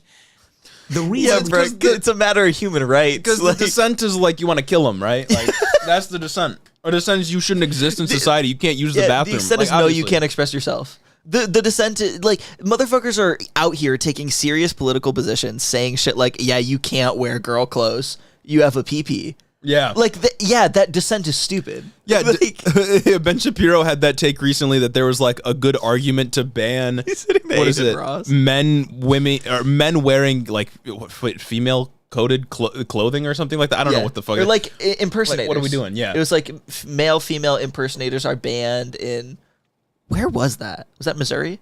Tennessee, I think. Tennessee. Yeah. Well, there's a couple of states that have done that. Yeah, like that shit, that's the dissent. Yeah. My guy's doing a talking point, any percent speed run. Yeah. He's hitting all of them. we see the rise of these secular cults is that we're hungry for purpose and meaning. We want to be part of something bigger than ourselves. Yet we still can't even answer the basic question of what it means to be American, what it means to be a citizen of this nation. I have a vision on what the answer to that question can be. I think we can revive it in this country. And if we do, Nora, that's actually the key to solving our other problems, economically, to foreign policy, to domestic policy, on which I have detailed thoughts on all of the above. But the revival of the national identity, I think the sound was the cord that's actually rubbing on what another cord. made me decide to enter this race. That's what gives me the motivation to actually go the distance. And that's the biggest issue, more than I can think of a couple other Poverty, big ones, inequality. I can think of a couple of the big ones too. Crisis at the border Yes. and Oh my our God. unsustainable debt. Both of those are failures of realizing our national identity. So let's talk about the border. he kind of looks like Bryan Part of who we Cranston are if he is broke we're a bad in real nation life. built on the rule of law. When you abandon the values that define who you are as a country, when everything becomes just relativistic, morally relativistic, including legally relativistic, then what's wrong with an open border? What the fuck is Right? legal So relativism? That's a symptom of, again, that deeper loss of national identity. And Like then they'll say moral you're racist. relativism, which is a real thing. What is legal relativism? To be clear, tying immigration to the loss of a national identity is explicitly white replacement theory. Like, what else is it, right? What else could it be? You're either, like, at the very most charitable, you are saying, like, oh, I mean, like, the culture might change. Mm-hmm. And maybe I don't like that. But still, like, that takes you down a path that leads you to just, well, they shouldn't be allowed to come here then. Right. They shouldn't be allowed to intermingle with me. I'm is it? anti-race mixing. Yeah, there's actually a lot of good scientific data on the idea. Like, what is the point of, what is the purpose of linking national identity to the crisis, quote unquote, of immigration at the border? It's to say that the people coming across the border are somehow harming our national identity. And there's a very specific undertone to that message, which is one that is racial, right? Xenophobic. Vivek would be a cop. Yeah. Phobic. Whereas I say no. The reason that we say no to illegal immigration is not because the people who are crossing are somehow bad people. That's not the case. They're not white. It's the case that, well, the people, drug cartels, you know, they have more cynical intentions. Yeah, many, if not most people, are not bad human beings. It's that we are a nation built on the rule of law. We cannot tolerate. I simply follow the law because it's the law. Yeah. You know, if my wife was dying and the pharmacy refused to dispense the money unless I paid money I didn't have, it would be unethical to steal that drug to save my wife. Because guys, the law is the law. You are so fucking unironically cucked if you think shit like that. Yeah. That's one of my biggest like Dill said, the law is historically always correct. I simply can't free the slaves because it's their property. That's the Radical law. abolitionist John Brown is disturbing the rule of law to try and free these slaves, to start these anti-law slave rebellions. Look, I simply must split up families and destroy families despite talking about family values because that's the law. I just have to. It's the law. The law is always morally correct. Always. Like, holy shit, bro. That's the most bitchless, like when people talk about the law like that, it is actually the most like bitchless way of trying to like intellectualize your conservatism. Yeah. You're dancing around it so much. Like, take a fucking stance. Yeah, nothing means anything. Yeah, the law creates morality. It's not the other way around. The law presupposes morality. It's like how definitions define language, and language doesn't then, like, how a word is defined dictates how we use it, and it's not how we use a word that then dictates the definition. Not breedable? Not No, breedable. can't be. Breaking the law as their first act of entering this country. How'd your parents get in? Legally. Oh, fuck. Holy shit.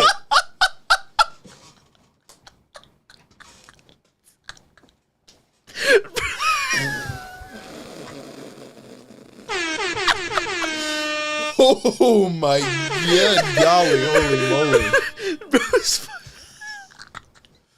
Fucking cooking with that one. God damn. Who said you're not white? How did you get in?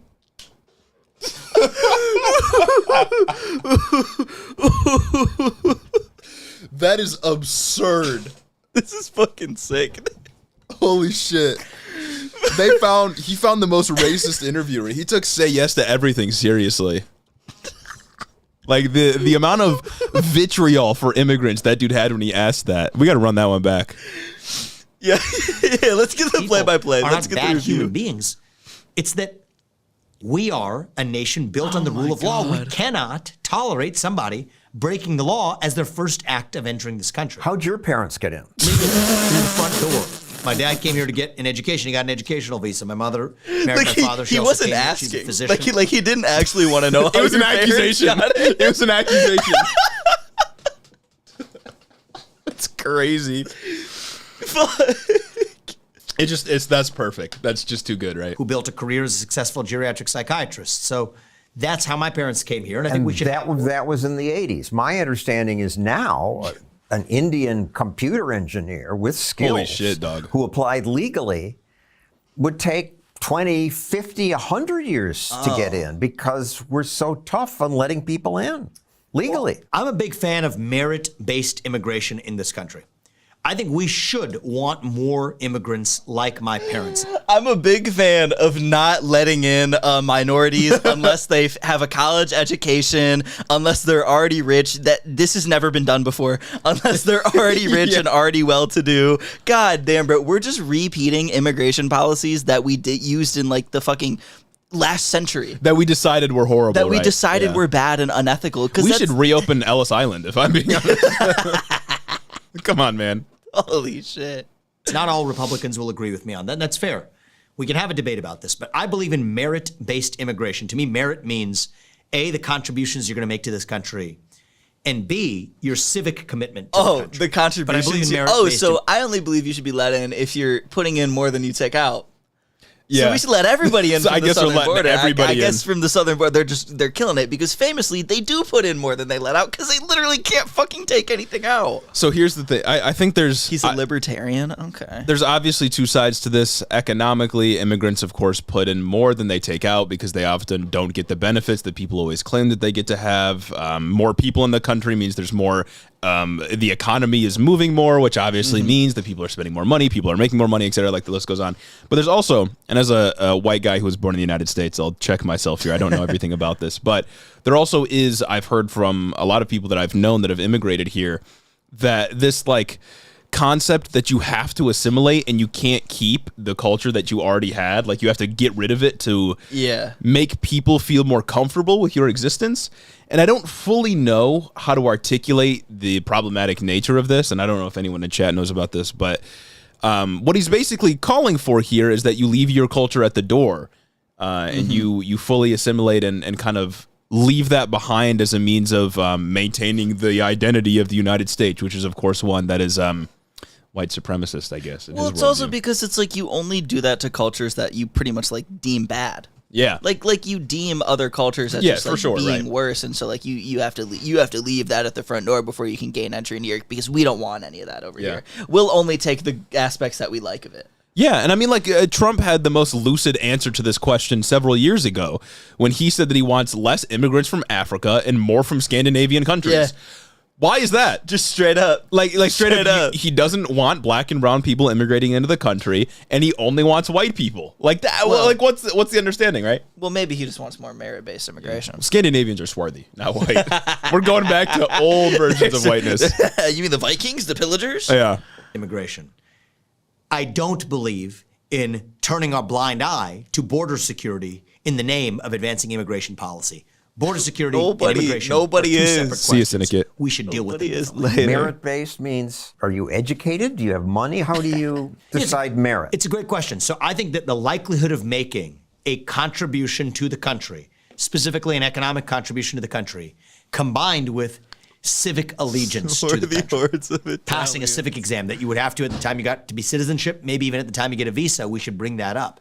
To make sure that we're bringing in and adding to the civic those lifeblood exist now. of the country. They suck. Like, well, yeah, they suck because it's like we don't have to pass a civic exam, right? I'm just here because I was born here. Right, like I don't even think I could pass a civics exam. Yeah, can't even cap. Like I couldn't just whip out all the presidents. Yeah, they're so arbitrary and they're based on just like who memorizing random facts about the United States, and you got to wait 7 years to get your shot. And if you fail, it's like, oh, you're fucked. Yeah, and he's talking about like an estimation of your contribution to the country. Like, what does that mean? Oh, okay, cool. How do you estimate that, right? Yeah. Like, what are we talking about? Yes, Earn the right to vote at the age of 18, but don't know the first thing about the Constitution or our country's history. That's like half the country, brother. Yeah. Nobody knows anything about the Constitution. Well, I think that's what he's talking about. I think he's talking about people who are like 18. Yeah. He's talking about immigrants. Hold up. We'll bump it. You want to bump it back? Yeah. Adding to the civic lifeblood of the country, rather than, frankly, many 18-year-olds who earn the right to vote at the age of 18 but don't know the first thing about the Constitution or our country's history. Constitution's I think we can fix that through our educational system. But I also think that one of the ways to preserve that lifeblood of American civic identity is through making sure that the filters we apply to immigration, to who gets into this country, bring in people who are actually in love with this country, who actually badly thirst for the ideals that represent America. I don't get the filter. You can't measure their love. Well, I think you can measure their competence, and I think that it takes some competence of I think we commitment. I think we should administer IQ tests at the border. Yeah, that'll be a fair and equitable way of doing it. Famously fair. No real issues with those. Yes. To be able to. So do you have a job? Do you have money to invest? How are you going to have a job if you're moving into the whatever? Yes. Do you have a stable family? How are you going to have What a does stable? that mean? Oh my fucking! Do you have Who has a basic stable knowledge family? of the Constitution? Do you have a basic knowledge of the history of the United States? What does a And I think that stable addresses family a lot even of it. have to do with it? Yeah. not going to be a stable family if you separate them at the border as we have. Concerns of even people who have a knee-jerk reaction even against legal immigration, because I think you have a valid point that we don't have assimilation. See, it's exactly what I was talking about. That we celebrate our diversity while forgetting the ideals that bind us together. I think we can tighten up immigration policy, even legal immigration policy, to make sure that the people who enter this country are indeed American or ready to be American in the truest sense of that word, meaning that they actually share a commitment, starting with at least having an awareness of the commitments that we make as Americans. The unsustainable debt. Yes. Oh, here we go. Oh, Social fuck yeah. Security will go broke. Medicare will stop paying my medical bills. What would you do? Well, I would put pressure on that premise, okay? They will if we extrapolate the current GDP growth rate in this country. Right now, I see a lot of small ball between Republicans and Democrats on national debt questions. Democrats say we need to increase taxes. The only problem with that is that reduces the size of the pie and the size of your tax base.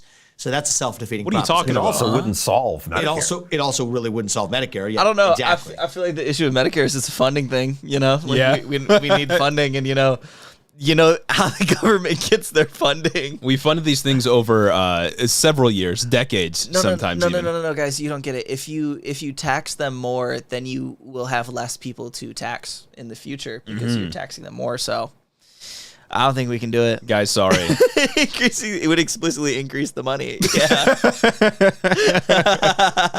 Well, and it's like, no other country's figured out national health care. I just don't think there's a way that we can do it, guys. Yeah. I just think it's undoable. No other country has a free system. Notoriously, we haven't. Nobody's on Earth has figured this out. None of our neighbors. Nothing. Nope. Nobody. Second issue is that the Republicans will say that, well, at least some of them, that you have to make cuts to Social Security and Medicare or else we're doomed in its financial Armageddon. I think there's a third way. The third way is cutting it all. Restoring GDP growth in this country, restoring economic growth. We've grown at more than 4% for most of our national history. We're at 1% now. That is a shame. But how do you restore that? Drilling more, fracking more. Fracking. Burning coal unapologetically. Well, there's other ways we should figure out how to deal with that, but I don't think that it's nearly as pollutive as the public narrative makes it out to be, especially with modern methods of burning coal as well. Embracing nuclear energy. So the very people who are opposed to fossil fuels are mysteriously hostile to the best known form of carbon-free energy production known to mankind, which tells you what's going on. The climate cult has nothing to do with the climate. It has to do with global equity. What are we talking about? Because they don't want America or even the West to get ahead. Nuclear energy might be too good at doing that. This is like they want to give China. Right here, he's auditioning for like the coal lobby, right? Oil lobby. He said he wants the super PAC money. He saw the money that Joe Manchin was bringing in, and he's like, I gotta get me a piece of that pie. He said, more coal, burn more coal, unapologetically, more fracking, clean coal, more. China and other parts of the world a chance to catch up. That's Wait a second. These fools don't oppose nuclear energy because we might get ahead of China. They're just scared. They think of nuclear bombs. I don't think that that's right. I think that they're exploiting some set of fears that some people have. I get it. The host is doing the whole like ironic question. Yeah. Well, lead him along. Is the idea that we oppose nuclear energy because we don't want to stay ahead of China? No, is he saying there's some he's saying like sarcastically? No, but is Vivek claiming that? Hang on. I think that's a crazy claim. Is this like a cabal argument that we're having right here? The climate cult has nothing to do with the climate. It has to do with global equity. Because they don't want America or even the West. Yeah, exactly. Global. He said we want other countries to succeed because other people matter. That's crazy. And so we don't want America to get ahead, so we're against nuclear energy? Nuclear energy might be too good at doing that. They want to give China and other parts of the world a chance to catch up. That's what Wait a second. These fools don't oppose nuclear energy because we might get ahead of China. They're just scared. They think of nuclear bombs. I don't think that that's right. I think that they're exploiting some set of fears that some people have. I think the real problem with nuclear energy, they won't say it out loud, but I think the essence of what's going on is that it might be too good. What? At addressing their made-up climate crisis. And so, if that's the case, well, guess what? Fucking God, dude. If you have nuclear energy, the U.S. Overwhelming amount of scientific data supports the idea that climate change is real, blah, blah, blah. And it's also the fact that, like, well, you know what? I don't know, like, what this dude majored in, but he, like, headed a fucking biopharmaceutical company. He's got to know something about like listening to scientists. Yeah. It's how you know it's all fucking fake. It's all such a grift. This guy is a fucking weasel. Look at him right there. Tell me he doesn't look like a weasel. Oh my God! Continues to get on its growth trajectory that it's always been on, where part of this was about, they like the expression in a different context, bending the curve. So that other parts of the world can actually catch up. That's why they don't apply the same constraints even when it comes to carbon emissions more expensive to places like China as they do to the United States. So back to GDP growth, unshackling U.S. energy is fundamental. Putting people back to work is fundamental. Jesus Christ. Stop paying people. You know, he doesn't actually want to talk about a serious investment in like nuclear energy. He doesn't actually want to talk about seriously doing those things. He just talked about funding coal and oil drilling, right? Exactly. He said unleash fracking and burn coal unapologetically. Those are the real things he wants to do. He's just throwing nuclear energy on there to try and like get a dig at liberals and be like, well, actually we could do it better. Well, actually if we did it like this way. But first to get there we have to do the fracking and do the coal burning. Yeah. Yeah, come on now. Golly. To stay at home. We give literally, like people are pushing for nuclear. So many people are. Yeah, I know tons of environmentalists that are like, yeah, nuclear's good. I mean, look, there's obviously concerns as there is. Yeah, and we've like found out better ways to store it, alleviating some of those concerns and get rid of waste and stuff. But like, this is a made up issue. He's lying. To be lazy. That is an obstacle to GDP growth. It's a big part of why businesses today cannot find adequate workers to get a job done. Pay them more, pay them more, pay them more, pay them more. And that's an obstacle to GDP growth. And then a third one is reform of the Federal Reserve, an agency that has gone so rogue in believing that it can hit two targets with one arrow, inflation and unemployment, that we're going to somehow balance them by playing financial God. It's a flawed premise. I would put the Fed back in its place to go back to stabilizing the dollar as a unit of measurement. That actually helps capital allocation in this country. What does that mean? It's funny, you and I are sitting down. I feel like every Republican's hitting on this. Measurement? Like, what are we saying when we mean, like, I don't know. They never describe what they're talking about here. Let's say the number of minutes in an hour varied. The reason conservatives push so hard against the climate change is because of how Al Gore pushed to make it front and center issue.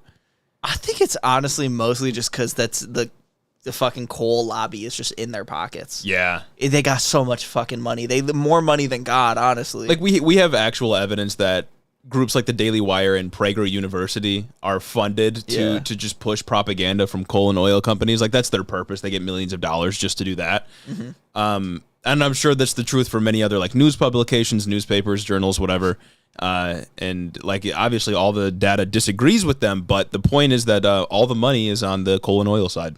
Mm-hmm. It's also so much of what conservatives say about the Fed is just because it's become like a scary word. Like I'll be the first to admit I don't know super much about like fiscal and monetary policy and what the Fed does and stuff. But what I do know is that the conservatives just invoke it as a boogeyman. Oh yeah. Like if I'm just to analyze the rhetoric here and not even look at the policy, they're invoking it as a boogeyman. They just say rein in the Fed, and then they don't have any real policy prescriptions beyond that. From time to time. We wouldn't have showed up. You'd be sitting in one chair, and then I'd show up later, and you'd be gone. I'd be sitting in a different chair. Same goes for capital allocation in an economy. When the dollar is as volatile as it is, it's climatism. It's the religiosity of climatism. Efficiency of allocating capital to the highest returning projects, and capital allocation and efficient allocation of capital is a precondition for GDP growth. And GDP growth is a fancy way of saying we all make more money. So no, that actually is not. It's literally not. It's a fancy term for that at all. What's that one like meme? It's the line picture. Go up. What? Line go up? It's not even that. It's the picture of like two billionaires just trading a painting back and forth. Yeah. Because if they're just selling one painting back to each other endlessly and endlessly, that increases GDP.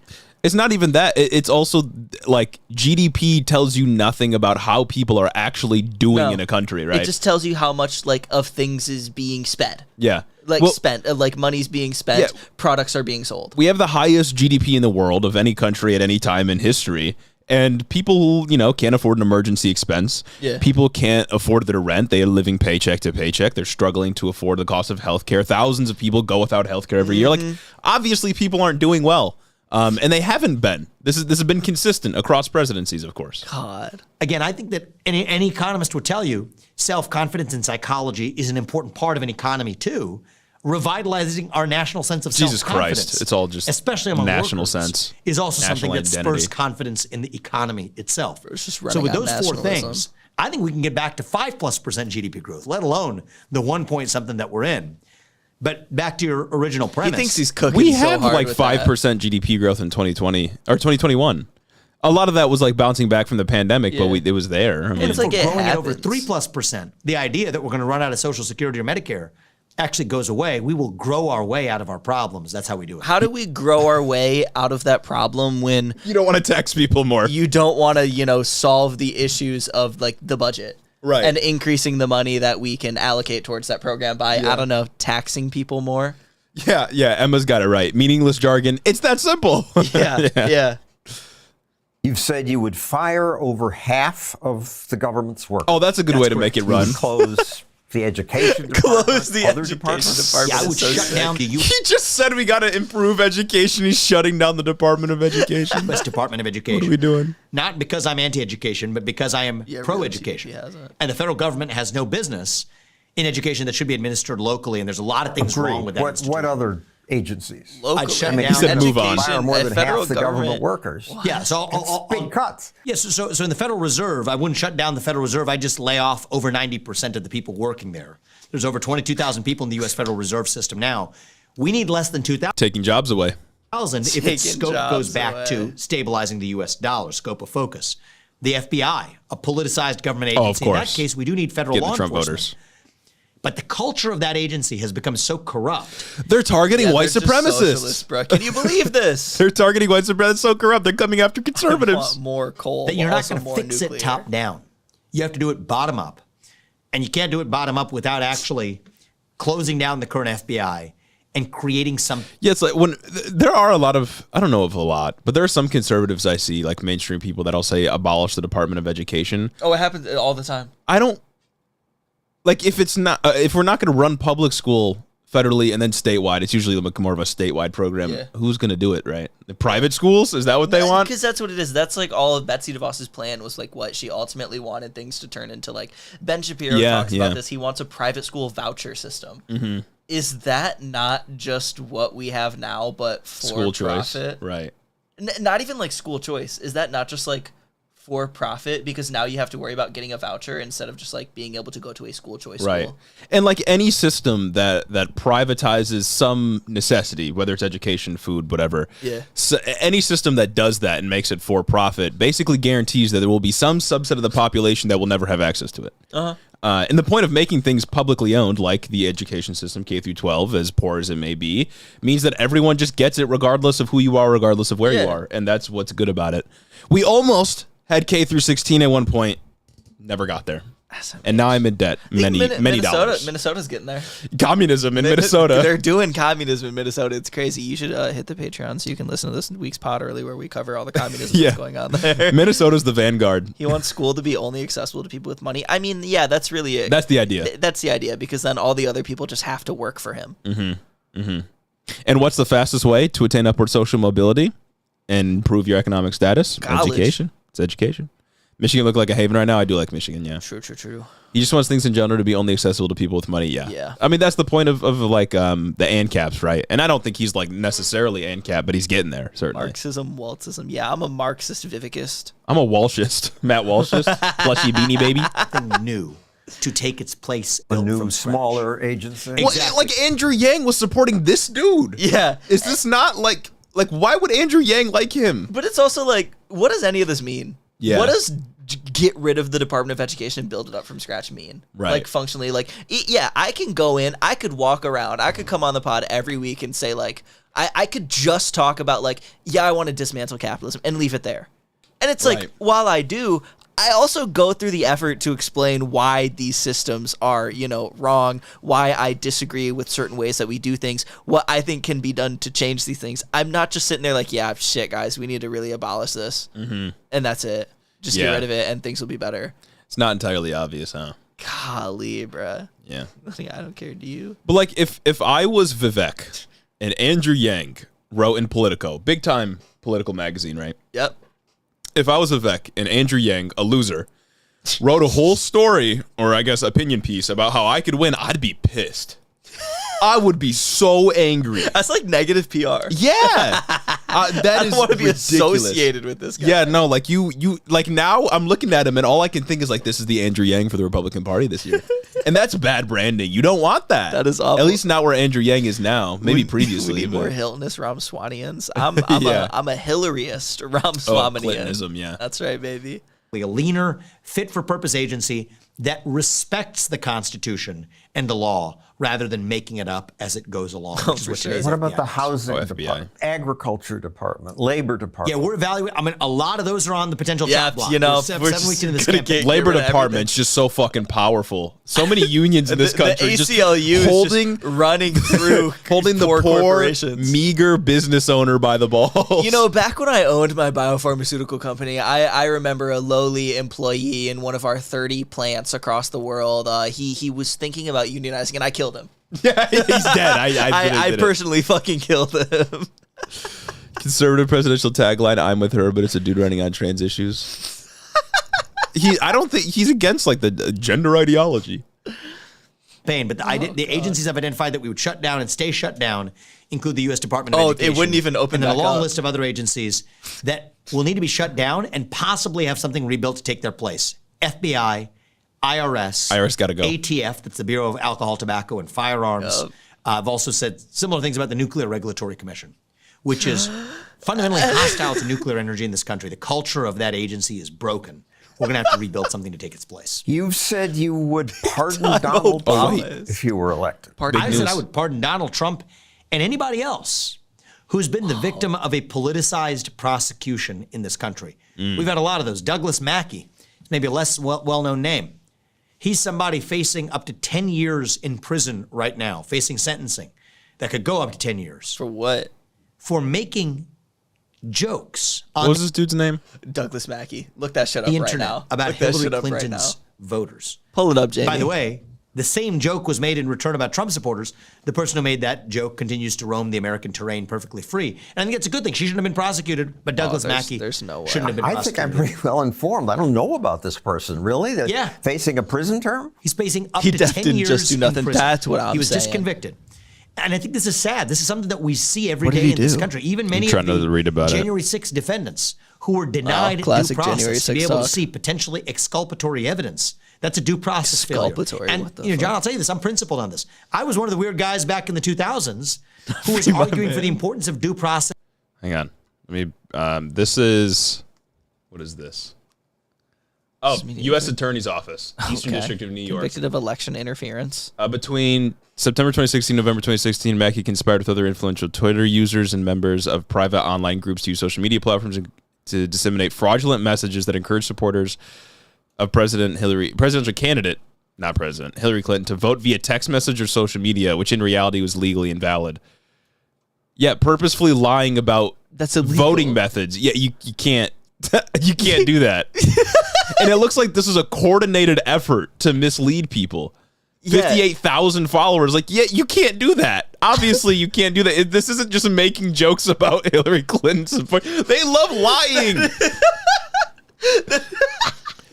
On or about and before election day 2016, at least 4,900 unique telephone numbers texted Hillary or some derivative to number 59925 text number, which had been used in multiple deceptive campaign images, tweets by Mackey and his co-conspirators. They literally tried. They set up a situation so that they could lie like that. He ain't do nothing wrong. Free my mans, bro. Like, obviously, you can't do this. Like, you can't. Yeah, no, obviously. Even in 9/11 related investigations in Gitmo and Guantanamo We Bay. missed it. 9/11 was brought up. Denied due process to be able to see potentially exculpatory evidence. That's a due You didn't process do that failure. for my man, And, for you know, real. John, I'll tell you this, I'm Literal principled on voter this. fraud. I was one of the weird guys back in the 2000s who was arguing for the importance of due process even in No, he wasn't. 9/11 No, the fuck he related was not. investigations in Gitmo and Guantanamo Bay. I think that these principles have to apply equally. And the thing that disappoints me is the people who were with me back then are nowhere to be found today when it comes to those basic principles. He said, I actually wanted to kill Henry Kissinger with my bare hands. I beat him to death. I swear to God. Principles relating to misuses and abuses The crowd of the goes police wild. state, abuses of due process. So on a backward-looking basis, I would fix that through the presidential pardon power. But on a forward-looking basis, we're actually going to shut down those toxic agencies and rebuild a truly lawful culture in law. Just completely deprive the federal government from being able to do anything about criminal justice. I love it, bruh. Not that the FBI or any of the related agencies you brought up are necessarily perfect, of course. Yeah. But again, as we've talked about before, the only reason that conservatives want to come out against the FBI now is because they're doing more to investigate white supremacy, because that is the greatest threat to domestic security at the moment. That's right. And they went after Donald Trump.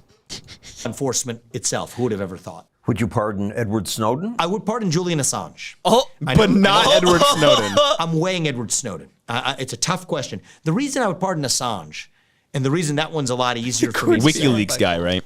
Yeah. Is that he was just the guy who published it. Think about this. Somebody in the government leaked you information. That happens all the time.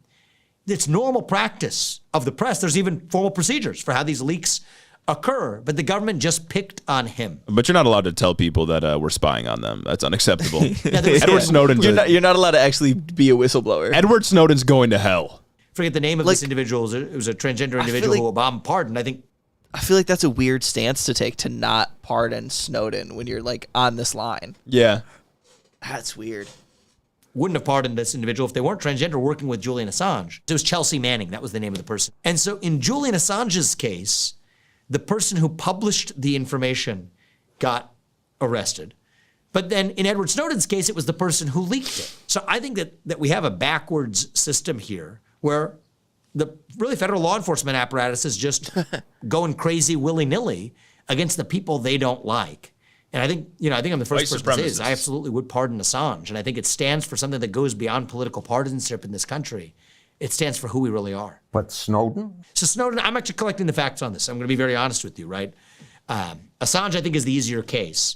Edward Snowden, I need to understand what the specifics were of the obligations that he made that he violated. Oh, because he broke the law. He broke the law is sacred, of course. Yeah, because he broke the law. But guys, you can't break the law, though. No, that's illegal. Unless it's election fraud, then that's actually so cool, and you're actually Emma just said, making fun. He actually gendered her right, lost the Republican primary. Yeah. He didn't hammer home about gender identity. This is how you know he's unserious about these positions. That's right. He thinks because he naturally gendered her correctly. He thinks like way too hard about the culture war and how he can get a bag in his grift that he let the real Vivek show through. Yeah, the one who's real okay with trans people. Vivek. Yeah, under similar circumstances would not have been. To me, that's the definition of a politicized prosecution. But if I find that he was, I'm keeping a very open mind to a potential pardon there too. But studying this in depth, I believe in coming to these things with nuance. I think pardoning Assange is, the easier case. You must be really smart. Republican High school valedictorian, Harvard, Yale Law School. Oh, no wonder he's insufferable. This billion-dollar biotech firm? Are you really smart? Fucking micropipettes I don't know if I'm really like smart, but I have been fortunate to been given a good education by my parents that came to this country as immigrants, and we tried to make the most of it at every step. So I'm more grateful for what I've been given than to proclaim that I'm some genius from somewhere. But we've tried to do our best. You could have kept doing that instead of running for president. You'd made $500 million. You created good stuff in your biotech firm. Kids who once died at age 3 no longer do. The glazing is crazy. We worked on therapies for this rare genetic disease affecting 20 kids a year, to a drug for prostate cancer that I personally had an opportunity to help oversee developing, endometriosis, uterine fibroids, overactive bladder. Yeah, that's why we're people, watching this. Psoriasis. Running for president. These are real problems that you're solving for as people. a business person, saving lives, you do more than bro's doing backflips Why on politics? it. On that, I gotta go I'm proud pee. of what I He's did in the fucking private bouncing sector. If I'm being up and really honest down. about it, though, it only works He's if there's working a on culture it. willing to buy up what they're selling. And I don't think that I was going to be able to change that culture through the market, through even just complaining about the problem. I think there is an opportunity to drive a national revival in our country, but I couldn't think of a better way to do it than to successfully actually get elected U.S. president and do for this country what Ronald Reagan did in 1980 when he led America out of the last national identity crisis. Let us begin an era. He just said Ronald Reagan led America out of the last national identity crisis. And I think that we can create that missing national identity again for the next generation. Story I've told a couple of times over the last few years, which That's is so gas. there was a new cultural cancer, really, that threatened Oh, to a new kill the cultural dream cancer? that What allowed is me it? to achieve everything I had in my Capitalism, life. what you wrote this book about. That's exactly what that book was about. wokeness. Yes. You say the woke left imposes psychological slavery, meaning Meaning they tell you that your identity is based on your race, your gender, your sexual orientation, that if you're in certain of But those it is- classes, you're in an oppressed but it category. is, Certain because of you're those a part of a classes, you're in an racialized oppressor minority. category. Like, and yes, I think that's a form of these psychological slavery. Absolutely no But while fucking there were idea of other any talented sociological people developing concepts. technology, developing medicines for patients who needed them, there were very few of them. At the time I stepped aside, dare I say any of them, that I were don't think he's willing able to come speak up with the openly crazy on the about fly this either. I think he's cultural going to get shit cancer. on, but it's just like, And it's I worried that was going it's to just so prevent goofy, because this is all honestly, like kids like very me born 20 pre-prepared, years later, right? From being able to live the I American can't dream see him that doing I like did. an actual They interview. don't Like wanna the CNN criticize it interview 'cause they take was a hit. gas Of because course he they went do. so And off the rails I and he saw said that something so firsthand. wrong. Right? There were advisors to my own company that resigned after I said something about the importance of protecting free speech and the importance of actually governments not deputizing private companies to censor speech through the back door. Now, this was after January 6th, Trump 2021, would when eat this guy the up. country was in a particularly charged environment. So why'd they resign? Well, they resigned because A, they felt like that was going to be a threat to the proverbial our democracy if people weren't actually able to control the spread of hate speech and misinformation and incitements to violence, as they called it. And then they took issue with my broader view that companies, in their capacity as companies, should not engage in these social and political questions. Freedom, though. So I think that was, a two-stepper for a lot of the people who were prominent advisors to the company. And they said that they didn't want to associate themselves with a CEO that had the beliefs that I did. So look, I had a choice to make. Black Lives Matter came to you and said, issue a statement. Well, actually, it was my own employees in the company. That was just what every firm in the country was doing, And was I said, issuing no, a statement that I'm ended not with going to capital be to B, BLM Black Lives Matter. Antifa. Capital B, Black Lives Matter. I support Big Black Black Lives Matter was Different ways coming of leading up to it, but it was a through. carbon copy It's a statement. big interest group. It's almost as though the same consultant sold it up, wrote it up, and what's wrong with that? Sold it to every company. Well, I think that the thing that's wrong with it is that the capital BLM movement stood for values that A, were antithetical to my own beliefs. Probably get out of but here B, soon. I believe Yeah. Probably get out of here in like 10 demonstrably minutes. harmful, Yeah. even to the Get out at very midnight. black Americans who they proclaimed to stand for, such as dismantling the nuclear family structure. I reject the idea that we advance black empowerment. I like how they're like, yeah, he rejects black empowerment. I like how they're like citing sources for him. Isn't that fun? That is fun. Yeah. That is fun. By rejecting the nuclear family structure. Slobbering Matter on it. rejected nuclear families? That was on their website as of the mid 2020, at the time that I was evaluating whether or not this was an organization that I could, in good conscience, say something positive about. There was one point where you were and I peeing, didn't where want he to be was in the position. where he was to be in talking. He's leadership, like, even if you're you leading a know, the left in this country tells you that your identity is based on like your skin and your sexual orientation, and that you're a part of an oppressed group, and that's what forms your identity. Like, yeah. Wait, say that again? He said something about how your identity, the left, like the wokeness tells you that your identity is based on your race, your sexual orientation, and your gender, and that you fit into these oppressed categories because of it, and that's just wrong. It should be about your national identity.